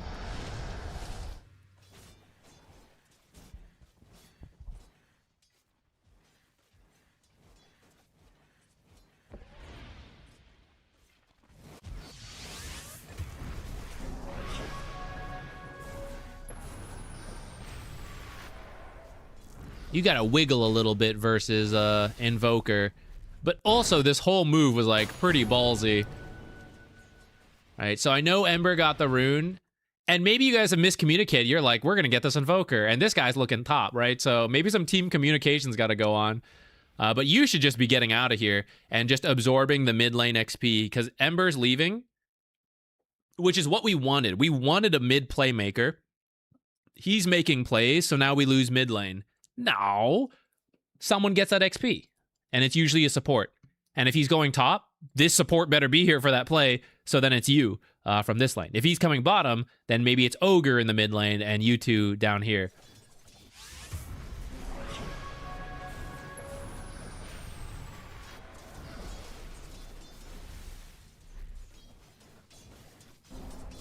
Actually, it met at a good spot. You guys didn't even miss that many creeps, but now we will miss those creeps. Dire's mid tower won't last much longer.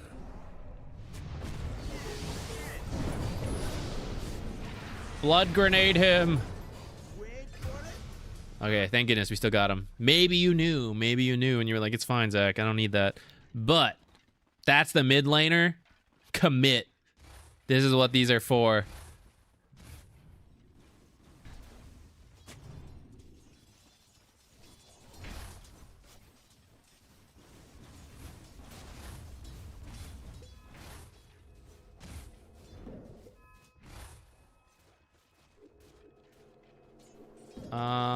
I'm not sure if we walked through vision, but I just want to pitch something. So as you kind of realized, right, you did the observer. This can be okay, though with the amount of fighting over this camp, I would be very careful of, like, at some point he might just sentry lower to unblock this, and then you're going to lose this. So I don't think I would place this. You have to place it, like, further down over here. But actually placing it back here is just rough nowadays because a lot of sentries kill it by accident. 2, as you determine, very hard kill to get. Maybe you guys were thinking with Pulverize, it's doable. But a lot of your damage will get blocked by Rage, and you might infest something. And then you actually don't even have enough mana for the whole combo, right? So you can't help chain stun. You need Maldic going to have the damage. You need your ult to have the damage, and I can't do it. So this is a kill attempt that pretty much will not happen. So we get 0 gold out of it, right? Now, I know if you get the kill, it's probably like 400 gold, but we always got to, like, weigh the odds. If you can recognize that a kill is too hard to get, either due to matchups and heroes and items or mana resources, things like that, stacking is always guaranteed money if you know the timings, right? And you're a ranged hero, this is 200 gold guaranteed at 10 minutes.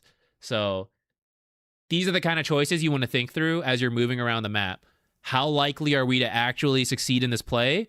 Or this is my guaranteed money that I have multiple heroes who can clear stacks. It will give me time to regen. It will still generate gold for the team. And then we can come for a kill attempt after I have gotten my clarity, after my Basilius has given me a little bit more mana. Then we make a play where the odds have been boosted and we can go for that 400 gold.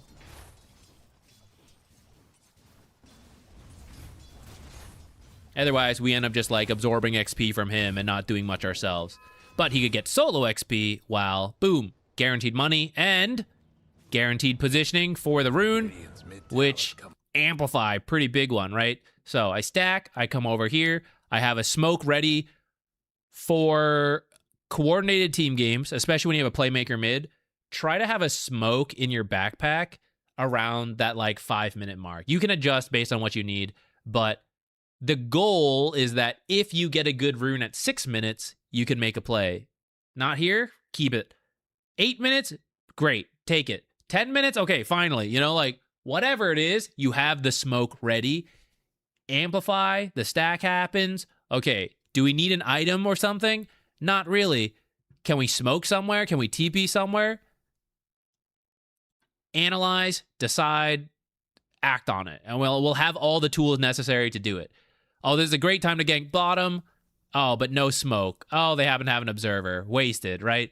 We're just boosting our odds that these plays work out.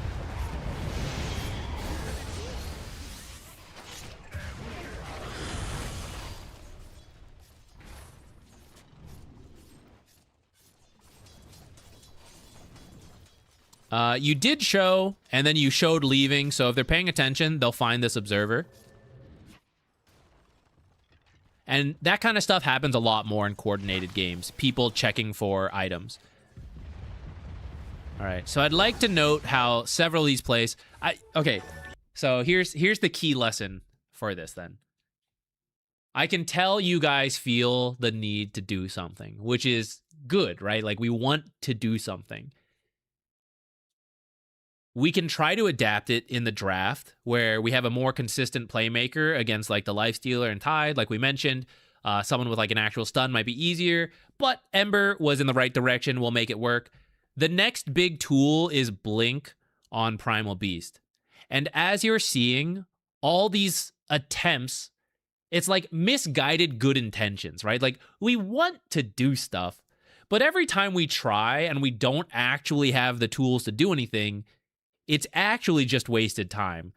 So the sooner you can identify, we don't have the tools, what are the tools, the blink, then again, double supports looking for Lifestealer, 0.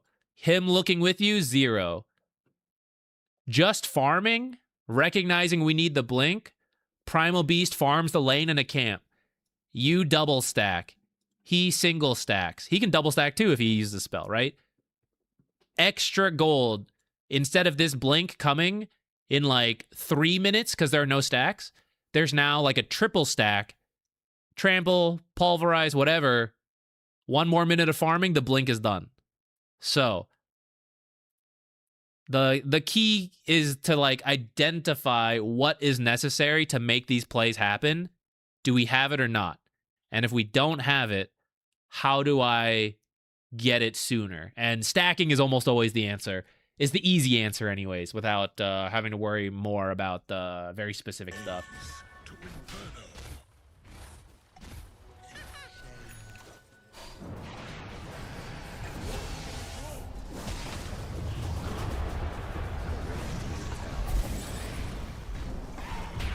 That's an interesting point of like, does the Wisdom Shrine matter more or less at lower MMRs where people may not take advantage of the level advantage, or they might throw the level of advantage they get? I feel like it would just depend on the game.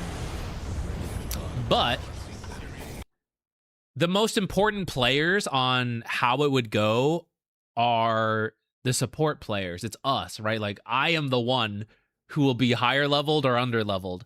So I feel like I would rather give myself the advantage in that regard and care about the Wisdom Shrine, even in the theoretical chaos of lower MMR. But I do understand the argument, and if that's your belief, then I guess that would be fine.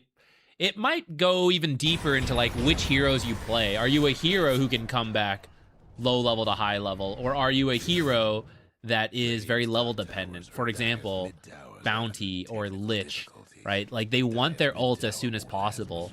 So trying to come back without any levels would be tough. Maledict is actually a great ability, even without the ult. So, like, if Witch Doctor was under leveled, you might be able to still get stuff with Maledict.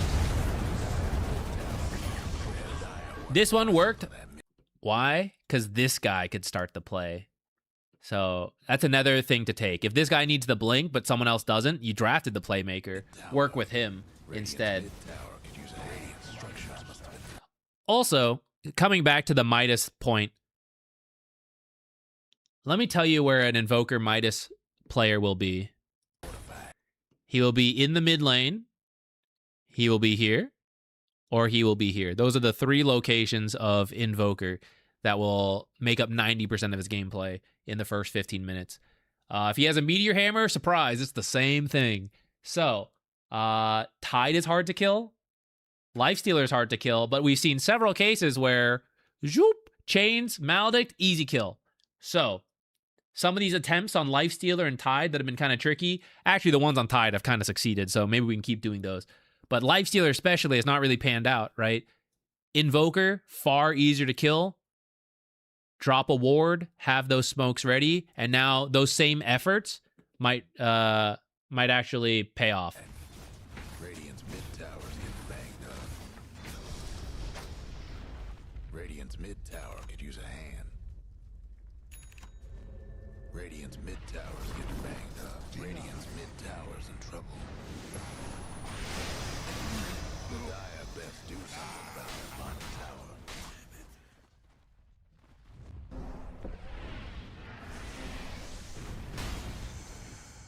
The Dire might want to mind. Dire's got one less top tower. Radiant's bottom tower ain't a pretty sight right now. Party train. Dire's mid tower won't last much longer.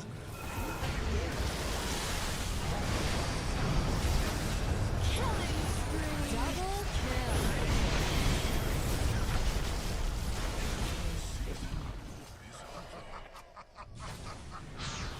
All right. Another good intentions, That Radiant's bottom tower. but let's give a little bit more detail, and then we might move on. Pulverize is a very strong ability because it pierces BKB, but it can, of course, be canceled. So you want a lot of information when you work with this. You guys kind of saw that they had a lot of heroes here, but then you all still jumped the very first target you saw. When they have multiple ways to cancel your channeled abilities, both Pulverize and Witch Doctor ult. And they have one of the best counter initiators in the game, the Ravage, right?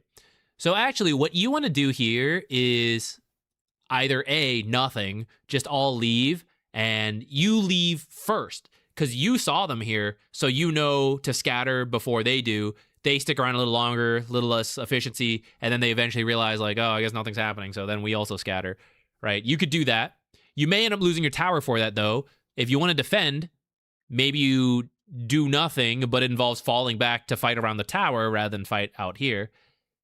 The next thing is someone like Ember baits the initial round of spells. He has the shield rune. He is difficult to kill and lock down, and he might dodge some of these stuns, right? So this initial moment, this is like testing the waters, right? Check this guy, check back here. I know there's 4 heroes down here, and I need to know where they are, right? So we're just poking a little bit. And maybe the biggest lesson is for your Primal Beast player. He has to be more patient because Pulverize can be canceled. So this kind of commitment is very low. It's just sleight of fist chains.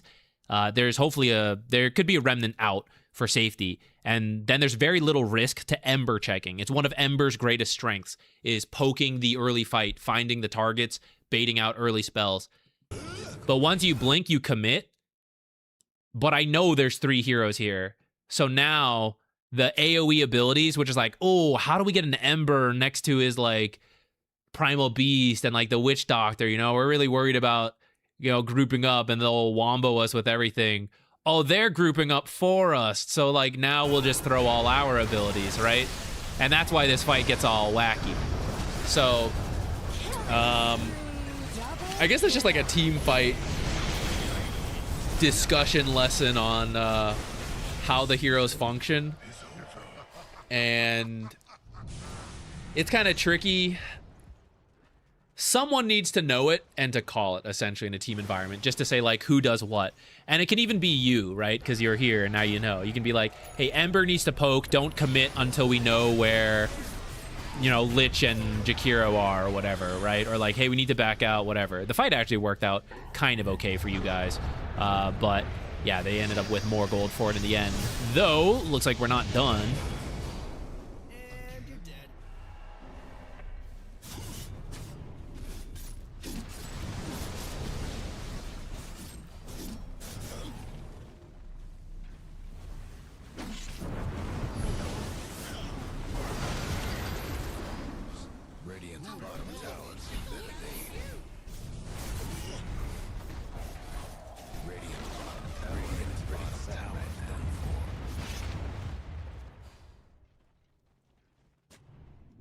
Top tower's getting beat down. The Dire might want to mine their top tower. Radiant's bottom tower's seen better days. Dire's top tower, you know the drill. Yeah, I think Lord Parthenax has kind of like nailed it here. This discussion in the chat, Twitch chat, is it's like a pick your poison kind of thing of how you want to go about the game. And I actually think it's fine to go either route depending what you believe in. I think there's multiple ways to gain MMR in Dota, right? Kind of recognize the different options, and if you believe in one more, I think it's totally fine, right? It's the same way as like, oh, should you climb by playing save supports or like scaling support? Should you climb playing carry or mid or support or whatever, right? It's like there are avenues for all of it to work. So pick what you believe in, pick what you're good at, pick what you think the situation is. Like, oh, I think all my games have too much fighting. All my games are too passive, right? Like, what you identify, you go with. And then adjust as you go forward. And like, you know, there's more fighting than I realized. Maybe it's not so passive.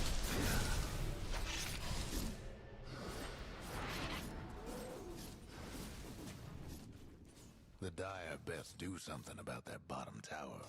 All action is Dire reaction. just couldn't save that bottom tower.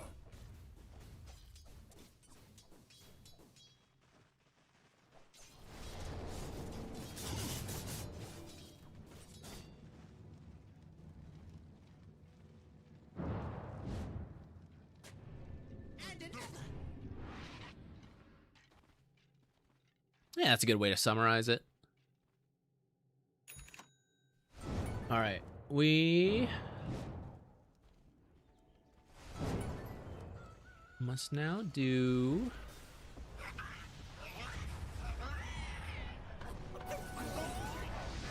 Krish's OD game.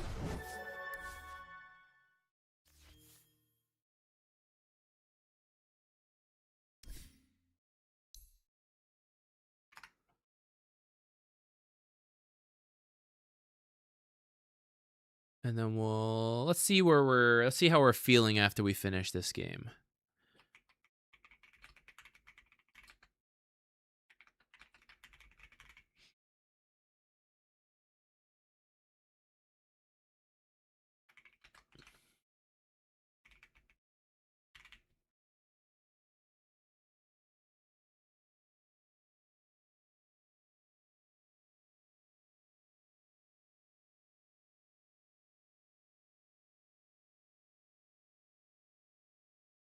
Okay.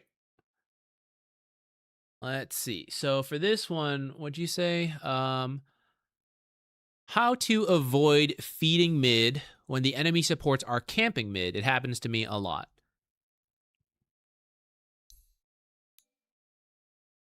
Looks like you're doing all right. And then the classic, like, I need help, I'm getting OD'd, and supports come over. Okay. This is a good question. It happens a lot. Like you said, I thought I already downloaded. Conceptually, just back out is the short answer.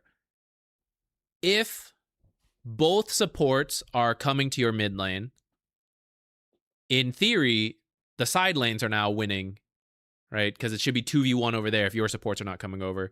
and three heroes mid should be absorbing XP from the mid laner.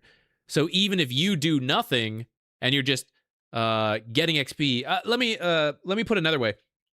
We had a meta where there was like two supports mid, one support mid for a while. So it was like 2v1. This is very common versus like Huskar and stuff like that. And so they would just deny everything. But that only makes so much sense because when you deny every single creep, the enemy gets 50%. So one hero is getting 50% of all the XP. But by having two heroes there, they're splitting 100% of the XP because the enemy's getting no denies. So they're both getting 50%. So XP-wise, they're actually not getting any advantage. Now, of course, gold-wise, they are. But now to bring it to this current situation, if three heroes are mid, if two heroes are mid, he's not really pulling ahead of you in levels. Gold-wise, he might be. But again, it's not all just about us. If they are here, then in the side lanes, they should be doing well, right? Dota is not about winning every single moment. It's a game of give and take and finding moments to take more than you gave. But you can't like, no give, only take, right? That will lead you to feed and to die. So let's take a look. I think there will be moments like that where the play for you is to just, I have the mid lane, I will go jungle, I will go rotate, whatever, because I can't 1v3. It will not work. I will feed, as I have learned. So let's jump ahead to when it begins to happen.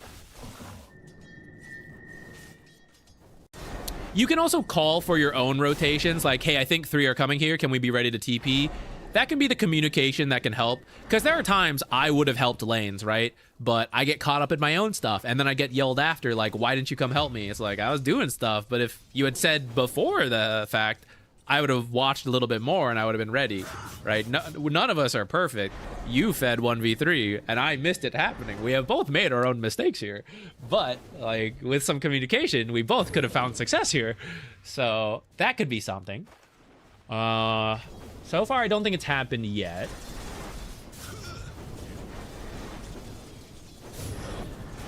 Dire structures looking fortified. I'm not really like thinking about the lane and what we should do. I'm just trying to like see when the supports start coming over.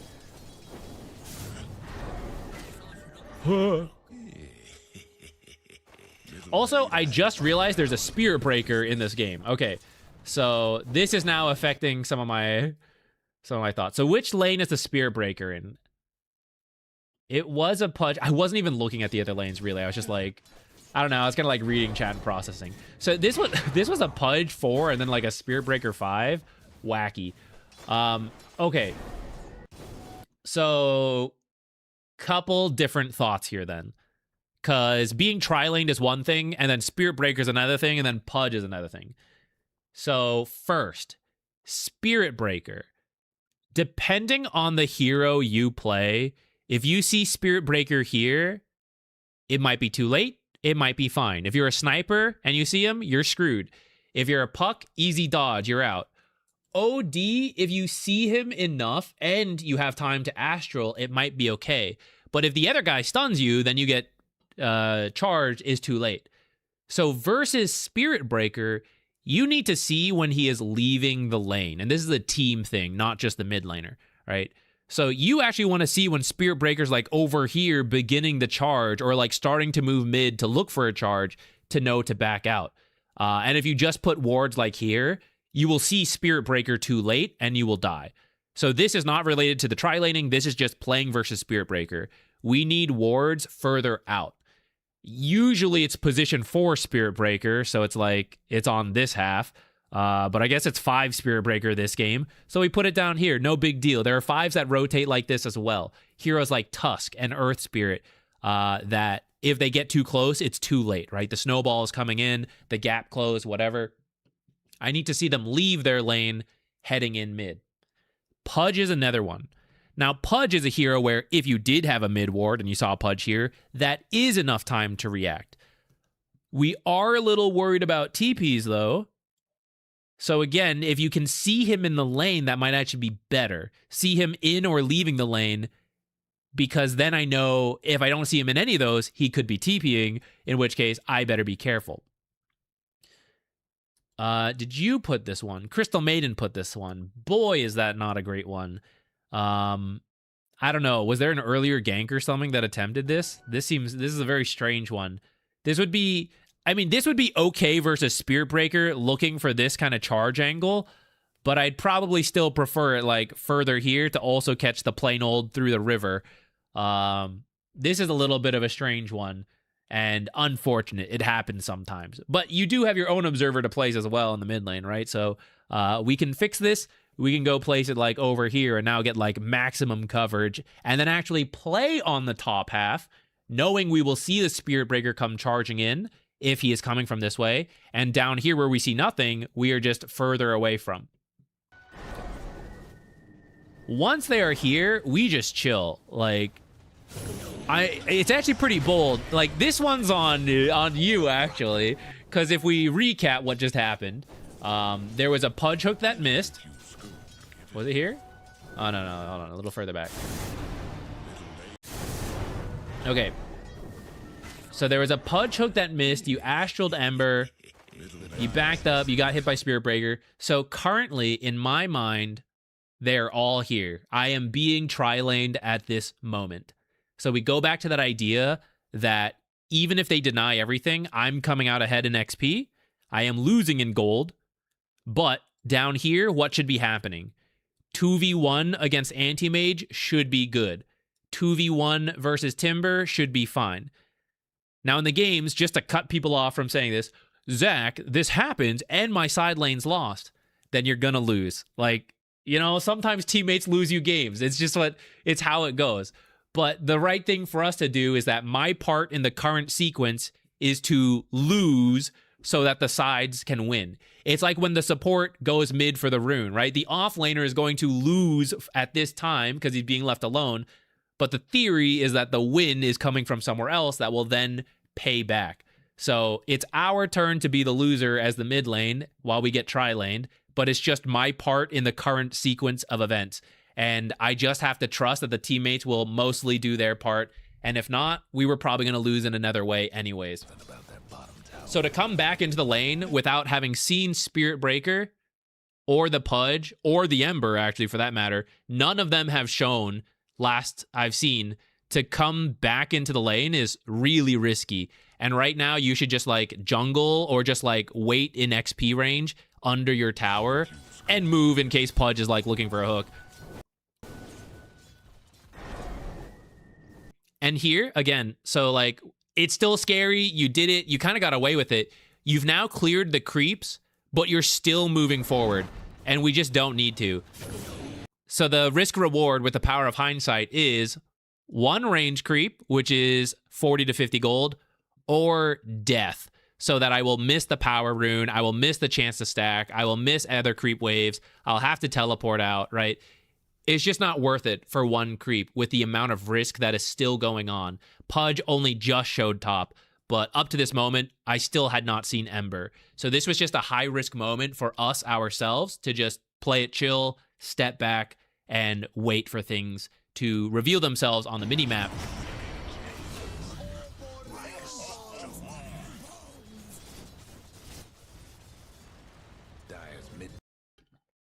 Be very careful of TPing out here against Pudges. Now, he is top, so it's like kind of fine. But just as a matter of habit, and even versus Spear Breaker can be scary because he can like charge through and time it well. You should clear these creeps before you place this. So a little bit different from the last wave. Why am I saying we can clear this one? This one you're doing like under tower, right? So this one's probably fine. Knowing Pudge's top half, ignoring we can see him right now, we should probably stand more this side, away from the potential hook angles this way. And since you did place the observer, right, I have more safety from this side, but now I am standing top side where I don't have vision. So now it doesn't make sense where I place my observer. But two, even without this observer, we should just like play here, aggro creep waves back, and do our best to last it under tower. Again, might just give up the range creep out of danger, might secure it, who knows, and then we place the observer. You cleared the last creep wave, you placed it, and then you're clearing the second. So anyone paying attention should remove this ward later. And it's really important to see the ward, right? If we're talking about getting tri-lane, talking about these heavy rotations, it's really important for the observer to survive. But I made it obvious where it was based on how I did it. I also could have had a sentry down in case they have something here looking for this kind of stuff. I really need this to survive to deal with the tri-lane and the heavy rotations. This is the part where you win, by the way, right? They tri-laned us. Now they're ganking somewhere else. Maybe I go, maybe I don't. But now here's my chance to get, like, full free farm. We all do our give and take a little bit. I think you are watching top to see if you should rotate. You end up running over. OD is typically a... All right, so let's think about this real quick. We may kill Pudge, but there will be 3 heroes against us. So this is very dicey, and the risk-reward is not super high here. But, I don't know, Hammer's pretty strong. We'll see. But OD is usually a TP to rotate hero because you're slow. Oh, I didn't have my TP. Let it go then. Just get mid, right? Just push mid in to damage this tower. That's the trade-off. Not that we need kills here. They're taking this tower. I'm taking this tower. Yes, they killed 2 heroes, but they also have 4 heroes splitting all the XP, and I am a solo hero getting full XP, so I am 4 times more efficient, and I will maintain a level lead. Thank goodness. I mean, you did know OD better than me. You walked in here and got a kill and walked away. How much gold was that? That was 300 gold for the Pudge. If we don't go, that was unreal. This is 150. 150 plus tower damage. And then probably jungle in between if you really want to. Or we stay here, and here's the next 150 plus bonus because of the banner creep. So there is more, there's equivalent gold here and far less risk. And some tower damage. And you still have your hammer. Sanity Eclipse ult for a different play. So you can still get another kill after this. Okay, we did make it back for the last 2 creeps though, so there's that. Again, you're positioning in a way that your observer is like doing nothing, right? You put it here, but you keep standing on top half.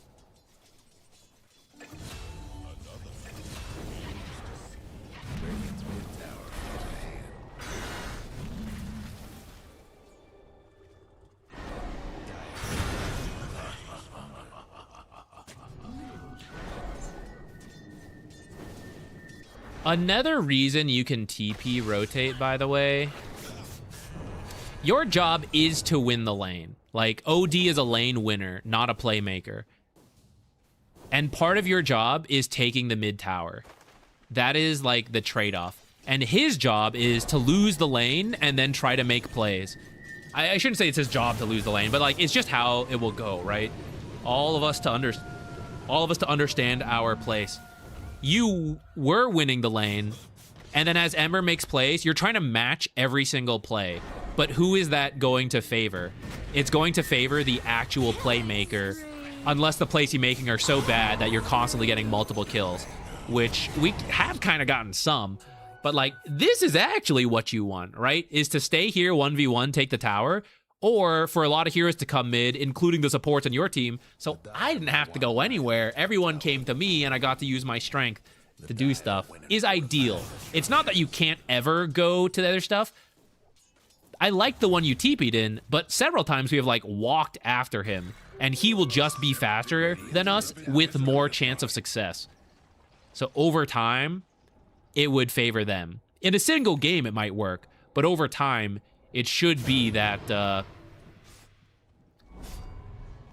it ends up, like, if I did this multiple games, it would end up favoring the other way. I think you should actually Astral the Spirit Breaker there. Maybe you meant to, and it was just a misclick.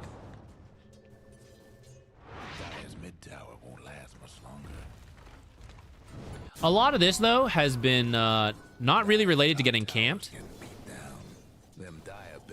This is low health, no vision, like in the river, right? And this is just a lot of risk. So we should just creep aggro there to get to safety. So like right here, creep aggro off the timber using the top bar and just drag these creeps over here to safety. And then I don't have to like lane down here where like a TP Pudge Hook could kill me, Spirit Breaker from out of sight, or the Ember Chain out of sight could eventually lead to the kill, which took a lot longer than I thought. Dragged it all the way over here. But like a lot of this starts just from like taking damage out of sight. Ember gets the rune. And then he just like kind of gets you. This is where if you can call for a teammate to be like, hey, I think I'm getting charged, can I get help? It looks like no one has TPs. Very unfortunate. I think actually you were going to be okay. You just astraled the wrong hero. I think right here, if you astral Spirit Breaker, this tier 2 is going to make it really close. Because you essentially have like 400 health versus Ember, who's got 600, but it's going to be you and the tier 2 tower hitting Ember while he's astraled. And then maybe we even switch to strength treads if we want to be like real tryhards. Dire's mid tower's having technical difficulties. Is there a theme for today? No theme today. Though if anyone has a Shadow Shaman replay, I would love that to, I think we're going to make a Shadow Shaman guide. Dominating. Dire's mid tower could use a little help. It's hard to make benchmarks for like rotations because it's all very vague. But I will say, if you ever play versus someone who rotates and you are like a lane dominator, like OD, Sniper, Invoker, Dragonite, these kind of heroes who are supposed to win the lane and take the tower, if after like a certain amount of plays, you like look at the tower and it's mostly full health, you may have reacted too much and not have just taken the tower. I know that's kind of vague, but I don't know. That's like the best I can come up with as a general thing to like check and to reevaluate ourselves on of like, did I need to go to every rotation that guy went on? Because he was supposed to go on all those rotations and I was not. Dire's top tower, you know the drill. Dire might want to find their top tower. Trouble brewing at Mega kill. So this is an example of like doing too much, right? Of like, I want that tower and I want this tower, but we got to do trades. That's Dota. They are set up for this and we were set up for this. So let's just Dominating. trade it and not try to like take everything.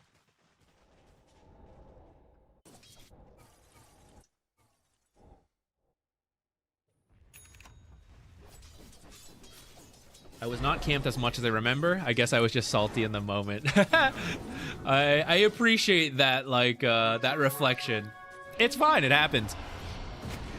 I mean, you are getting ganked. Like, camped is maybe a strong word, but there are a lot of ganks happening. But if you think about it, it's also what they do, right? It's like, it's Pudge, Spirit Breaker, Ember. They're supposed to gank a lot. And so far, they've been doing a great job, and it's been very successful. And I think part of it is your team, like all of us included, are just reacting a bit too much to it. And what we need to do is, okay, he left the lane, you be careful, I be careful. Hey, they're missing, you be careful, I be careful. Hey, they're killing top, don't try to match that. Like, just finish my job in the mid lane. Typically, whoever starts the play first has the advantage of all of us are here and they have to TP in with a delay, right? That's kind of what just got you here in this most recent bottom fight.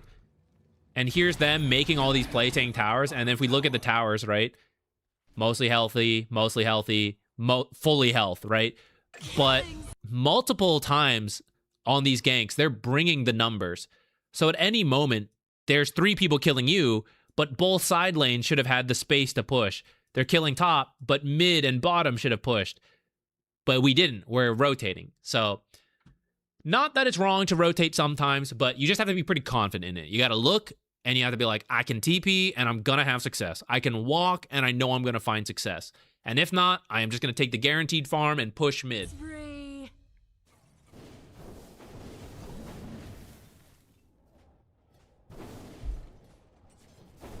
Oh, and for your other part of like, I was worried about pressuring tower because if they just TP, I die. You were doing very well. I'm very proud of you.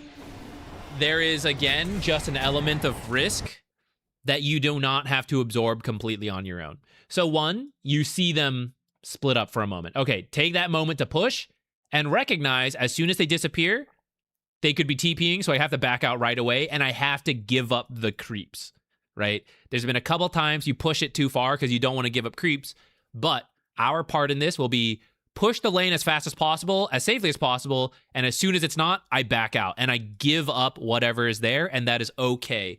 That is part of the game. If I greed for all of it, we all greed for everything, we will just die. Second is warding. Warding to see not that they are here, but that they are coming here. We kind of covered this earlier. You need to see the charge coming in. You need to see that they're in the lane to know if they're TPing or not, right? And the other thing is, you don't actually have to fully take the tower in those moments you don't know, right? So like, the lane's here, you push, then just go jungle. And when you see that they're actually ganking bottom, you just come over. And you won't see this part, but when they were trying to gank you, and you were just jungling, you were winning. And you may not know it. You just have the thought that you might be winning, but you won't actually know if you're winning or not because you can't see them. But that is the winning play. They are trying to kill you mid, and you are still farming somewhere else. They are splitting all the XP. You're getting solo farm. They're not getting kills. When they get to the tower, you can come to defend because you'll have the safety of the tower instead of dying out here.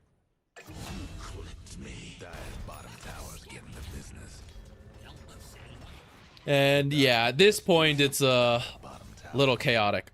To further talk about when we should rotate or not, keep in mind that you will have an easier time matching his rotations when you pick up the tools to do so. In your case, you're going for Witchblade. Sometimes there's like Force Staff. Sometimes there's Blinks, Hurricane Pikes, whatever, right? You will need some amount of items for your own plays. And trying to make it without it will backfire. Much like the Witch Doctor in the last game, trying to make plays on the Lifestealer before the Blink, right? It'll just end up not really leading to much. Mid lane dominators, you do need to have a good feel of like, can I show up without any items and I'm strong enough, or do I now just need to get the item I need?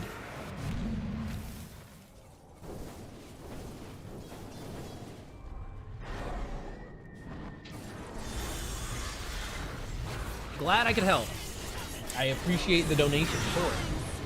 Can we get an SK buff next patch? I want SK back. Am I ready for that?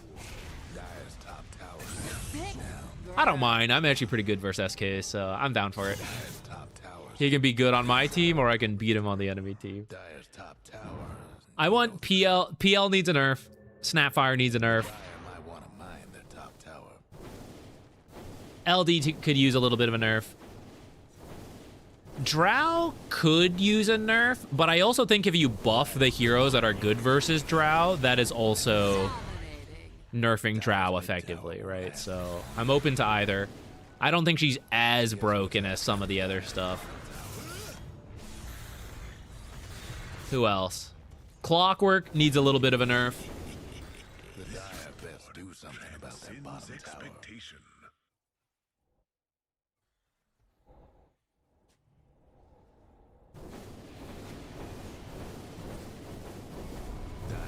Drow maybe just needs a nerf on multi-shot or the lane. I could see that. I could also see just like nerfing her, like leaning into the weakness that if you gap close on Drow, she's in trouble. So nerfing some of her strength gain, removing some armor in the laning stage, like not the agility, but just like the straight up armor, base armor. Maybe make her slower. I'm open to all those.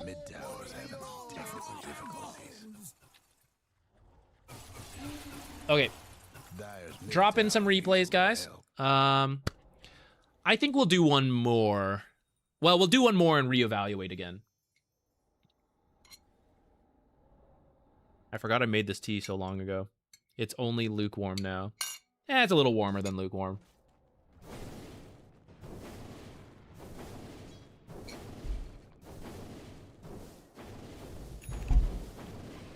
I'll be right back. Dire's mid tower won't last much longer.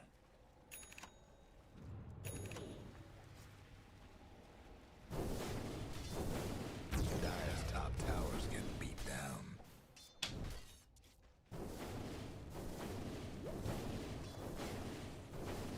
Dire's bottom tower's getting the business. Killing spree. Ownage.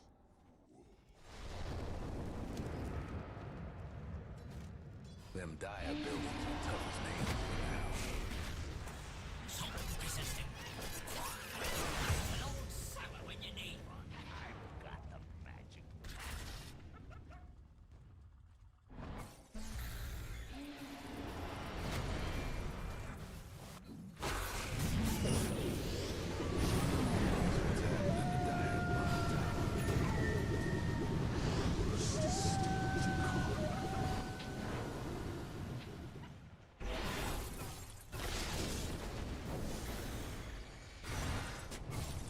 Double kill. Killing spree. Godlike. Thy life's weight in Peons. Dire's mid tower could use a little help.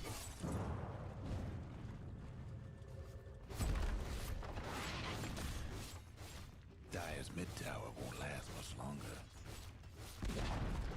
The Dire couldn't hang on to that mid tower.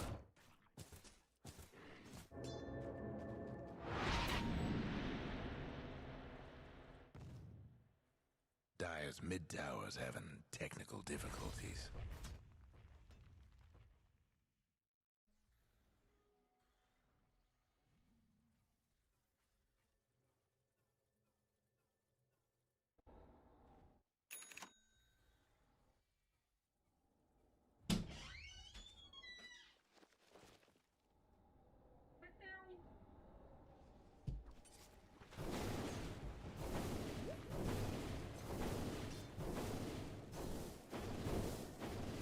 Mega kill. Ownage.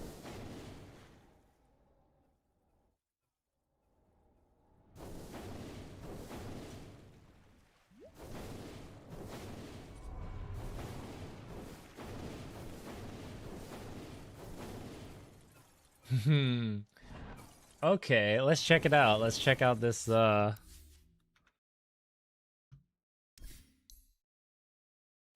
off-lane Treant. People were theory crafting it when it got the new Ags. It's not the worst. I think with like a small buff or two, it could actually be like pretty real.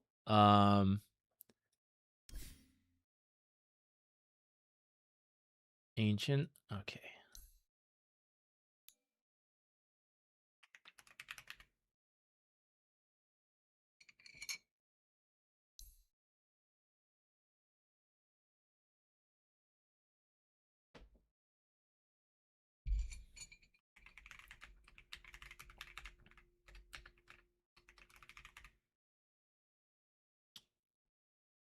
All right. So the question here, off lane Treant Protector, what should I do in a team that refuses to end while we are strong? There's only so much we can do to force it. The game was about Archon level, by the way. Okay, no problem. I got tilted to the end and we just lost. So depending on your hero you're playing and your role, there's only so much you can do to control what the team actually does in the mid to late game. We will try to see what we can do to kind of like set it up, the communications we can share. And there's only like, that might be it, you know? And then we just got to hope people listen and do it. And if not, we'll just try to adapt from there. Sometimes you just lose games because the team does not want to coordinate and it sucks, but you just have to tell yourself like, hey, I did my part. I knew the correct way to win and they just didn't listen. I tried my best to adapt. You know, that's okay. Some games are just losses like that. You will win some games because the enemy team is like that and you just don't know because you can't hear the enemy comms. But you will have some comebacks where you weren't supposed to win, but they gave it to you, right? So in the long run, just trust that it balances out. But in the short run, we'll try to figure out what we can do to boost the odds of winning. And we're just going to jump ahead to, let's actually see, where are we building this lead? It's around 20 minutes. It's nice, 11K, and then... So how about we just jump to around here and just see what leads to this throw. I'm going to tell you right now, I can tell by the icons, that I don't see no Tormentor and I don't see Roche until after the throw, which is a classic. Go high ground, throw really hard, and then go, oh shit, we need Roche. And then try to go high ground with Roche after you have half the net worth lead, right? So this is probably like it right there. Again, how much we can control that or not, we're going to go see. But maybe we also just speed through at 20 minutes because we were building the lead at that point, and maybe there's like, whatever, you guys still built the lead. I was going to say, like, maybe we can look for Tormentors and stuff, and times we could call Roche earlier, because your team can do Roche as early as, like, around here. I want to look. We're kind of talking two things, and we're here anyways. We're talking what is, A, the theoretical correct thing to do that you should try to explain to your team. Not like in-depth, hello, you should actually be doing this because technically blah, blah. Just quick calls, right? ZQuixotix. Queen Elaine, thank you. Is he here? Where is the old ZQuix Jupiter? It's probably with my wife because he likes her more than he likes me. I don't see him here right now. I would have held him up for you, though. We will talk about the theoretical correct thing to do. And then, based on this game, what we will try to do in this game to still have a way to win. Which often involves split pushing on the map and farming.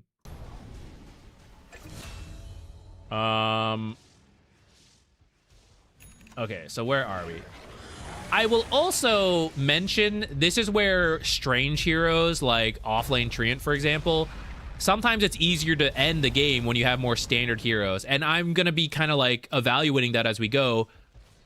This feels like a real support Treant build, but I know we're offlane. I actually don't think offlane would get the shard. It just doesn't seem worth it for the money. And I think offlane, you're kind of building this Ags. So we need items to right-click more with it. In my mind, I was thinking like Phase Boots, Soul Ring could help you spam out some stuff. Oh, actually, you don't need any more. I was thinking like when Leech Seed had a mana cost in that build. So remove the Soul Ring. Just do like Phase Boots, maybe an Echo, and maybe the Ags. I'm really unsure on this. Maybe it's Meteor Hammer into Ags. I don't know. But I think you need the Ags for the offlane Treant build.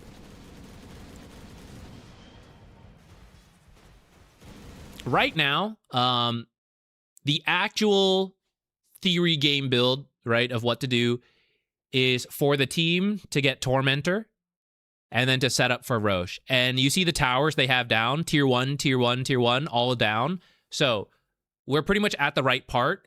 And the next step is to just farm up this 70% of the map that we have access to and take the objectives that you notice are behind that line, right?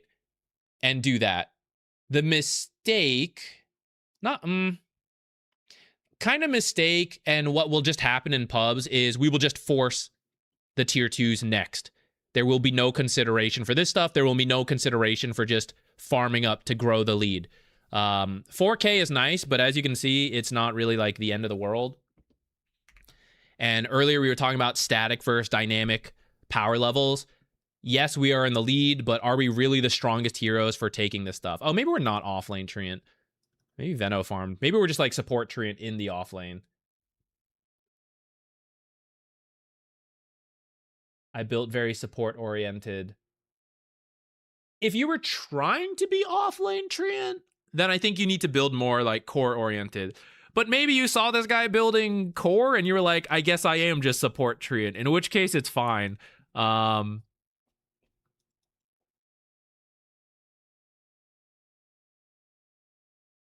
Yeah, I mean, I guess that just is what it is, right? Like, we actually have kind of a normal, we have no like real crowd control, but I guess it's sort of okay with the mix that ended up happening here. I'm not even going to worry about it that much. We're just going to look for tactical stuff more than actual builds and L stuff anyways. So let's keep continuing. We're trying to take like a team fight near their tier 2. It's just going to be harder, right? They have like a pretty good setup here. But it looks like this fight's okay at least. 3 for 1, not too bad.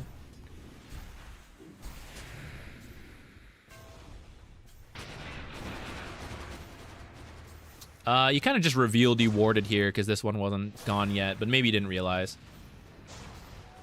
So I will just show the minimap here.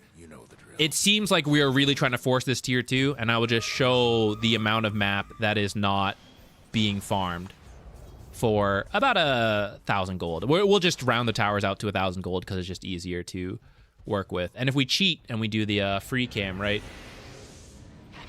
We're honestly not farming much more than the enemy when we're clumped up like that. But now the team is actually scattering a little bit, so it's getting better.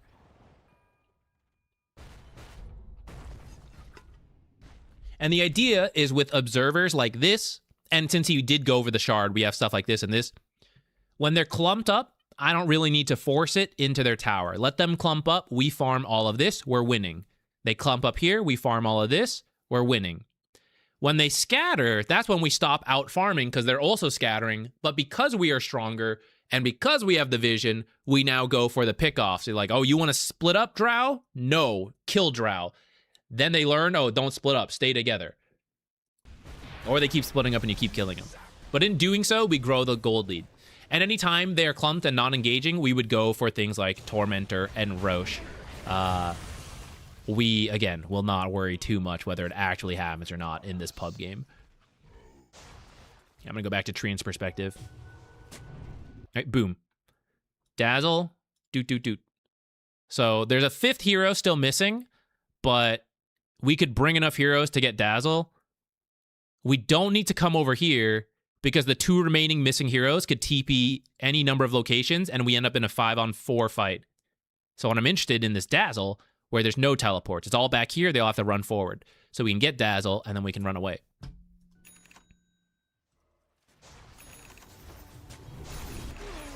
You guys get a little scared when Crystal Maiden was dead, so the enemy actually farmed a lot better than you in that last, like, 30 seconds. Looks like you guys did go up top and kill Dazzle, though. Who pushed too far, guys? If you are the Dazzle in this situation, you're like, I'm just trying to push lanes, make space. As long as the lane is moving forward, you're good. You don't actually need to hit the tower. So Dazzle should have backed out way long ago, and he should be, like, jungling back here right now, waiting to see what the enemy does. They would eventually show on the tower to defend it. So here, the play is Tormentor. They're not going to do it. They're going to go look for the hardest fight possible, tier 2, without gyro. Enemy's half of the map. We have vision, but it is still the enemy's half of the map, right? So it doesn't even get us a kill this time. They get out. So that's just wasted time from us, considering we have access to such a large part of the map. Anytime none of us are farming, that's actually a loss for us. It is dragging on the game, letting the enemy pick up more gold. At this point, not that much the Treant could have really individually done to change the dynamic of what we're talking about, besides to recognize it and call for it. And you can do the split pushing as necessary. Like, if they're clumped here, you tell them, like, hey, we can't take this fight. You try to walk away. If you're actually a core, then you can go, like, be farming all of this and just living armor. If you're a support, you kind of need to be with them. I do finally get the tower. It is worth less than all the other objectives. And now they're going to go straight high ground, right? So the order of operations is completely off. Even just walking to high ground and walking away and like, okay, we didn't actually do it. It is like a waste of 20, 30 seconds, which is 500 gold of people farming different camps. It is 30 seconds not moving towards another place. The value of the trees, talking about Treant Protector gameplay specifically, the value of Eyes in the Forest is that you can cover strange locations that doesn't really feel worth it to put an observer because trees kind of block the vision, but you kind of need vision here anyway, so you put the observer, right? Trees can see through the other trees. There's no need to limit them to commonly checked areas. The observer here is like one of the most common to look for. You don't have access to it, or they don't have access to it now, but as soon as you leave, they will come here, they will check, and they will kill your super long cooldown tree. Can you put an observer here? Not really. But you can put a tree there. You can be invis, blink over, and tree anywhere over here. You can put a tree like back here, right? And you can see all this stuff. That a sentry here would not, it would kill all the best observers, but a tree back here will not be in sentry, but it will let you know when people are coming through here. So that's kind of what you want from those trees. You want to avoid any common observer spot in most cases, unless you really need to, because it's like, oh, I don't have an observer. Or I want to check the high ground, but I want to go up there. Then I can put this kind of tree. Maybe that's what you were doing, actually, in which case we'll accept it. But it's a super long cooldown, so if they die, it's a lot of money to go into nothing. Solar Crest is okay, by the way, this game. It's kind of weird. If we're core, I'm going to say, like, Ags, right? But if we're support, it's strange. I feel like maybe it's okay. Maybe Greaves. I kind of like Force Staff, too.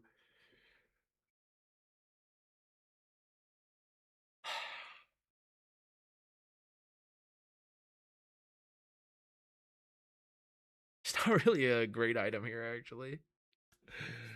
Our draft is just so bad. There's like, what you guys need is an initiator, but Treant is not a good initiator, and Refresher is just not good this game. Or like it's something we could do eventually, but Abaddon hard counters you for that massive investment. So there's nothing you could really build to fill the initiator role. The buff items you could get are awkward because you guys, okay, you buffed them. Now what? Like, you can't deliver the damage. This draft is pretty rough. We just have to like amass money, and I guess in the end, whatever item you build is like, okay, solar, force, whatever, as long as it's part of amassing wealth. Krellas. I want Krellas to be good, but I don't think it's that good. And I don't think Treant. Here's another one where you're going to lose this tree just to someone checking sentries on the cliff.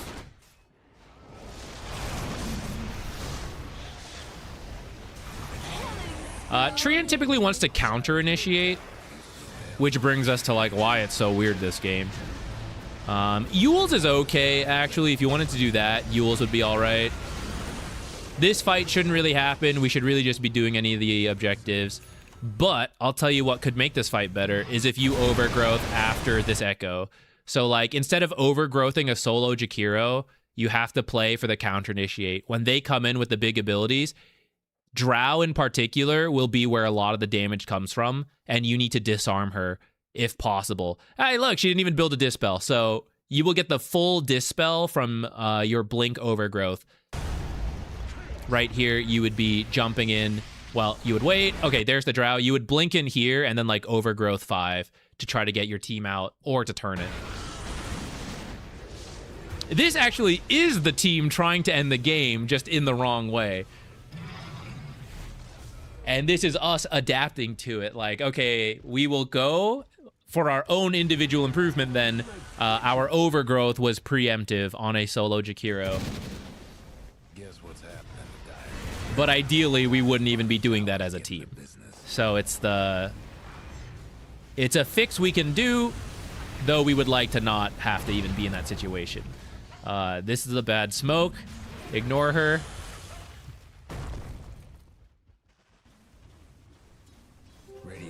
Another tree that I would put somewhere else. I won't repeat it since we already talked about it. I kind of get it though, because it looked like they were pushing, so maybe you were putting it for defensive purposes. I think you can just walk there, actually. You had full health, so you can at least run and see if he even commits. Okay, earlier we talked about how do we enable the guy. In this game, Juggernaut is the guy. He's the highest level. He's clearly pretty strong. You don't know he is like top net worth like this, but you can probably suss it out in the game. This is my guy. I'm going to enable him. If he is not in the fight, I'm not that interested in getting involved.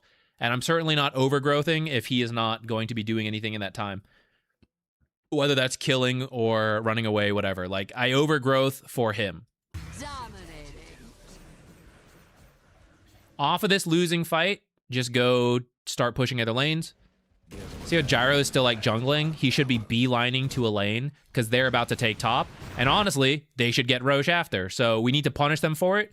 We need to like chip tier 3 mid and like take this tier 2 on the other heroes. If there's a hero who can safely split push, kill creep waves to delay it, you can try. But Treant's like pretty slow at it. Someone can try to creep cut. Treant can also try. Also very slow at it. Look at this guy moving backwards. But we also are not really doing much, right? We're not really going to fight 3v4, 3v5, but we also didn't go like push lanes. This guy's doing it now. Look, frickin' Dazzle's already here. You know, like we were way too slow to do it. And this is what you at least want to see with the trees, by the way. This is enemy vision now. We're cheating. After this, they completely scattered. Abaddon, Drow, Jakiro, Earthshaker, and Dazzle is actually here with his illusions, right? But from our perspective, do we know that? No. We do know Earthshaker TP'd away, but we actually don't know where the other 4 heroes are. Part of this is just the sequence of events, but this is also what, if you're gonna get the shard, this is what you want your trees to survive and be around the map looking for, which you'll notice a lot of them are dead besides the one you just placed. I need to see that they're scattered, and now we can just send it as a team. Even though one guy is dead, I know 4 go here, 4 go here, 4 go here, 4 go here, whatever. There's no... They're all apart. So it's 4 of us versus 1 versus 2, and not a 4 versus 5. So that's some individual Treant gameplay. We actually... Okay, he killed the Dazzle, sure. I didn't think that would work, but... this would be Roche. And every time there's an opportunity, guys, I know it may not happen, but you guys need to say it every single time. Every single opportunity, you have to call for Roche. Call for Tormentor. You have to be the annoying customer service. I guess you're not the customer service. You're the one calling customer service, right? It sucks. Nobody wants to do it. But the mega corporations will not help you until you're annoying. And the Dota teams that ignore you, you only need them to listen once. Please do Roche. Please do Roche. Please do Roche. Don't do Roche now because now it's bad. Wait. Do Roche. Do Roche, right? Like, get ignored so many times, but you have to keep being annoying.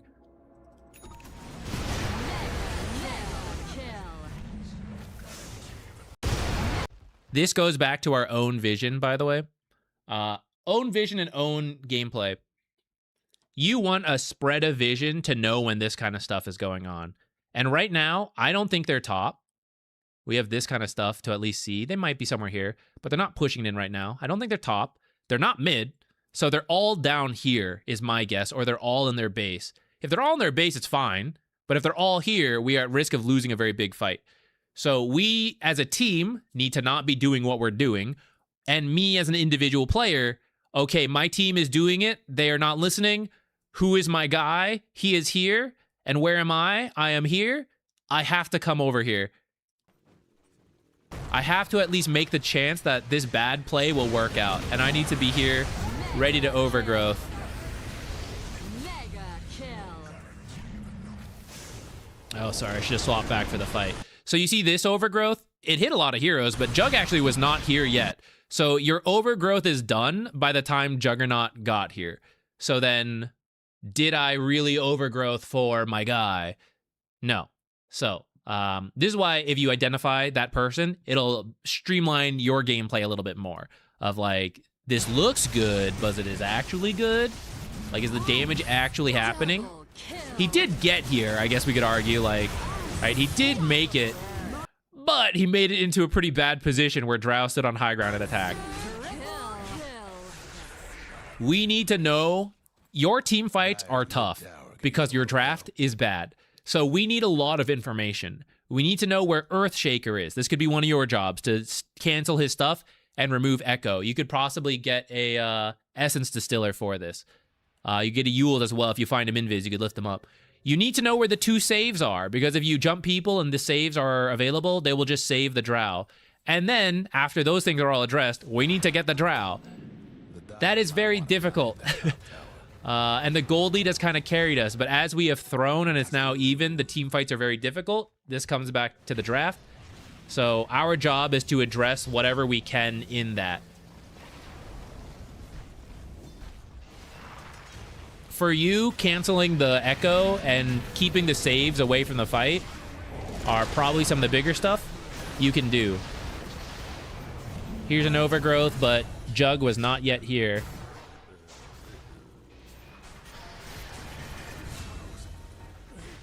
Roche, Roche, do Roche, Roche. Huzzah!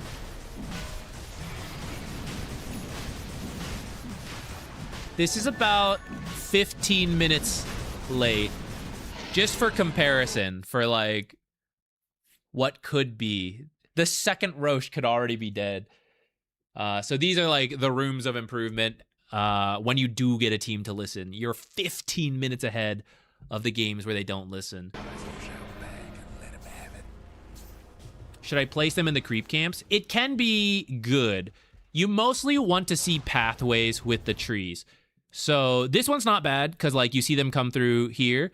As part of sieging the base, I'm fine with this. But you actually do have another tree here, so this is kind of overlap. And we want to spread the vision because now I can confirm they are not here. They are not in the mid lane. But are they here? Are they here? Are they here? I don't know. So I want to spread it out to be able to say they are not here and they are not here, right? And then that gives me a little bit more ability to kind of like triangulate where they are, especially when you combine it with your observers. And then your invis scouting on top of that. You should be able to figure out what the enemy is doing with this kind of vision. As your temporary, like, check high ground, I'm also open to that. But since you have a Venomancer, you can just let the much more sacrificable Plague Wards do it instead. Okay. Approaching this fight, it is 4 minutes too soon, but we will just do it. The correct play is to wait, control the map. We have hella vision mid, pick a side, set up some vision top. So now we have 2/3 of the map, eyes on that. If they are not top and they are not mid, they are bottom. So we can process of elimination where they are. Take these outer towers, look for a good fight. If you find that fight, we can then push high ground. They are dead. We can say, can't we push a little bit? Sure. However, the heroes we are pushing into are really good and can stop us from getting out. So, do I believe my team can push for 8 seconds and then leave? No. But in a pub game, I can tell we are about to push until we win or we lose. So I will just have to commit and go with them. That is our mindset entering this fight. Who is my guy? It is still Juggernaut. If you have some way to cut creep waves, by the way, you can do that. Since the team is not playing the map, if you had a global ability, you could possibly do that. Though as you push, you might need to save that ability. If you had a cheap ability, you could come here, they spawn, you like throw the nuke, you leave. It depends on what hero you're playing. For Treant, we're just going to stay out of sight. We're going to Solar Crest Juggernaut. And I am not going to react until the fight is clearly committed, which means Omni Slashes are coming out, Echoes are coming out, Drow is like set up and attacking, and then I'll try to hit as many things as I can. I will disarm Drow. I will try to lock down someone Juggernaut is hitting. I'll try to keep the saves out of the fight, right? We'll just do our best. I will not show myself before that.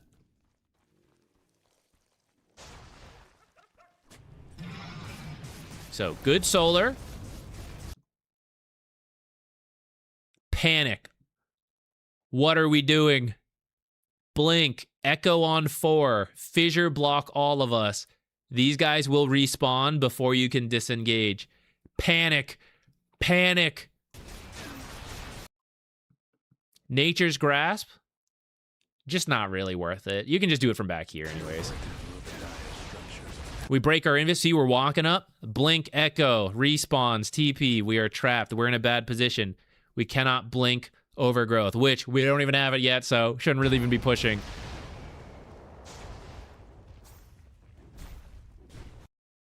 We are now starting the fight.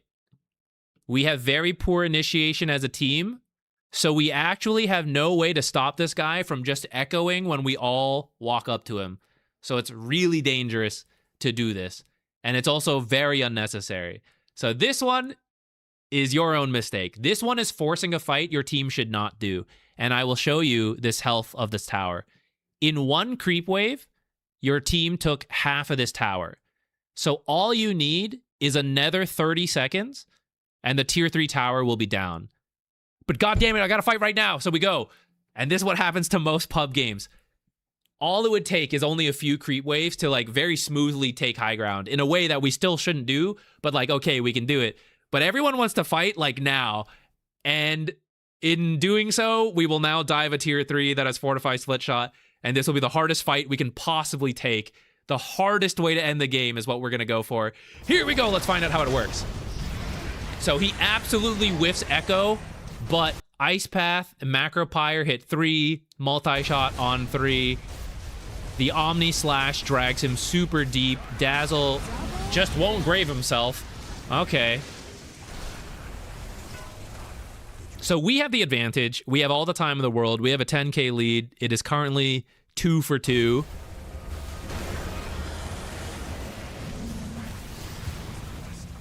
And no flame, but just to make sure the lesson hits home, this starts because we jumped in to start the fight.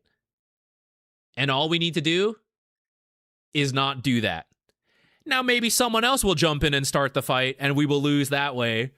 But it is what it is, right? But from my own end, I can only control myself, and I will recognize I do not want to start the fight. I will just wait.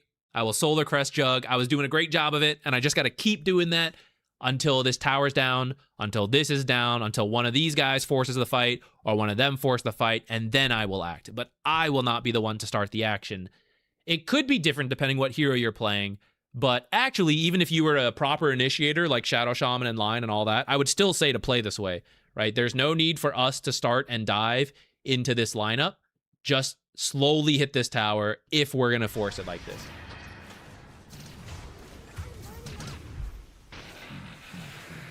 The classic middle siege. It really is. But that's why it's so good for us to talk about. And it's truly no flame, right? Even though this one was on you, but you recognize that. And it's like, as soon as you learn this, it's going to give you a much clearer game plan for what is an extremely common situation. Even if it's not the best, it does happen a lot. It's just the reality. So it's a great thing to learn and develop that patience for. I screwed up too. Just the other day, I was Shadow Shaman and I walked up to ult when I shouldn't have, and I should have just waited back here, and I fed, and it made our game harder. So it's something that can happen all the time, and we just need to reduce the frequency of it happening, at least on our end. That's going to be the big throw for this game. That last, like, 10, 15-ish minutes we kind of went over. At this point, it's an even game we have to earn the victory on, which it helps to have someone say that, by the way.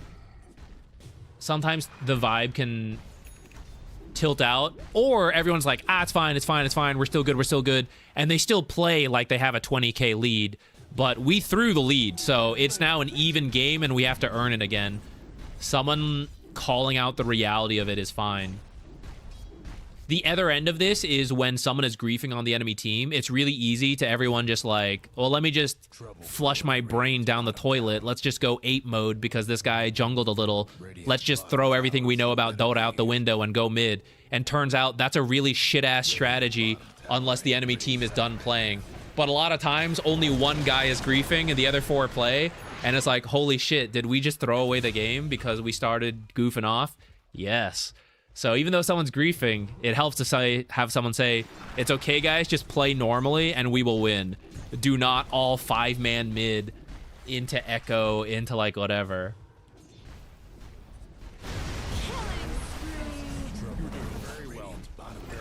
I wanted to end because I knew the Drow later would be a problem. So I'm going to combine this with what We Go Hard is asking is, can you tell me what playing tempo actually means? Let's go with the idea that a hero is going to be a problem, right? You feel it's going to be Drow in this case. Other times it could be Medusa, Spectre, right? Whether it's right or not, let's not even worry about that. We just feel we are going to lose if the game goes long. But let's say it's 50 minutes into the game and you have a 30k gold lead. Does that feel like a bad situation versus Spectre and Medusa and Drow, right? It's probably okay because you have a 30k gold lead. Now, what if it's an even game? Now that feels like a problem. And if they have a lead, oh my god, we have a huge problem, right? Dota matchups are not completely set in stone. Just because you have Anti-Mage versus Medusa does not mean the Anti-Mage will always win. He can lose. So, when you get worried about an enemy team and you try to play too fast, it leads to some very common mistakes. Because there's this idea that it's like, to play fast means we have to end the game at 20 minutes. And that's not true. What you need to do is build a gold lead early, right? We can't get to 30 minutes in a dead even game versus that Medusa Spectre, right? They have the better lineup, Enigma, right? If it's even at 30 minutes, we have a problem. But if at 30 minutes I have a 10k gold lead, okay, right? Like, I don't feel too bad. I'm still maybe a little nervous if we go too late, but like, okay, 10k, right? I could still win the game coming up here. So you can't let that fear of needing to play fast and needing to end the game early force you into like literally trying to end the game before you have the tools to do so. So it's still important to recognize what you need, but in the meantime, try to build that lead as quickly as possible. So to play fast could involve taking towers a little earlier, right? Like rotating around, taking towers. Actually, up to the tier 1s, I think most teams are fairly comfortable with nowadays. It's like, okay, we're trying to play fast, we're trying to take the tier 1s. That part's okay. The part a lot of teams mess up is sort of what you guys did, which is like, hey, we need to end fast. We need to take the tier 2 towers now. It's 15 to 20 minutes. You know, we have a 4k gold lead, but our strongest heroes have like 10k gold. So it'll take you like 3 minutes to take this tower if they like do any level of defending. But if you spend 2 minutes farming 70% of the map and build that gold lead up to 8k, and you go in at that last minute, and now your strongest hero instead of 10k, he's like 12k, let's say, it's going to be a little easier. Especially if we drag it out further and further. Why do it in 3 minutes? Let's do it in 5 minutes. Let's do it in 10 minutes. Because the thing is, right, you've experienced this, actually. You, the royal you, all of you have experienced this. Have you ever been in a situation where you're winning really hard? You have like all your towers. The game goes late. You throw a single fight and they go boop, boop, boop. They hit them all, right? Because at some point you can do things fast. So what's really the difference between committing 5 minutes to take the tier 2 and then we have to wait 5 more minutes and then we start pushing the high ground, or take 9 minutes to farm and then take this tower and go straight into the high ground push? There is not a difference in terms of the time, but how you distributed what you could do in that time. 5 minutes of very inefficient pushing versus 9 minutes of very efficient farming into 1 minute of having all the right tools to push quickly is very different. So playing tempo and playing fast, I mean, there's a lot of ways you could you could put that into action, I guess. But like taking things from the enemy early is playing fast. If I was a Spectre lineup and I'm like, we're going to win late, and I have the choice between taking a risk to steal farm or just no risk to just continue to take 50-50, I am okay going 50-50 because I am confident in our late game. So I don't need to play fast. I let the game go slow, and we're only going to earn a gold lead later because I know matchup-wise it's good for me. 30 minutes even game is good for me. Playing fast is like at 10 minutes, ooh, do I take the risk to steal some gold or do I play 50-50? I might have to take that risk, right? Because I need to start earning some gold lead. I don't need to end the game but I need to start stealing this camp. I need to organize a kill onto another hero. Oh, guys, should we like scatter here and heal up, or like maybe we take another play? I think we need to take another play, right? We need to smoke to keep going. But it's got to make sense, right? Don't force plays that aren't going to succeed. But like if there's a reasonable chance of success, we may need to try. We may need to put more aggressive wards to look for opportunities versus a team that can play slow. We maybe put more defensive wards, which should still include a deep ward, so you can see what the enemy is doing to come in and invade. It is just good for defensive gameplay. I suppose another way to summarize all this is that at any moment in a game, technically, one team truly is the late game team, even if it's a small amount, and one team is the early game team.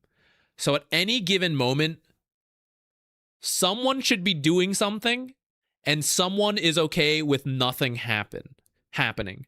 To play fast is to be the team that is like, we need to be doing something and creating action. And the team that is okay with things being slow is like, don't engage in the action as much as possible.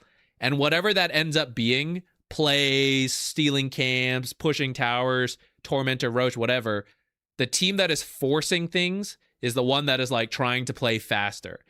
And in reality, this will bounce back and forth as like, oh, they're on cooldown, they're weaker, we should go try something. Okay, we're weaker now, like they're stronger, right? It'll actually bounce back and forth throughout the game, which is what high level Dota is. But for a pub game, if you just have the general, we need to win, that doesn't mean end the game now. It just means do something to build a lead.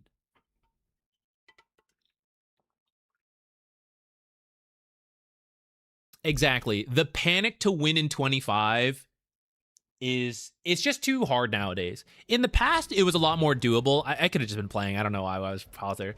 In the past, it was more doable because the map was smaller, because there were less like late game options and things like that. It was easier to like force the end at 25 with an Aegis. But there's a lot of ways to drag the game out now. There's a lot of split pushing. The map is huge. There's a lot of tools to defend high ground. It's not so easy to end at 25 outside of a crazy early lead. I thought this was like a bottle of Mountain Dew on his back for a moment here, guys. I was really confused. I was like, what is this? What is this sponsored skin? Monster energy to move around the jungle a little faster. Now it's about building an early lead, and honestly, the fastest you can consistently end the game is on the second Roche with Banner. So if you want to play fast, try to take the first Roche as soon as you can, get the second Roche with the Banner.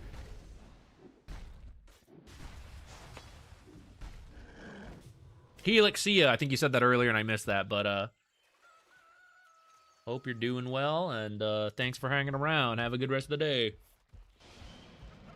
Are we doing any more replays after this? Let me think about this. If we didn't, we might play Satisfactory for like a little bit. Although I'm actually pretty hungry, but we could play for a little bit to end with some fun variety. I could maybe do another one. I am getting kind of tired though. The info might be a little shady. At this point, it's mostly just about, I mean, this is most late game Dota, right? Like 50 minutes. It's not really about the gold lead. 8K means very little at this moment. And 10K actually turned out to not mean that much at 30 minutes. But now it's all about who finds the right fight. So that could be getting Roche and forcing a fight with the buffs. It could be seeing them split up as 1, 2, 3, 4, 5 all across the map. So finding a pick off here. It's all about map vision. And what are we doing? The Roche roared, letting the team know, the enemy team know what's happening. I see them all collapsing on Roche Pit. And you mentioned you kind of tilted out, so I'm seeing it a little bit, right? Like, you're just not with the team. Gyro's just not with the team.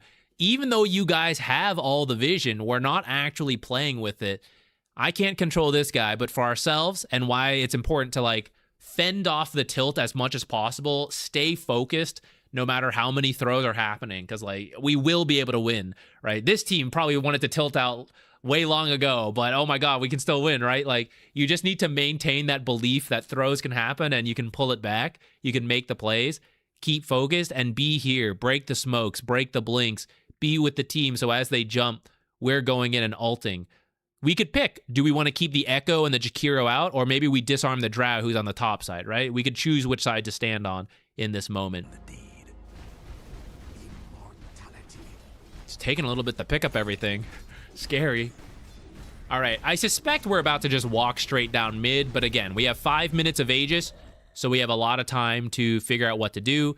Here is where, technically, I would agree with you. Now, you might be tilted again, but like, we should push out bottom before coming here, right? So someone should deal with this, and then we go. The reality is the team has said we must end right now. We aren't going to have another chance. Just like at 30 minutes, we needed to end right then because we will not have another chance, but here we are. So, whatever. Here we go. And I need to make this work. This is not the best play, but it is the play the team is doing. There are times you can say, let the team make a mistake. I will do my own thing. I'll farm. I'll carry later in a different way.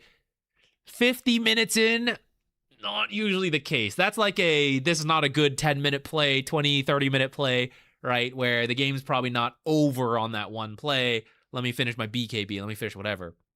The game is probably done in the next fight or two.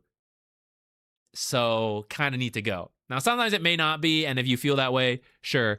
But a lot of times, 40 minutes plus, you should assume most fights could be the end of the game and treat them as such.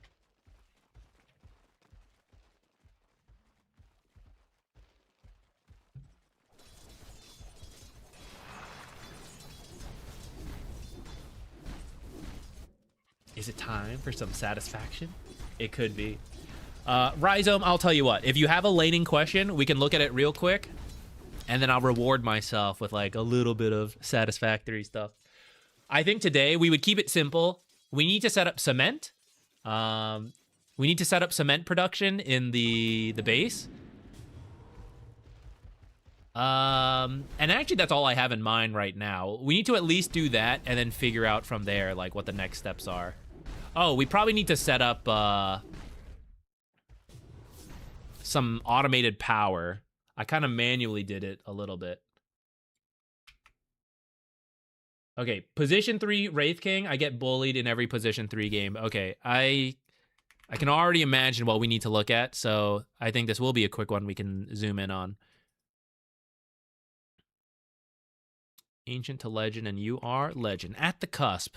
With this replay, surely to be ancient next time we check in on you. Okay, Wraith King 3 legend. I almost typed ancient just knowing that you're going to get there, but I'll keep it legend for now to be accurate. All right. So, most off lanes that are getting harassed too much, it is due to positioning and not doing enough equilibrium tricks. Understanding the ebb and flow of when to give stuff up, when to take stuff.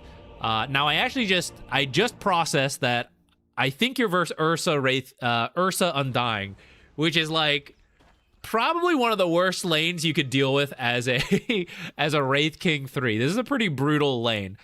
Better get ready. So what you need to do, and actually I'm going to take a look. Let's see what you build. These are items that say, I'm going to play the lane. But are we? Are we going to play the lane, or do we have to do some weird stuff? Now, creep dragging doesn't happen very often in pubs, but that would be what I would recommend you guys. You just take turns creep dragging, you and the Pugna, right? Drag it back here. Go 50-50 in a lane that, honestly, if these were the pros, I would say should go like 70-30. So, obviously, 50-50 with reduced totals is much better than 70-30. But considering it's a pub, they'll screw up. I know they will. So at some point, they're going to shove the lane in, and we will try to help along with that. When you get the lane here, you need to do the right steps and just maintain it here as much as possible. You need level 3.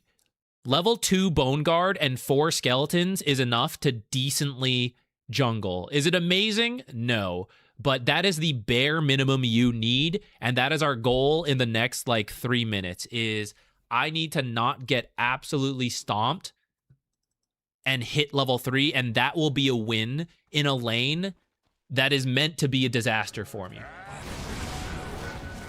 First blood. Okay. A little messy. Let's not worry too much. We TP straight to lane, and we get going. I will say, versus Ursa and versus Undying, you will want to consider boots a lot faster. I would even say possibly skip. I don't think I would start straight boots. That feels like a little bit much. But if you wanted to cut some of these items out and save money for boots fast, I'd be up for it. Because these are like, we're going to fight. Are we going to fight Ursa? Are we going to fight Undying? No, probably not. So I'm going to run away from Ursa. I am going to run towards different creeps away from the heroes and do that. Okay, 2 choices as we see this situation. And I know this is a little bit unique because there's like an early fight going on that doesn't always happen. But what this means is people are not in the lane right now and they're supposed to be. So can I, A, pull the creeps back, which I'm actually a little late because he died and had to TP in here. So we've missed the window on that to get our creeps under tower and to get the lane to shove out instantly. The other thing is to, okay, just make them miss as much of this wave to the tower. And equilibrium will be here. But guess who's going to hit level 2 first? This guy, because I was in the lane on my own. I got a full wave. I denied them, hopefully, most of the wave. Some kill stuff probably messed the numbers up. But you will hit level 2 first. And even though we're supposed to lose this matchup, if I have 2 skeletons and my stun, and they only have their level 1 abilities, maybe that's something we can work with. If not, no big deal. We keep chilling. I'm zooming my way to the level 3 minimum I need to make sure I can jungle like back here and get farm instead of having to deal with a really tough lane. So in that case, shove the lane really hard. Kill this range creep, like just come auto attack it to kill it fast while they're gone. And the rest of the creeps will push in, or hit what they're hitting is like not bad either. If you try to balance the lane here, you will pick up a small lead, but they're going to make it for like 3 of the creeps, as opposed to you getting all the creeps and then they get here for like 1, maybe 2, right? And we're also hoping some weird lane stuff happens, which is that maybe the next wave gets stuck on our tower and then it ends up shoving out on the 3rd or 4th wave, right? Planning ahead. But you're getting pulled into the fight. You're coming over, which apparently... Is this Ursa mid and like Queen of Pain carry? Like, what the hell is going on here? We're getting involved. But this could have just been all you with the game plan of like, hey, my lane sucks and we're just going to do our best to get as much as possible. Now I'm laning, right? All things considered, it is now 2v2. Turns out it's Queen of Pain carry, which will actually still suck, unfortunately for you. This weird mix-up is still not great. So we're still in the same game plan. We just got to live and survive. But yeah, we had a window to just get a little bit more, like 1 or 2 more creeps, make them miss 1 or 2 more creeps. And we want to capitalize that on as soon as you know, man, this lane just like is not a great time. Here's a window. 1 creep extra. It's not a lot, but it's honest work. We're getting there, right? Drag it back. Drag it back. Excellent, right? Aggro back. Excellent. We're laning here instead of here. This is good. It will likely push still towards them. Super big brain play if you have the resources to spare. If you can bait the enemy to try to use spells on you that are AoE that will push the lane, here's the time to do it, right? Like, Decay is unfortunately not a very high damage ability, but it does a little bit. Shadow Shaman using Q on you is an example, right? Jakiro dual breathing you in the creep wave could seal the deal here.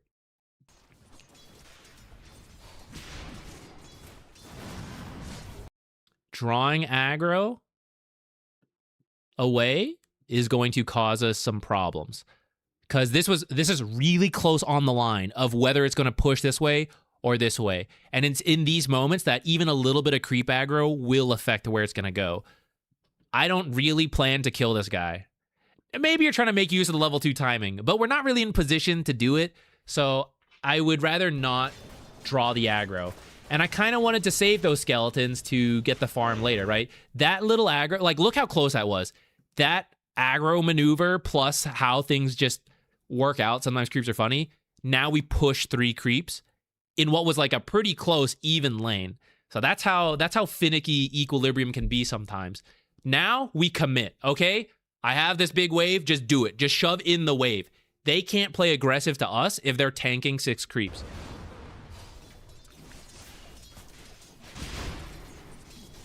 I don't mind denying the range creep, but based on what's happening, look, like, we had a big wave, and wait, now, where did it go, right? It's gone again.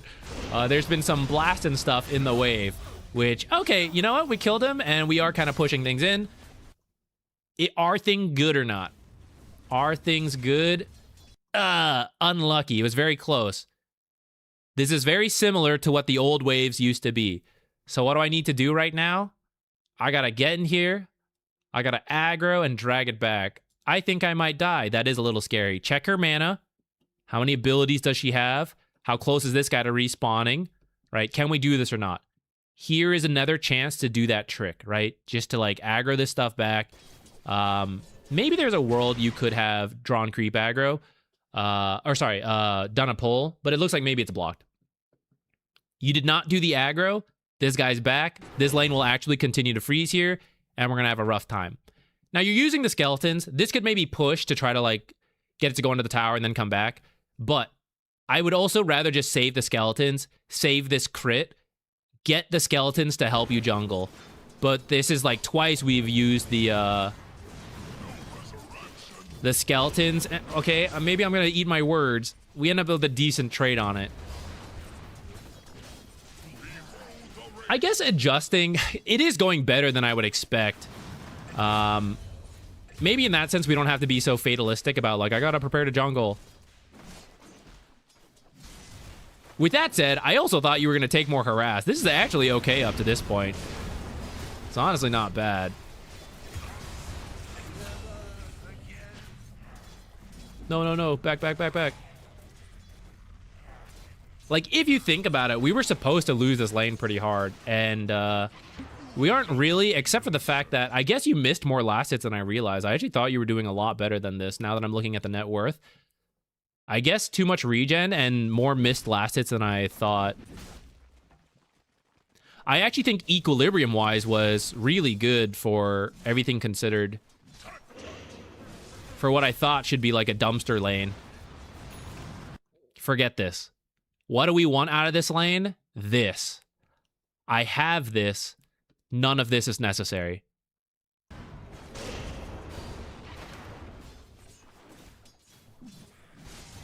That's us baiting ourselves, kind of ruining our creep equilibrium a little bit, using resources I don't want to afford. I need those resources to jungle, because I still think this lane kind of sucks, and we're getting that point, right? The lane is starting to really suck.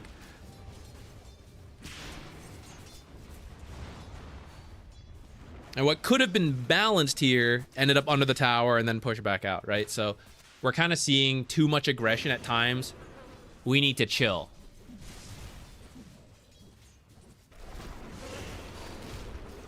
Should I help my support in those situations? You said that a couple minutes ago. Long story short, no.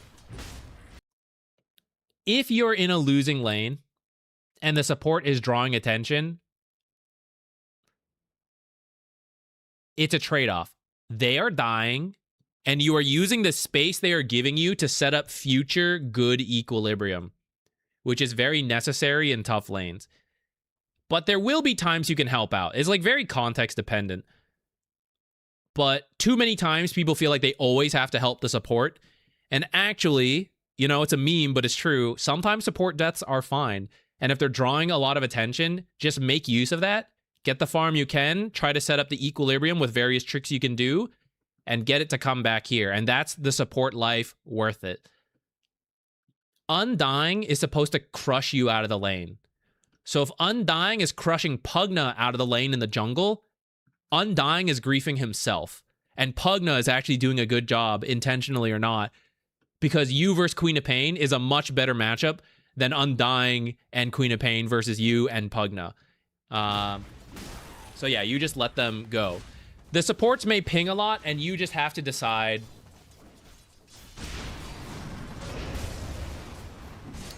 I am gonna grief and lose the game if you don't help me. All right, maybe I need to help. I'm being held hostage. Like, maybe I will engage.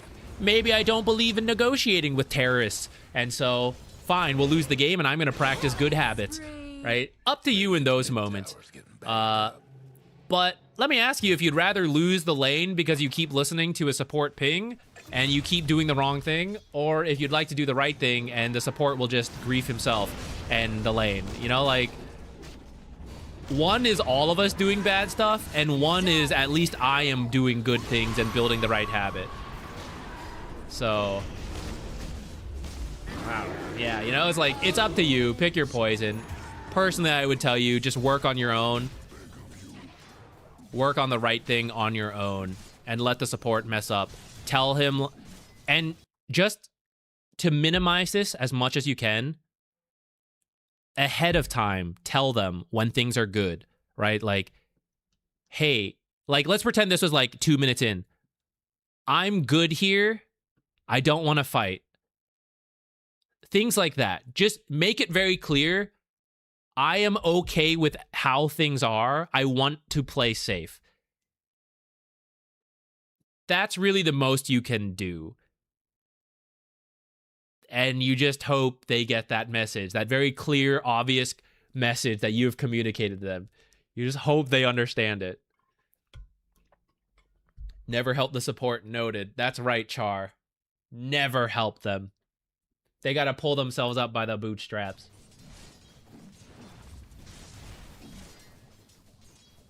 Dire's mid-towers having technical difficulties.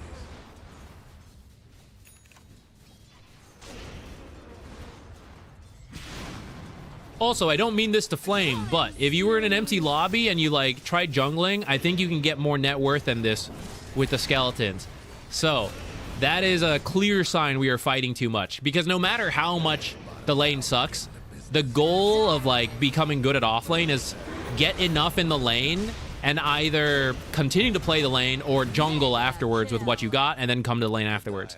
So here is one where you keep using the skeletons and keep taking rough fights, and we're now kind of stuck in a weird situation. But what we should have done is been happy with what we were getting, save the skeletons, jungle. The lane's pushed up, come back, you know, deal with it. Okay, it's in a bad spot again. Okay, chill, jungle. Dire's mid-towers having technical difficulties. I think I said a few games back, let's play aggressive. Let's play less aggressive, and then they left the lane. I think I'm scarred. Honestly, it is better to be left 1v2 than bait yourself into aggression with a support who won't stop. I would honestly prefer that. A key part of being good at offlane is knowing how to survive on your own. So, like,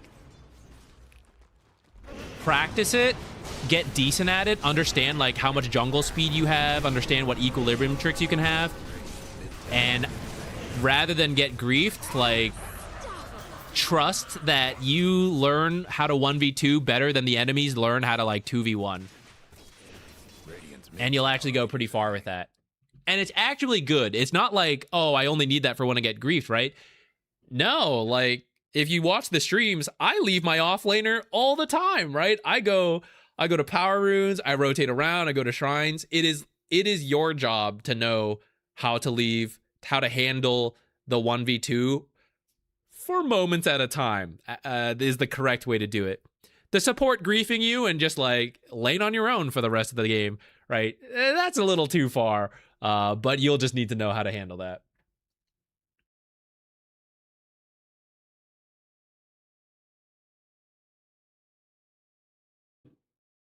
Also, if you can 1v2, it's not like you don't use any of those concepts in the 2v2, right? So it's like, you'll just know how to do the same stuff.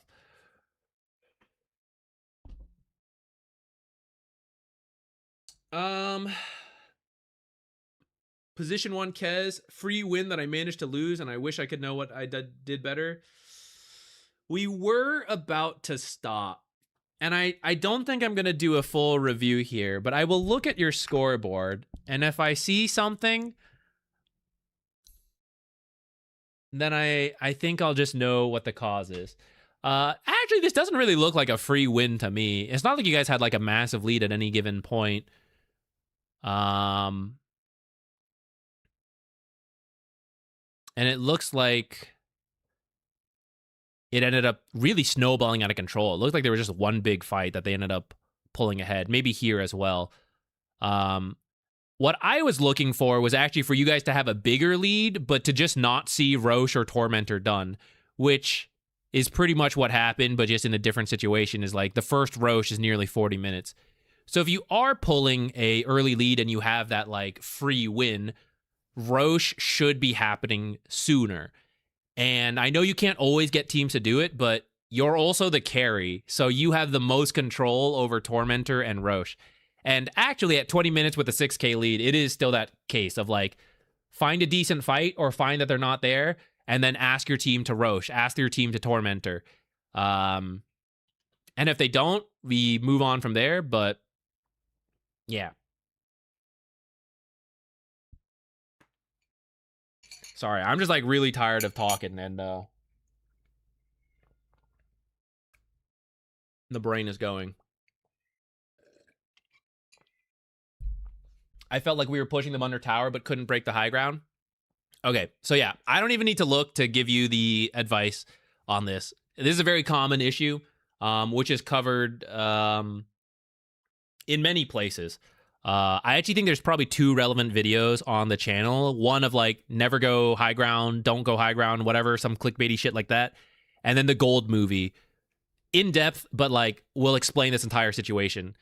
I actually think we also kind of touched on it in this very stream itself.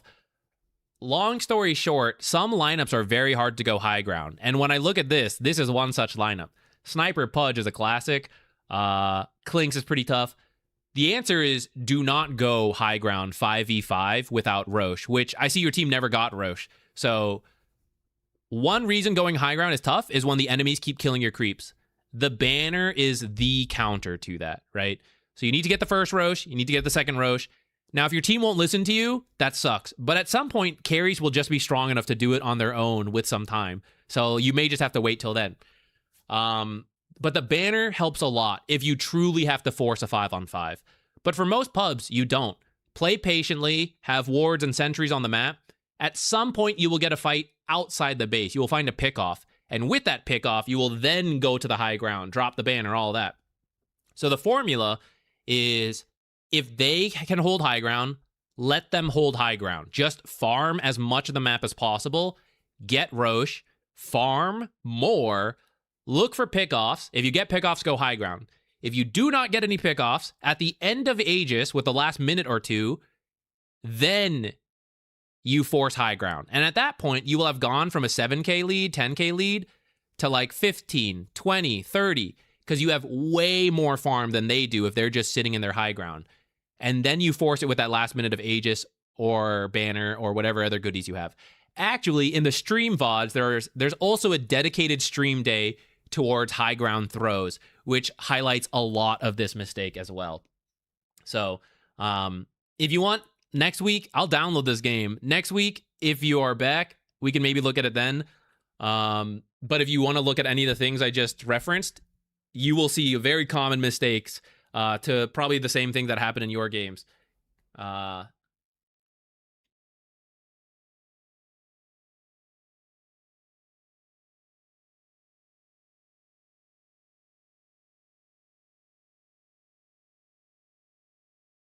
Yeah, even with Roche and banners, like some high grounds are just really tough.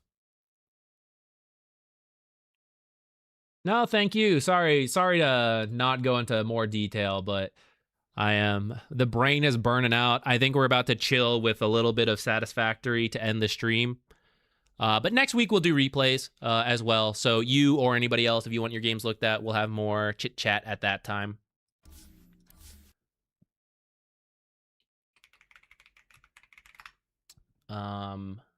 And yeah, we're gonna just build a little in Satisfactory to close out the day.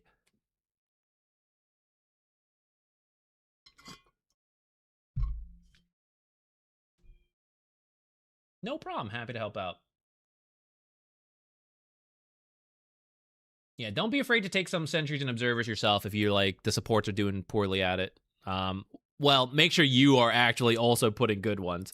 Don't just take it and then also do bad ones. But yeah, with a bit of research and prep.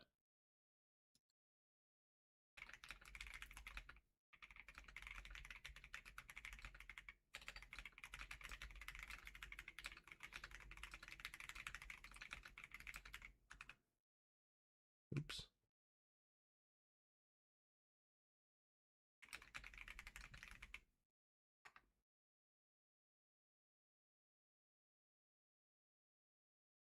It is being very slow to load. But we'll get there.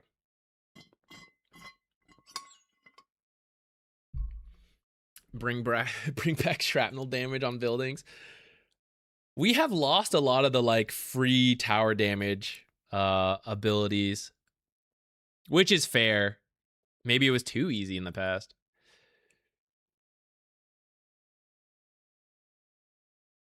Do you want any efficiency tidbits for Satisfactory? I don't mind some like small tips and hints. This is not a game I care that much about, like, oh no, I've been spoiled. I don't want like 100% backseat of like, hey, do this and then do this and then do that. But I don't think, you know, most people have not been doing like that, and I don't think you are either. Like you were saying, it's just like small, hey, did you know if you do this, like you get a little bit more, you know? In that case, I'm fine with that. Let me change the Steam Twitch to Satisfactory. All right, here we go. See, this whole city is a lot more, well, city-like than I imagined. I didn't really know much about Satisfactory, so I wonder if we're going to reach this point, if we're, like, building cities like this. That'd be kind of cool, but maybe this is just Earth Fix-It Corporation and we are sending resources here. I don't know. I am curious to see, though. Curious to find out if we are going to be building the cities like that, because that would be kind of cool. Maybe also tedious. I don't know. Street lamps got to go here, you know, get the light right. Got to make sure the district over here is got proper plumbing.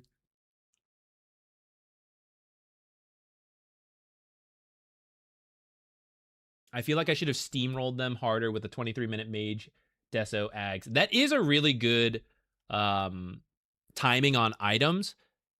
One, if I recall, they had some crowd control, so you might need the BKB before you push it too hard, because that's another common mistake. You might have a huge lead, but you're still human, or like bird human for Kez's case, right?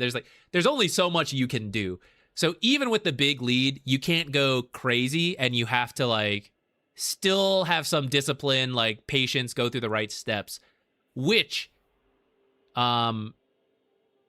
you mentioned, I think, like, you came from League of Legends. I think in League of Legends, once you have a big lead, it's really hard to not just, like, insta-kill people. But Dota has a lot more recovery methods. And it's not that it's not possible, but the, like, 100 to 0 killing is harder and or more dangerous in Dota, because we have so many stuns. So, like, you might have 50k gold, but that's not really doing much if you're getting stunned for 10 seconds and 5 heroes are hitting you. Like, they can kill you, at least in that window. Like, Mage Slayer Deso Ags is not that tanky if you can't fight back, right? Or if you go too hard. And to close this out with a story, I had a friend who was, like, really high MMR, right?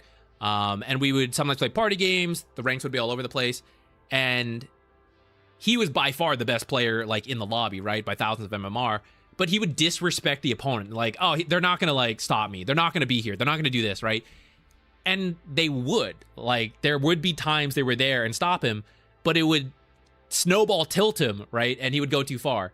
Same thing kind of for you. You might have a shit ton of money, but there is still a degree of respect and process that you must go through, even though you're, like, rich, right? Like, the rules still apply to the rich. It should, you know? But you have to still go through some steps, and you can't just, like, go absolutely crazy and expect to kill everything. Oh, I forgot that was a mini game. I kind of want to try it, but first I want to do the cement building. Don't forget about the other E that Fixit mentions, exploration. I think that's what I want to try a little bit, actually, We Go Hard. We haven't done much exploration. The world we see is the world I know. But I want to get, where do I need to go? I want to get cement producing, and then I think we go explore a little bit, and that way, while we explore, the automation is going and creating resources for us. So when we come back, we're good to go. So we just need to take that and move it over, or rebuild it, really. I don't think I want to rebuild it here, actually. I want to leave this for space for iron and copper expansions. All the way over here seems like a little bit of a hassle. Oh, wait, is that limestone as well? Amazing. Okay, so maybe we're just building concrete on this side.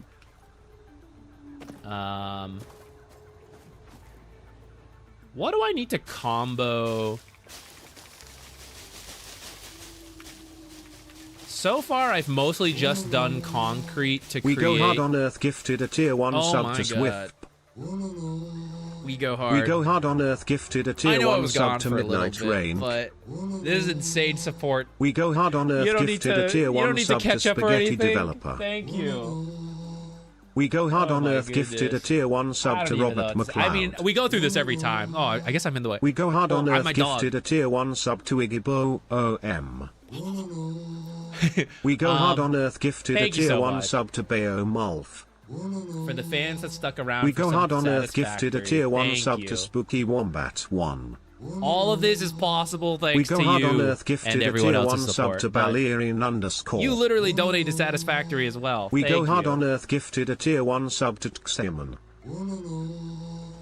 All right. I'll mute the rest, or I guess I won't. Why is it still going? Wait, is it muted to you guys? I still hear it, but maybe it's muted to you guys.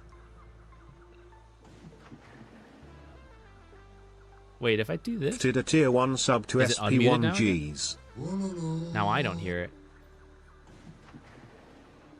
It was muted to us. Okay, well, I'll mute it again and just let it go till it finishes. It can keep blocking my face. Who cares? Oh.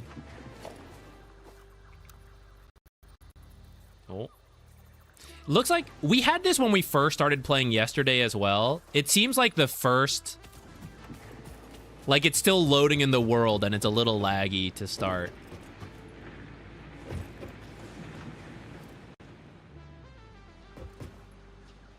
Once it settles in, maybe it'll be good to go. All right. It's plenty of concrete to work with. Let's build the foundation over there to do concrete. I think here...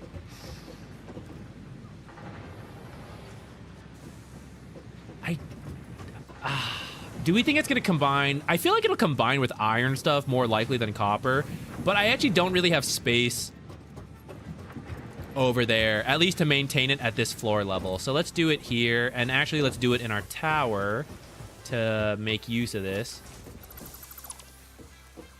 which we're going to have to rebuild here. Oh, blah, blah, blah. Rebuild all these towers. Okay, I was playing Pal World with my wife, and B is build, and Q is build here.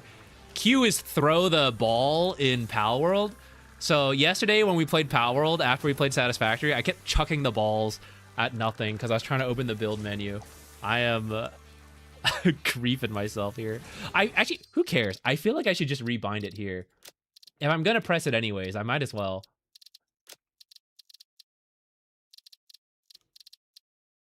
B for build. What is B usually? Flashlight. I don't need a flashlight. B. And I'll make flashlight Q for now. All right.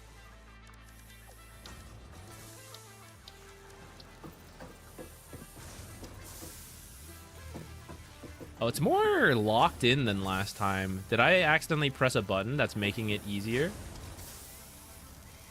Last time I feel like it was more zoomy everywhere. Oops. No. Ah. There. Alright. Is it worth remapping the keys? Yes. I have determined so. Oops. Okay.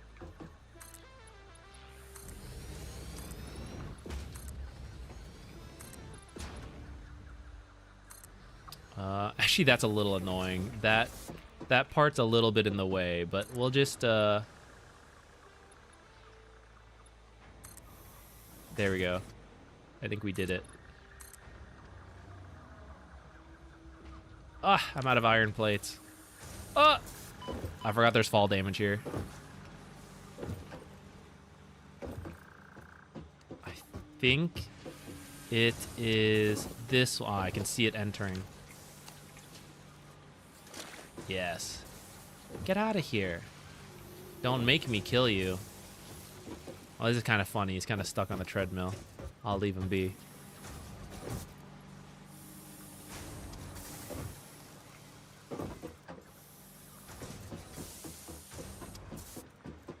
Boop. Ah! Bumped my head and almost fell off. Okay.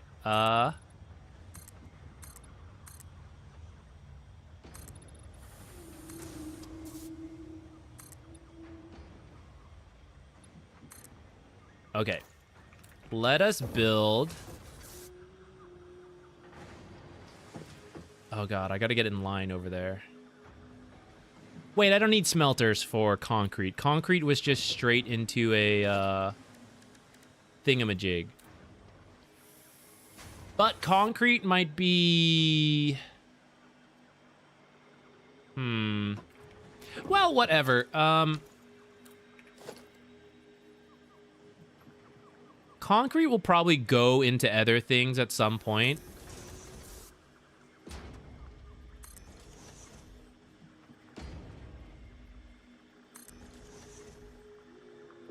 I'm doing this to get the lineup correctly. Rods! I should have just grabbed the bunch. I think if I were to do stuff off stream, one of the things I would do is just remove that stuff from underneath all our buildings. I didn't do it properly. Alright. Let's just build a bunch of these storage containers to get the spacing right, and then I'll remove them later.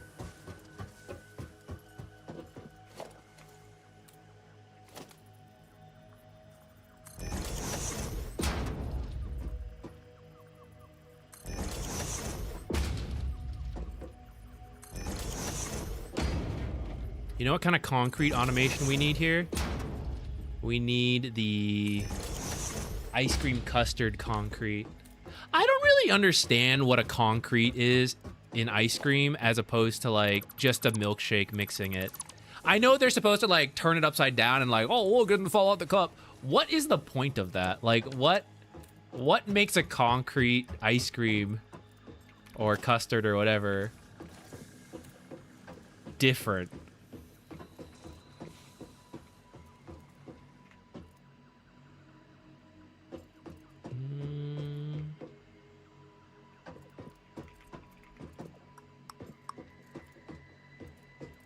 I don't know where I wanna...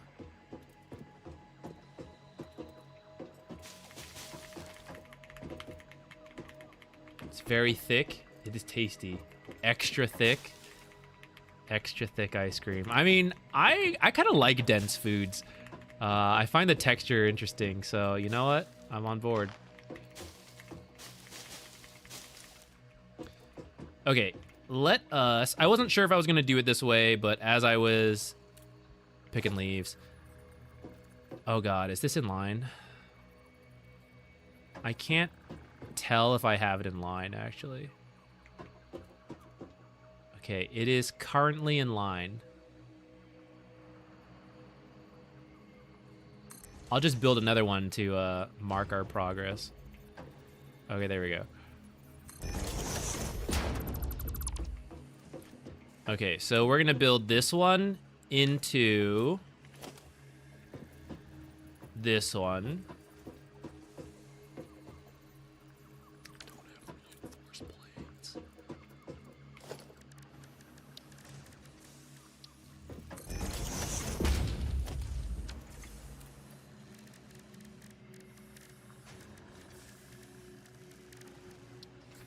Thank goodness we can make it here.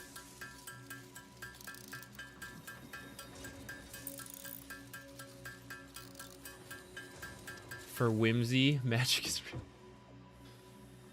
Oh, you cut the veggies. Thank you. I'm fine with rice or soba. Which one do you feel like?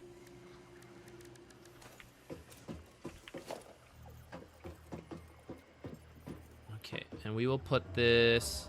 Let's give it more space so that when we will probably find more things that need concrete recipes.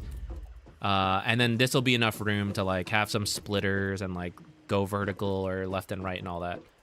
But in the meantime, we can just very directly create concrete here. Yes. And then just plain old simple straight into that one. And now I just need to finagle more power over. Which should I do like on the second floor? Probably wouldn't hurt to have more like ground connections for ease.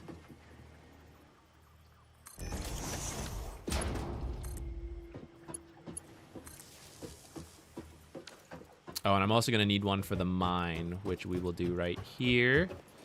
I think I have to actually mine this though first to break this top piece.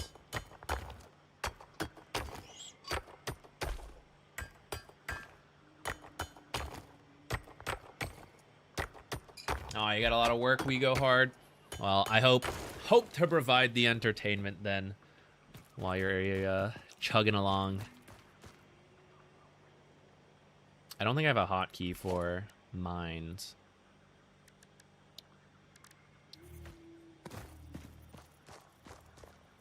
What am I missing? A portable miner. I guess I must have used up a lot of them.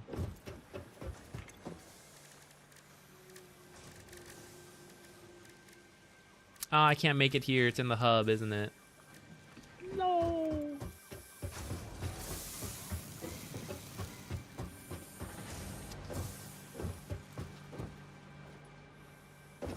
Oh, you know, I do need to make... but this is just going to grow the list of endless things before we can ever move out. Wait, where was it? Was it here? Oh, yeah, okay. Is there a way to set the amount? Last time I accidentally made like 4 chainsaws when I stopped paying attention. I just want to make a couple. I guess I just gotta watch.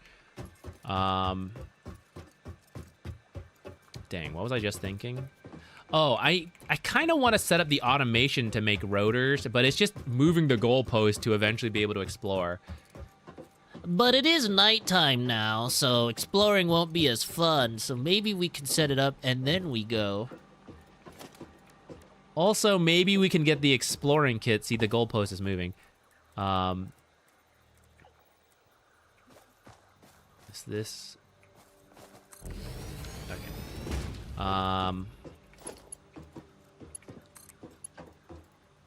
Yeah, we'll just do it like this for now. Hello, Jupiter.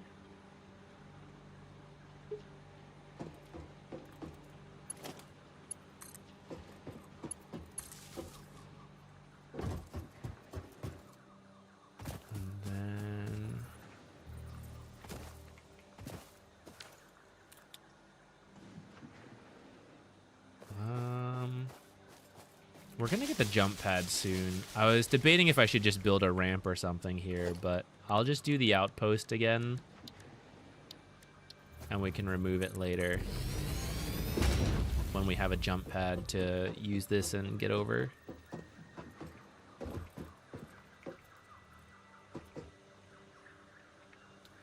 Okay, let's do power over here. Connect this to that. And then I need a free power line back here.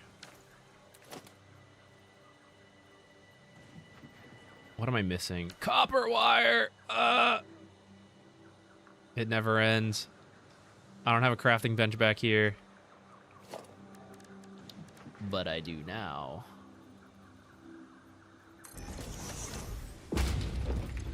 Okay, whatever. We can just, like, make these and put them away. I did not carry very much copper on me, but that's okay. That is, like, just enough to do what we need to do. Oh, no. I was going to build another one here for the future. I need to do an excess of these so that it never gets, like... It's easy to keep adding things. Okay, is that going now? That one has a yellow light, but it might just not be... Maybe I forgot to set something up. I'm okay with either. What do you feel like?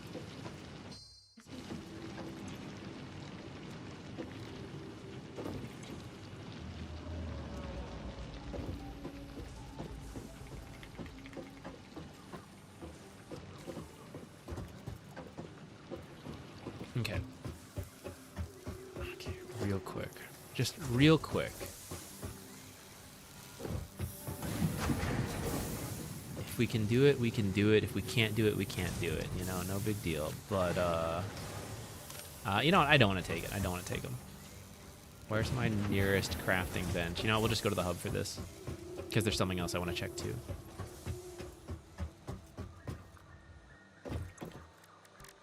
What does it take to create rotors, and could I easily do this?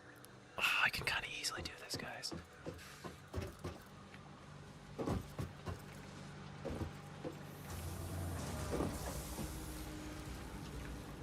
We can do this in one of two ways. I can build more back here just to grab it out of these and do it. Or we set up more production to drag it out. For example, shoot, what was it? Like here, we could just have like 2 splitters come out to make an assembler to then do the rotors. But we could also expand it this way to get it. Let me think on that. Or if we want to just go explore, which kind of do field research. What do we need? Nails. I can't believe I'm one short. Okay, we're gonna go find some. And wire. Okay.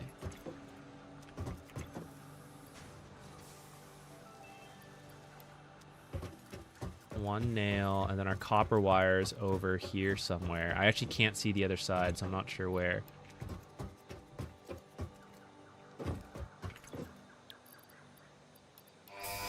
Okay. With this, we should unlock some stuff to make exploration a little easier, so let's do that. Milestone reached. Supply the molecular analysis machine, referred to as the MAM, with local resources to research and develop new technologies. Are we supplying Potential the man? technologies include exploration tools, weapons, and factory buildings. These are essential for maximizing your Pioneer efficiency and alignment with Fixit's core pillars: construct, automate, explore, and exploit. To advance Fixit's mission, all notable phenomena, resources, technology, or other influence should be investigated regardless of any perceived danger, as stated in the Pioneer contract.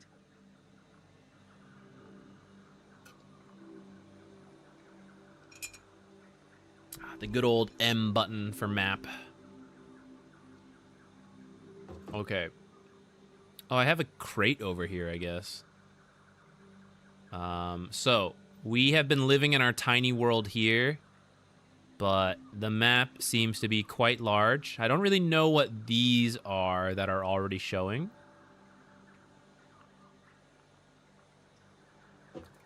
What else did I actually unlock with that? Oh, the MAM, Molecular Analysis Machine, is used to analyze new and exotic materials. Okay. So we can create this and then bring stuff here. Object scanner. Do I have this? Or do I have to make this? Let me take a quick look. Okay, we can make this real quick to bring along with us on our look-see. of the world.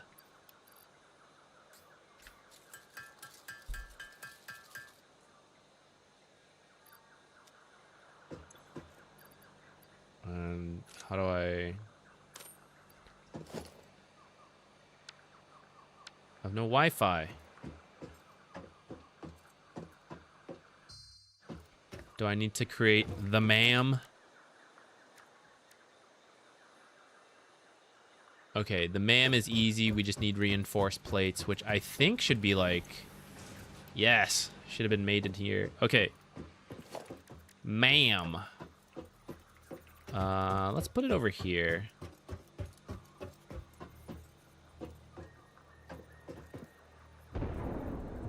We can move it more later. Is someone getting shot down? I didn't do that, did I? Oh, it's bringing the MAM. Or is it? Oh no, it's just my pod coming back. Never mind, that was much less exciting than I thought. Whoa, what is this? Alien protein. Yum. So these are some of the animals I was killing. So I guess I can get food from them, which I don't think I've been eating up to this point. I don't know if I'm supposed to be. I have some of these in storage, and like this one right here. Do I drag it over? Or maybe I need to scan these to like unlock. Research one of the highlighted question marks. Research one of the highlighted. A towel.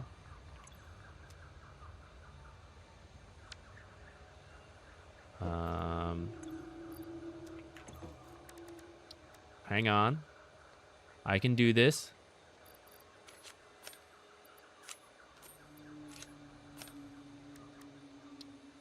Is there a different tool?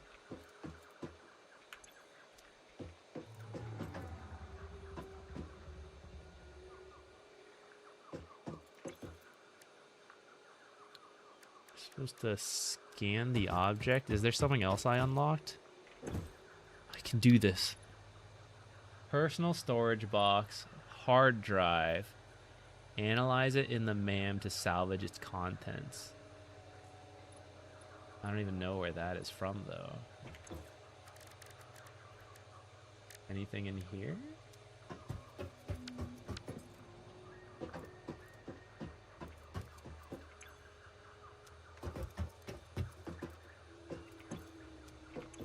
How do I use you? Add to the do list. I actually have one of these. Where did it go? In here? Okay, let's get these. Maybe I need all three to research. Cost 5. Ah. Okay, I don't know what I was doing wrong, but here we go. We've done it.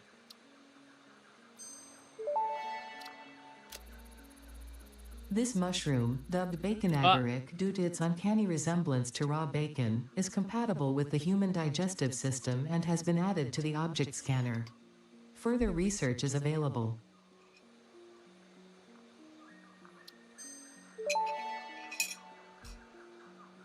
This fruit, dubbed the paleberry due to its tendency to stay light in color even when ripe, is compatible with the human digestive system and has been added to the object scanner. Further research is available. I don't think I've seen this yet. I actually didn't do anything, Mumpfell. After playing yesterday, I just closed it. So I also don't remember seeing this much of the map. Yeah, because I think we landed, like... I kind of forget which way we ran in, but I feel like we landed somewhere around here and then ran here. So yeah, I don't really know. I also don't know how to get this object. Oh! Oh, there we go. So now... Can you scan for... How do you work? Are you telling me it's in this direction? Let's test this real quick. Are you telling me to go here? This seems like a dead end.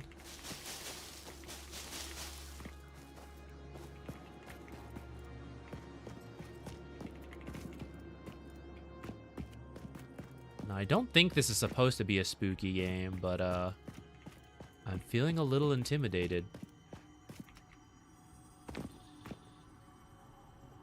What's my flashlight?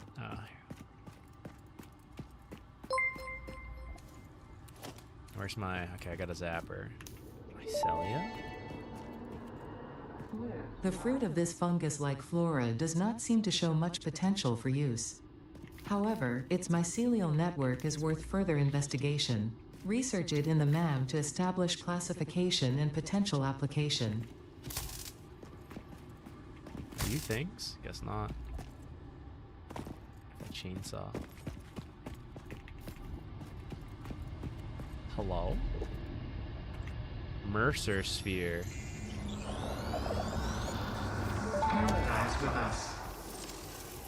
The astrobiologist Dr. D.M. Mercer was the first to recognize the presence and probable nature of these alien artifacts. These chain-melted state spheres are named in his honor. Each sphere emits a unique signal. Research it in the MAM to establish locally appropriate classification and application. After I take all your mushrooms. Okay. I feel this was very serendipitous because I was looking for a paleberry and we stumbled in here. Which I did not find a paleberry. It's gotta be said. Perhaps it's up there. I don't know how to get up there though. Oh, I guess I can build, but...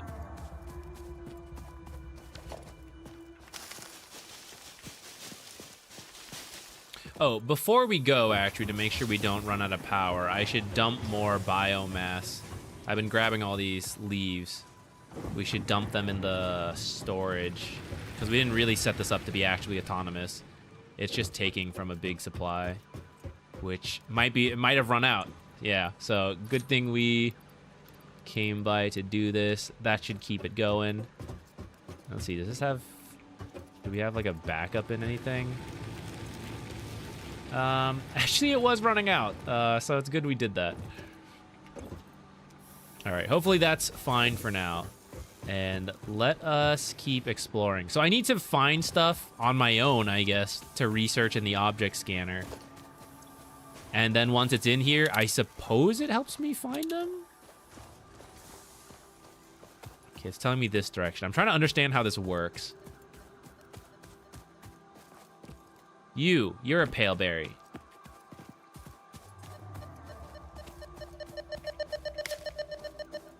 I see. Okay. So I don't think I actually really need that right now, because I'm not really gathering any of the specific resources. How much am I holding? I kind of wish I had dumped more stuff out before we left, but maybe I can dump it in here. Let's dump some stuff and then go look around the world. What's my... Okay, there we go. What are you? I should probably have put the wood in the biomass. It's too late. I've moved on, so we'll come back to that. I guess I'll just hold that, and I won't need total stacks, but I'll bring some in case we build some stuff. I don't know what we'd build, but just in case. The biomass can probably... Well, whatever, I'll just bring it. Okay, let's look around a little bit. Where am I looking? I guess I'm going this way. Actually, is there anything of interest to us? Kind of interested in those fruit and those trees, but... Okay, let's go this way.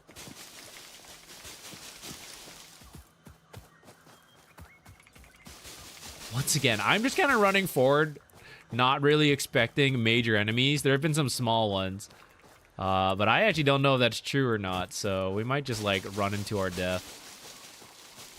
That's fine. We have automation going. We can remake everything we would lose, because I think we drop our stuff if we die. Waterfalls are cool.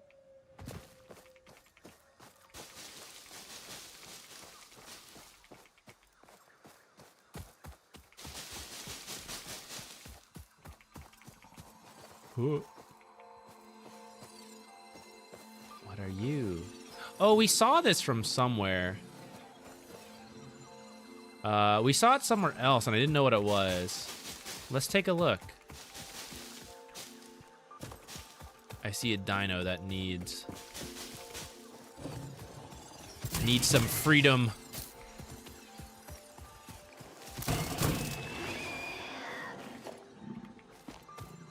Okay, what are you?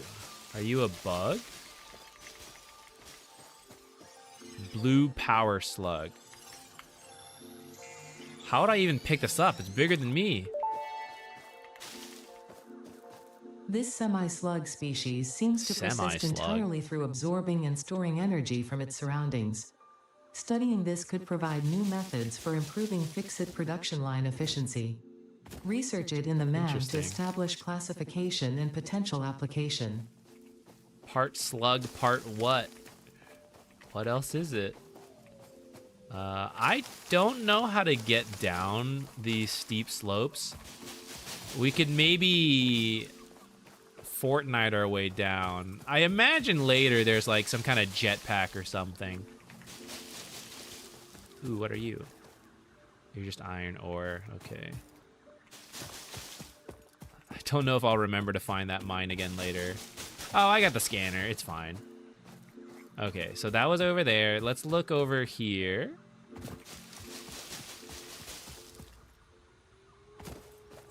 Is there a way down? Not one I'm willing to commit to. Oh, but there's another, like, power slug. I want them. Okay, let's try this. Let's just build...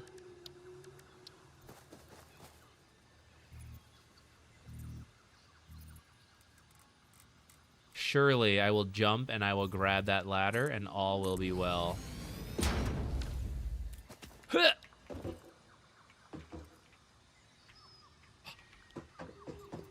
Excellent. I want that slug.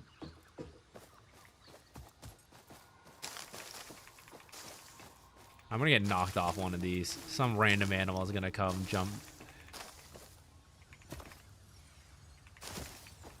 Let's look for it first. Oh, we got a big animal?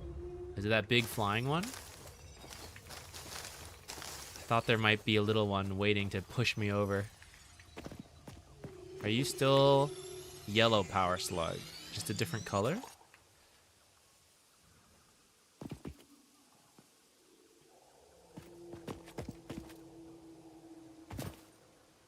Let's use this same lookout tower trick. And see if we can get... Can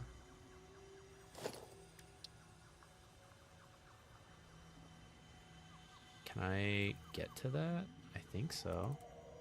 What side's the ladder on? This side, okay.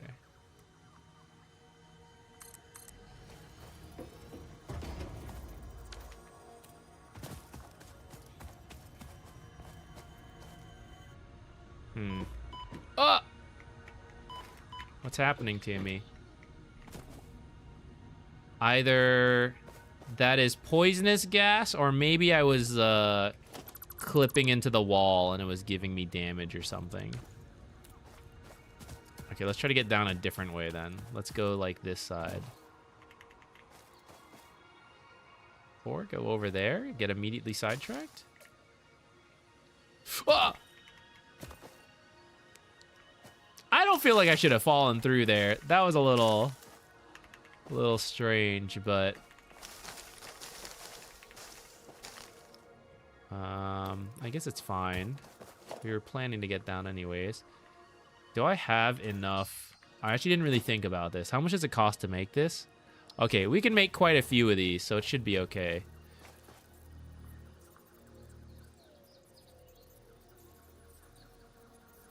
Which way is the ladder? Okay. Fit. I know you can do it. Ah. It's because I'm too close, I think. Surface too uneven. Surface just even enough. Oh, wait. Maybe not. I don't think I'm up. Well, enough to jump over there, which is, good enough. Okay.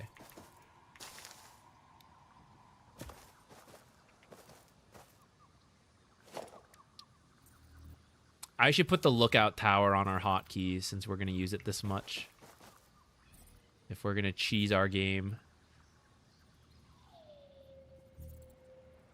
Okay, I think we're going to have to build some foundation to make this one work. But that's fine. Yeah, we're going to have to do something like this and like ramp our way up. But we'll worry about that later. I'll go ahead and do that now. Oh, it's fine. Oh. Okay, yeah, so this is some kind of poisonous gas. Let's run in quickly.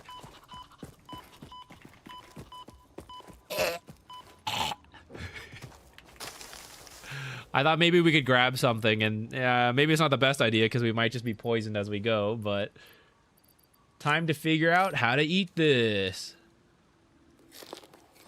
Yum. Yum. Do I need to be full health? Close enough. Put my chainsaw back.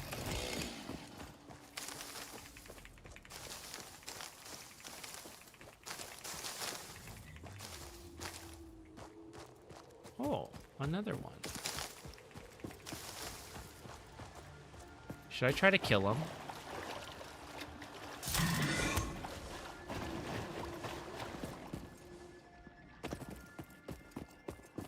I'm sorry, I did it for science. There's research for protein.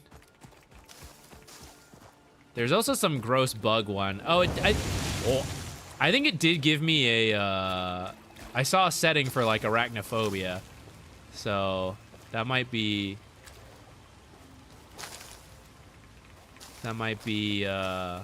one enemy we're gonna run into. Damn, how's he know my one weakness is water? I won't chase him into water.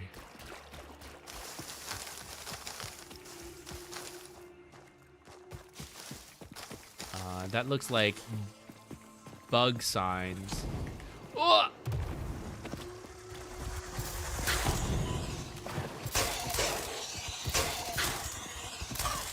This one's harder to kill than the other one. Spitter! Samples of unknown alien species acquired.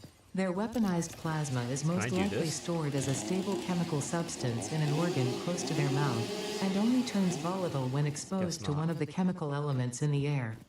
Research the remains in the MAM to establish classification and potential countermeasures. I thought we broke one of these before, but maybe not. Chainsaw it. All right. I guess we need to get some kind of explosive device or a pickaxe or something. But there is a bug in there, a blue slug. I guess he's not a bug. These secret waterfalls. Ooh. Raw quartz. Unknown crystalline mineral collected. This mineral is composed of the same chemical elements as quartz and may yield similar industrial functions. Research it in the MAM to establish classification and potential application. Secret behind the waterfall.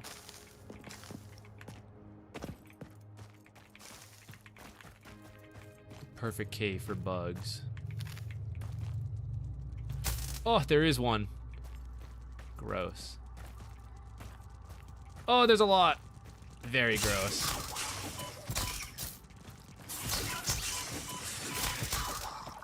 Die. Die.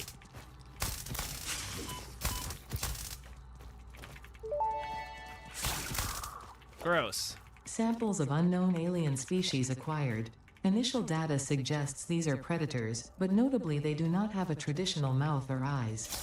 There are, however, numerous cavities on their head which could fulfill a similar function. Research the remains in the MAM to establish classification and potential countermeasures.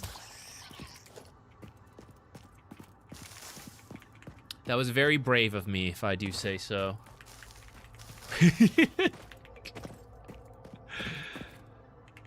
What's back here? No more spiders. Purple slug! What flavor slug do you think is the best? I think purple slug is a good contender. Blue or purple. Yellow slug seems like the worst.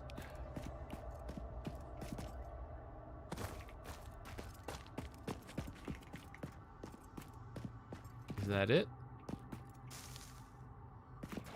Oh. All right, I think we're out of here.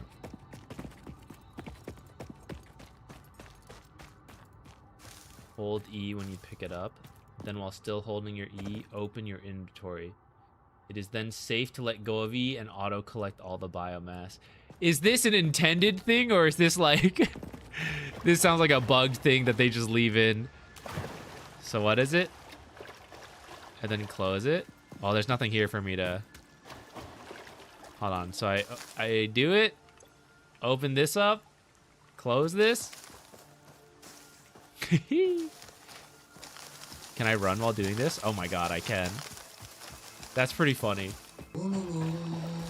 We Go Hard on Earth gifted a tier 1 sub to Mumpful77. Oh my goodness. They have given 847 gift subs in the channel. That's insane. I kind of like pressing E though. That's insane, We Go Hard.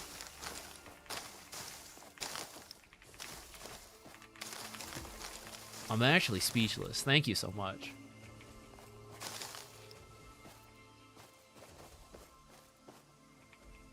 Intended as in not patched out, but it was a bug originally. Sounds about right. I feel like that's the kind of thing you can leave in. It's like speedrunner tricks. I think it's actually cool when you leave bugs like that in for the speedrunners to play around with. The water looks a little deeper, a little spookier. We can swim. Okay, good to know. Good to know. What is that? Yellower material? Maybe I could have just swam across, actually. I just said we could swim, and then I immediately was like, how do I get here without swimming? Oh, it's just limestone. I thought it might be some new material.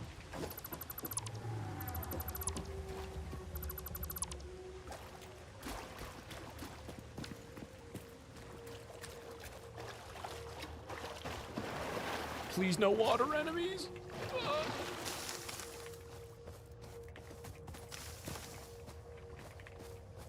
This is Satisfactory. It's a, okay, well, I'm nowhere near the factory, so we're in the exploration part right now. But a lot of it is about building a factory and automating efficiency stuff. Oh, there's two. Dual combat. Where'd they go? Ow. Ow. I'm not learning my lesson. I am not dodging. I think the other one is still alive.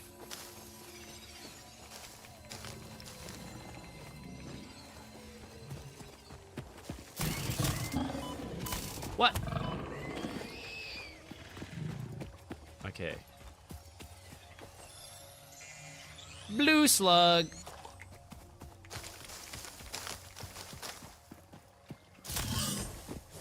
How many zaps does it take to get to the center of... What should we call this thing? It'll tell us its name when we get one, but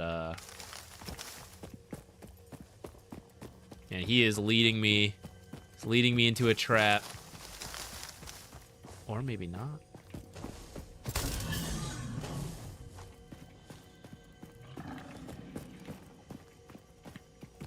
Okay, we gotta kill these guys first and get their yellow slug.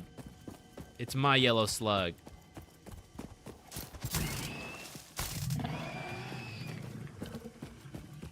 My slug. Ha. The other one's not even watching its slug. Easy.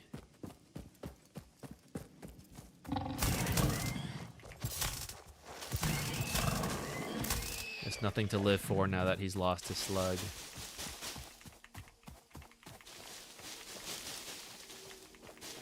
All right, where am I actually? Not even as far as I thought, but... Uh-oh, running out of space. All right, we gotta stop hoarding everything. Are you mushrooms that I can hoard? No. Not enough space to pick up leaves. That's so sad, guys. Are you an enemy I saw here? Oh, yeah, I hear him.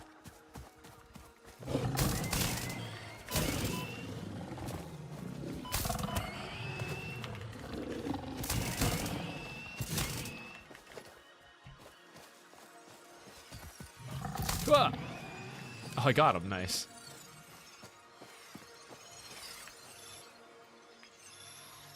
Oh, there's a lot of collectibles here. We get the pale berries. We get the... Oh, the bacon's over there. Oh, there's a lot of bacon, though. We must get the bacon. Man, speaking of which, actually, I haven't had bacon in a long time. Maybe I'll get some bacon.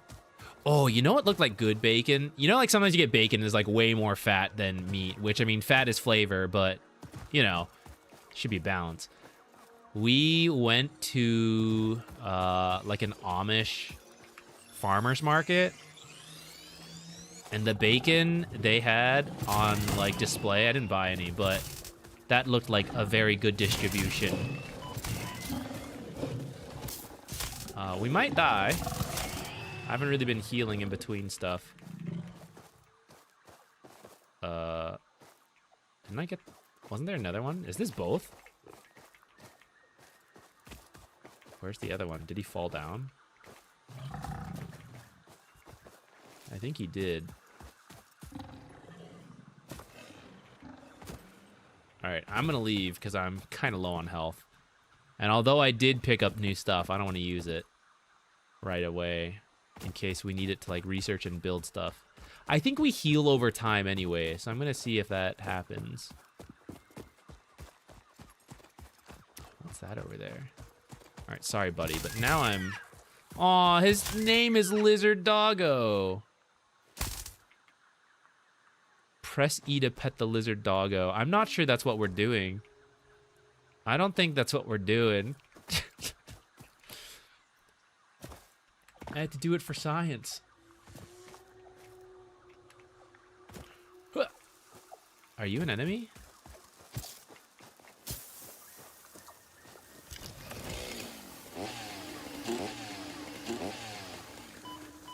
Oh, it's releasing poison. I don't have the health to spare. Ah! Oh god, it's expanding. Run! We might have to eat some of our bacon. I'd like to pet this bird now.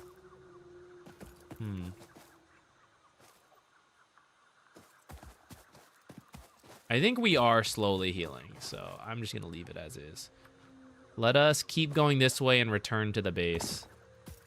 We are filled with stuff. We can drop them off, and we should set up automation for more things. We have more resources now. It's been automatically going.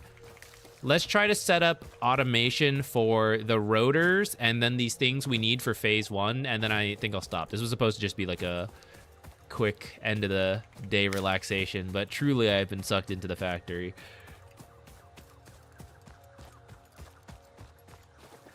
Literally nobody I know has ever killed a Lizard Doggo. What happened to working with the environment?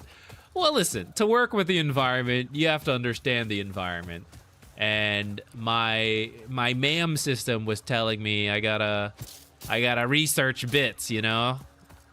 So I had to find out.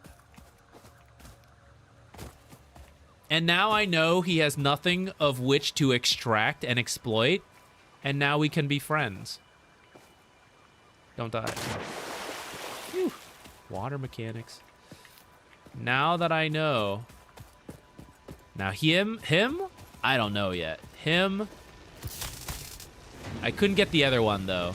The other one was too powerful. Kept running away. I think we need a better tool with which to befriend. and see if there's value. We're good now.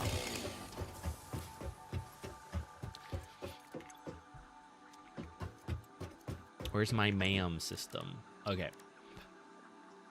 We have this.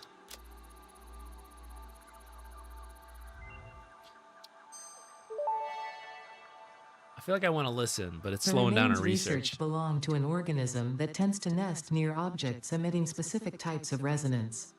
Spitters are called as such due to their ability to create and spit plasma across long distances. Spitter remains can now be made into alien protein, and additional research may reveal options for improving Pioneer safety during exploration. Yum, yum, yum.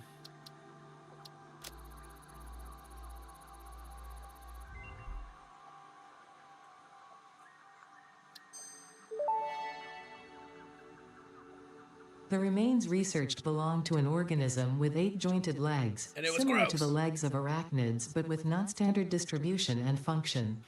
Because its attacks focus on stabbing prey with the ends of their legs, which resemble insectoid stingers, they have been dubbed stingers.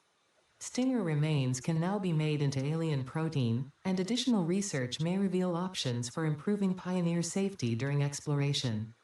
We did not find a hatcher. Or maybe the hatcher is that giant thing, and I just haven't successfully befriended it.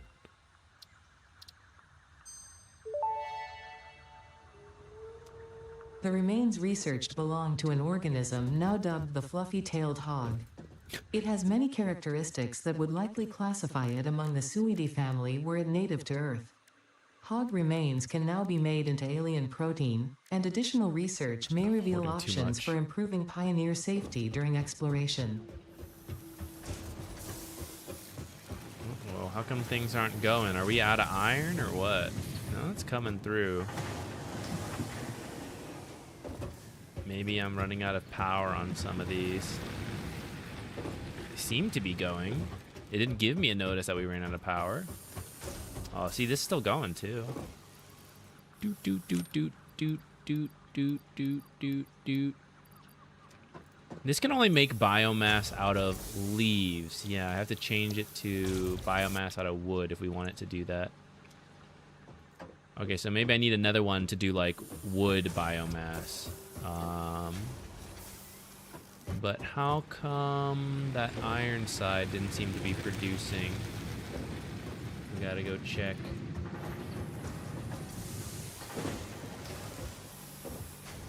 Maybe it's just slow?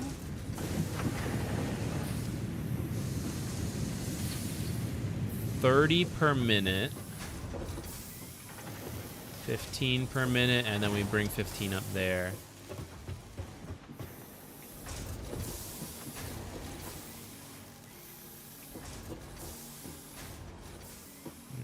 Maybe it is all going. Maybe I'm crazy. Okay, I think we will need to create more smelters for iron. Oh, actually, we have one more to work with here. And then after that, we'll probably need to create more. So let's go with this one, I guess. And we must create... What do I need? What did I say? Rotors. Let's start with rotors. To create a rotor, we need...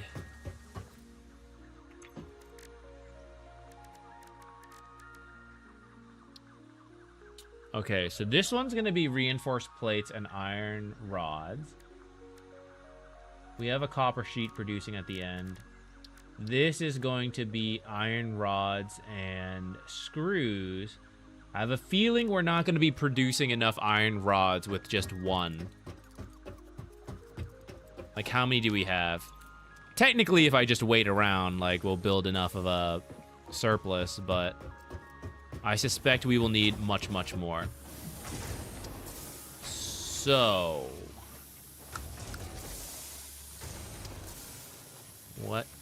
How do we want to go about this?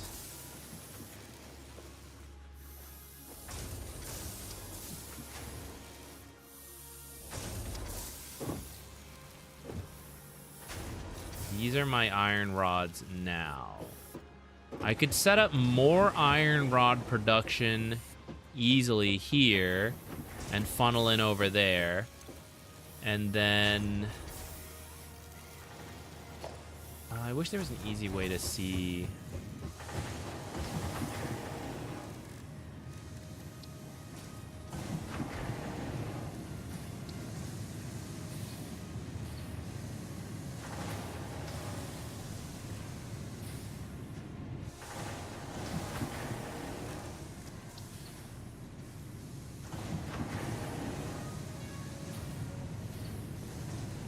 How do we do this? How do we do this?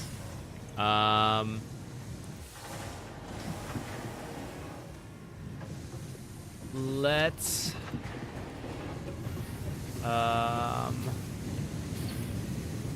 30 per minute.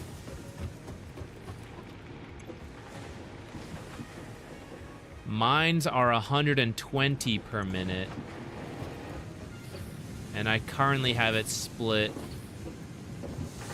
here. What are you going into? Nothing.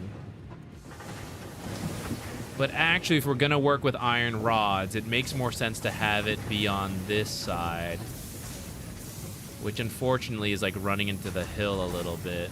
We could also try going vertically.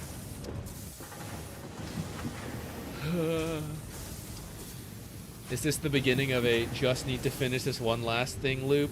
I mean, it could be a long stream, except I need to figure out dinner. We could just keep going, technically. Which, by the way, tomorrow, I was planning on streaming, and now I have changed my mind. I think I'm gonna work on a YouTube video to bait the patch to come out. If at any moment the patch comes out, we'll stream. But otherwise, I'll work on a video, a Shadow Shaman guide tomorrow. I don't know if I'll finish it, but I'll work on that. And,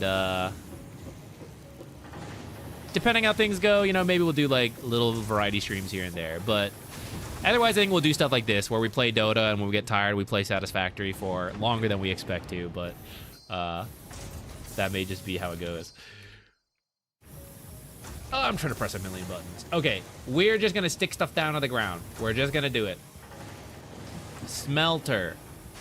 Which, in the future, I'm sure we will create more efficient smelters. Why can I not squeeze you in here? Overlapping with another object, the one upstairs. But how come I can't even, like, stick it here? I don't care about overlapping with that. Oh, these are... I'm dumb. These are the smelters.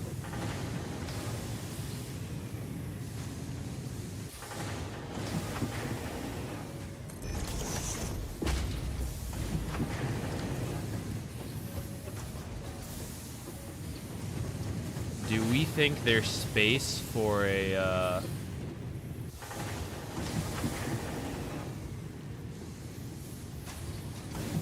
Do you think this fits here?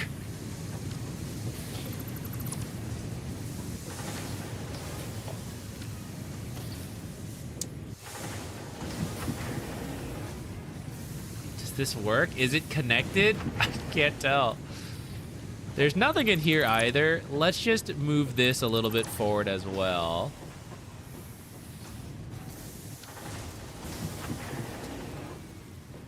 Okay.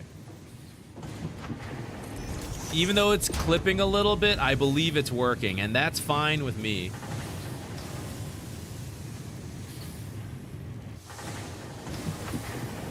Same with this one. This looks like it's clipping a bit, but IDC, as long as it's actually going in.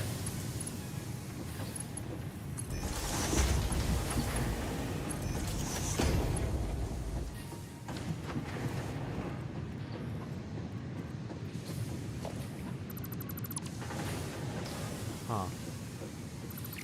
Not a load-bearing wall.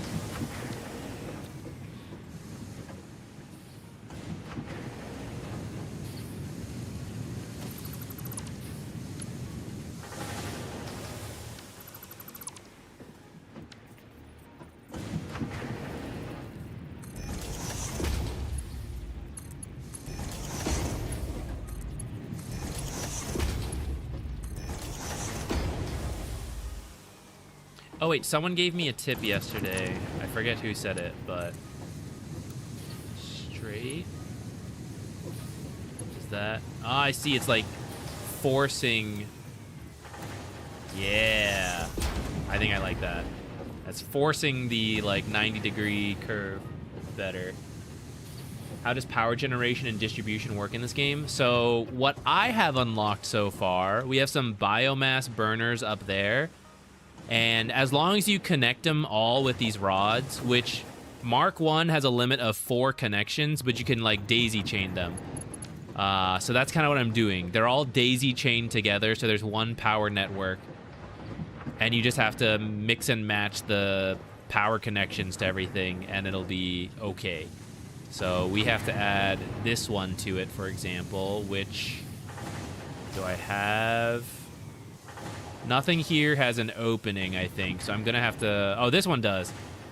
But rather than just connect it to this directly, which will end the chain, I will just put down another power pole here, infinite power hack, and then we would connect this to that, and this to this, and now we still have like 2 more openings on that one. Nope.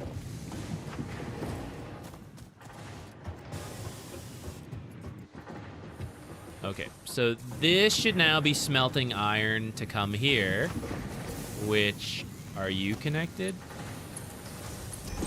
Now you are, great. Okay, so the reason I did this, I think what we're doing is getting more iron through here, and now we can divert for more iron poles somewhere, which I now need to decide. I don't know if it was better to just keep it in its own system parallel or do it this way, but let's see. What did I need again? The screws. The screws, yes.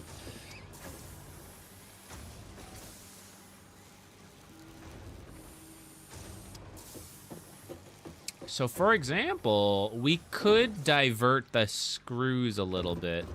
Wait, some are already being diverted, actually. Am I gonna split it too far apart? But I don't really... I mean, we're still amassing screws in one of these. Like, yeah, we're still getting a lot of screws, and I don't even know what to use them for, so... I think it's okay to keep diverting for now. So let's... I think I gotta get up there. Yes, that's reasonable.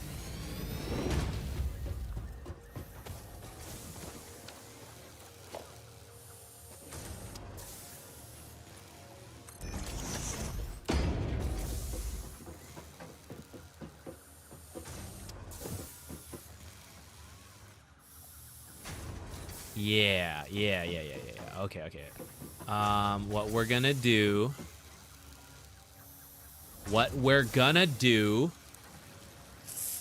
Use your brains. One, what we're gonna do is figure out why the system is currently backed up over there. And then 2... What's happening? Oh, I didn't do this. Okay. Iron. There we go. Okay. 1, we figure out why that was backed up. We should now be getting more iron ingots through here. Now we need to decide... And actually, I think we can just, like, remove this whole section, honestly. I don't think we need to store iron ingots. I have yet to actually need iron ingots for anything I am doing, and I'll just grab them off the belt if we need to. I don't... Famous last words, I don't think we need a storage of iron ingots right now. So then, with that, let's simplify a little bit what we have going here.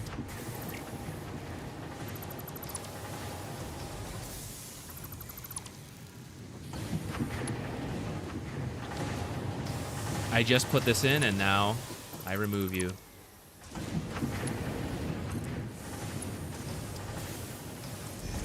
You just go straight forward.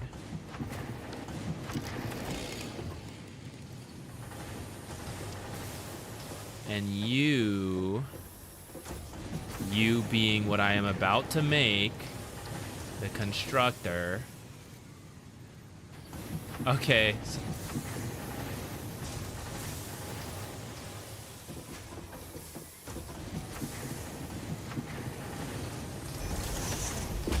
We're getting out of alignment, but I will accept it.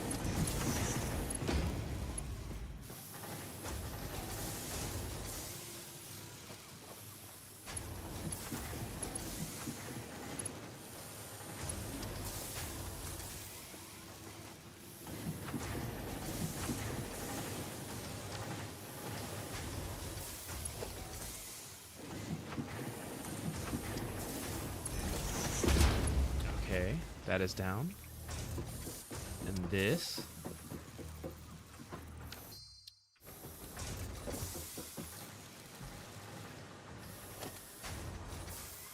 is now...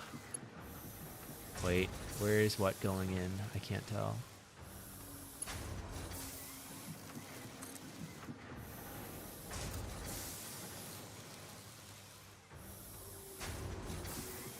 Is that aligned? Is that what those arrows are? I can't tell, but...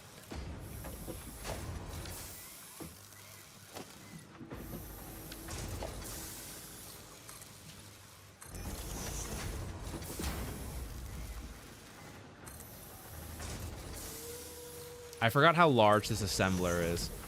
I hope there's space for it here, because my goal is to...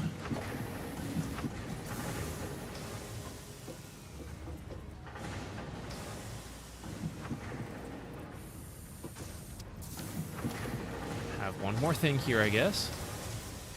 This is gonna look ugly, but oh well. I think I need to do it at least to place this first. Are you aligned? I can't tell if this is going in or not.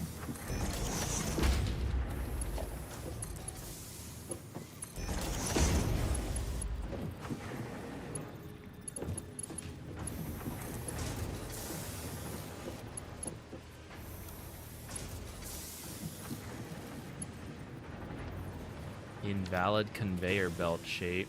That's no good. You're invalid too. How come? Oh no, there we go. Wait.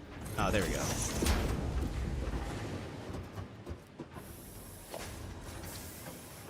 Oh god, it's huge.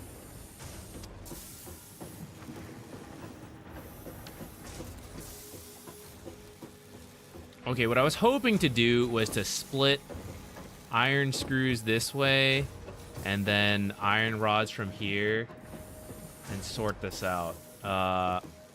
But it's getting more complicated than I thought, so I think I will just stop and we'll return to this another time. But I think the assembler will go here to create rotors, and we'll put rotors over there. I don't know if that order makes sense, but we don't really know everything, so we're just building as we go, and we'll make it work somehow.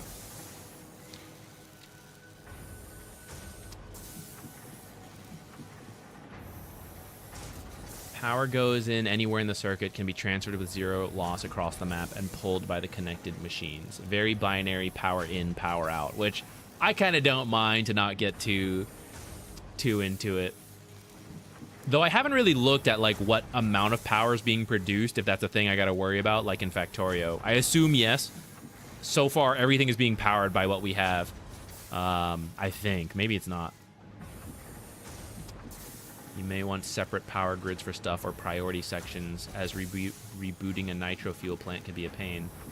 Gotcha. Yeah, that sounds way down the line. We won't even worry about it right now. Okay. Once again, thanks for hanging out with me on Variety, guys. I know it's different from Dota, but always having a good time here. Tomorrow, I'll work on a video. Friday, we'll be back with some Dota. I think I'm going to start later than usual on Friday. We have to meet my sister to run like an errand to help out with something, to pick something up. So I will probably start a little later than usual, but we'll see if we can just like run later as well. Kind of like today, I guess, unintended, but got sucked into it. No problem, Galaxy Brain. Thank you for being here. having fun, gaining knowledge. Okay. Oh, you can just like force respawn. Okay. Exit to main. No, wait, desktop. I'll get myself out of here so I don't get tempted. Get out, get out. Okay, bye, everybody. I will see you later on. We go hard. Thank you so much. Hopefully your video will summon the patch. I kind of hope so too. I'm not gonna say we'll half-ass the video, but we'll like, you know, we'll hope the patch is coming out for that video. Okay, see you guys later.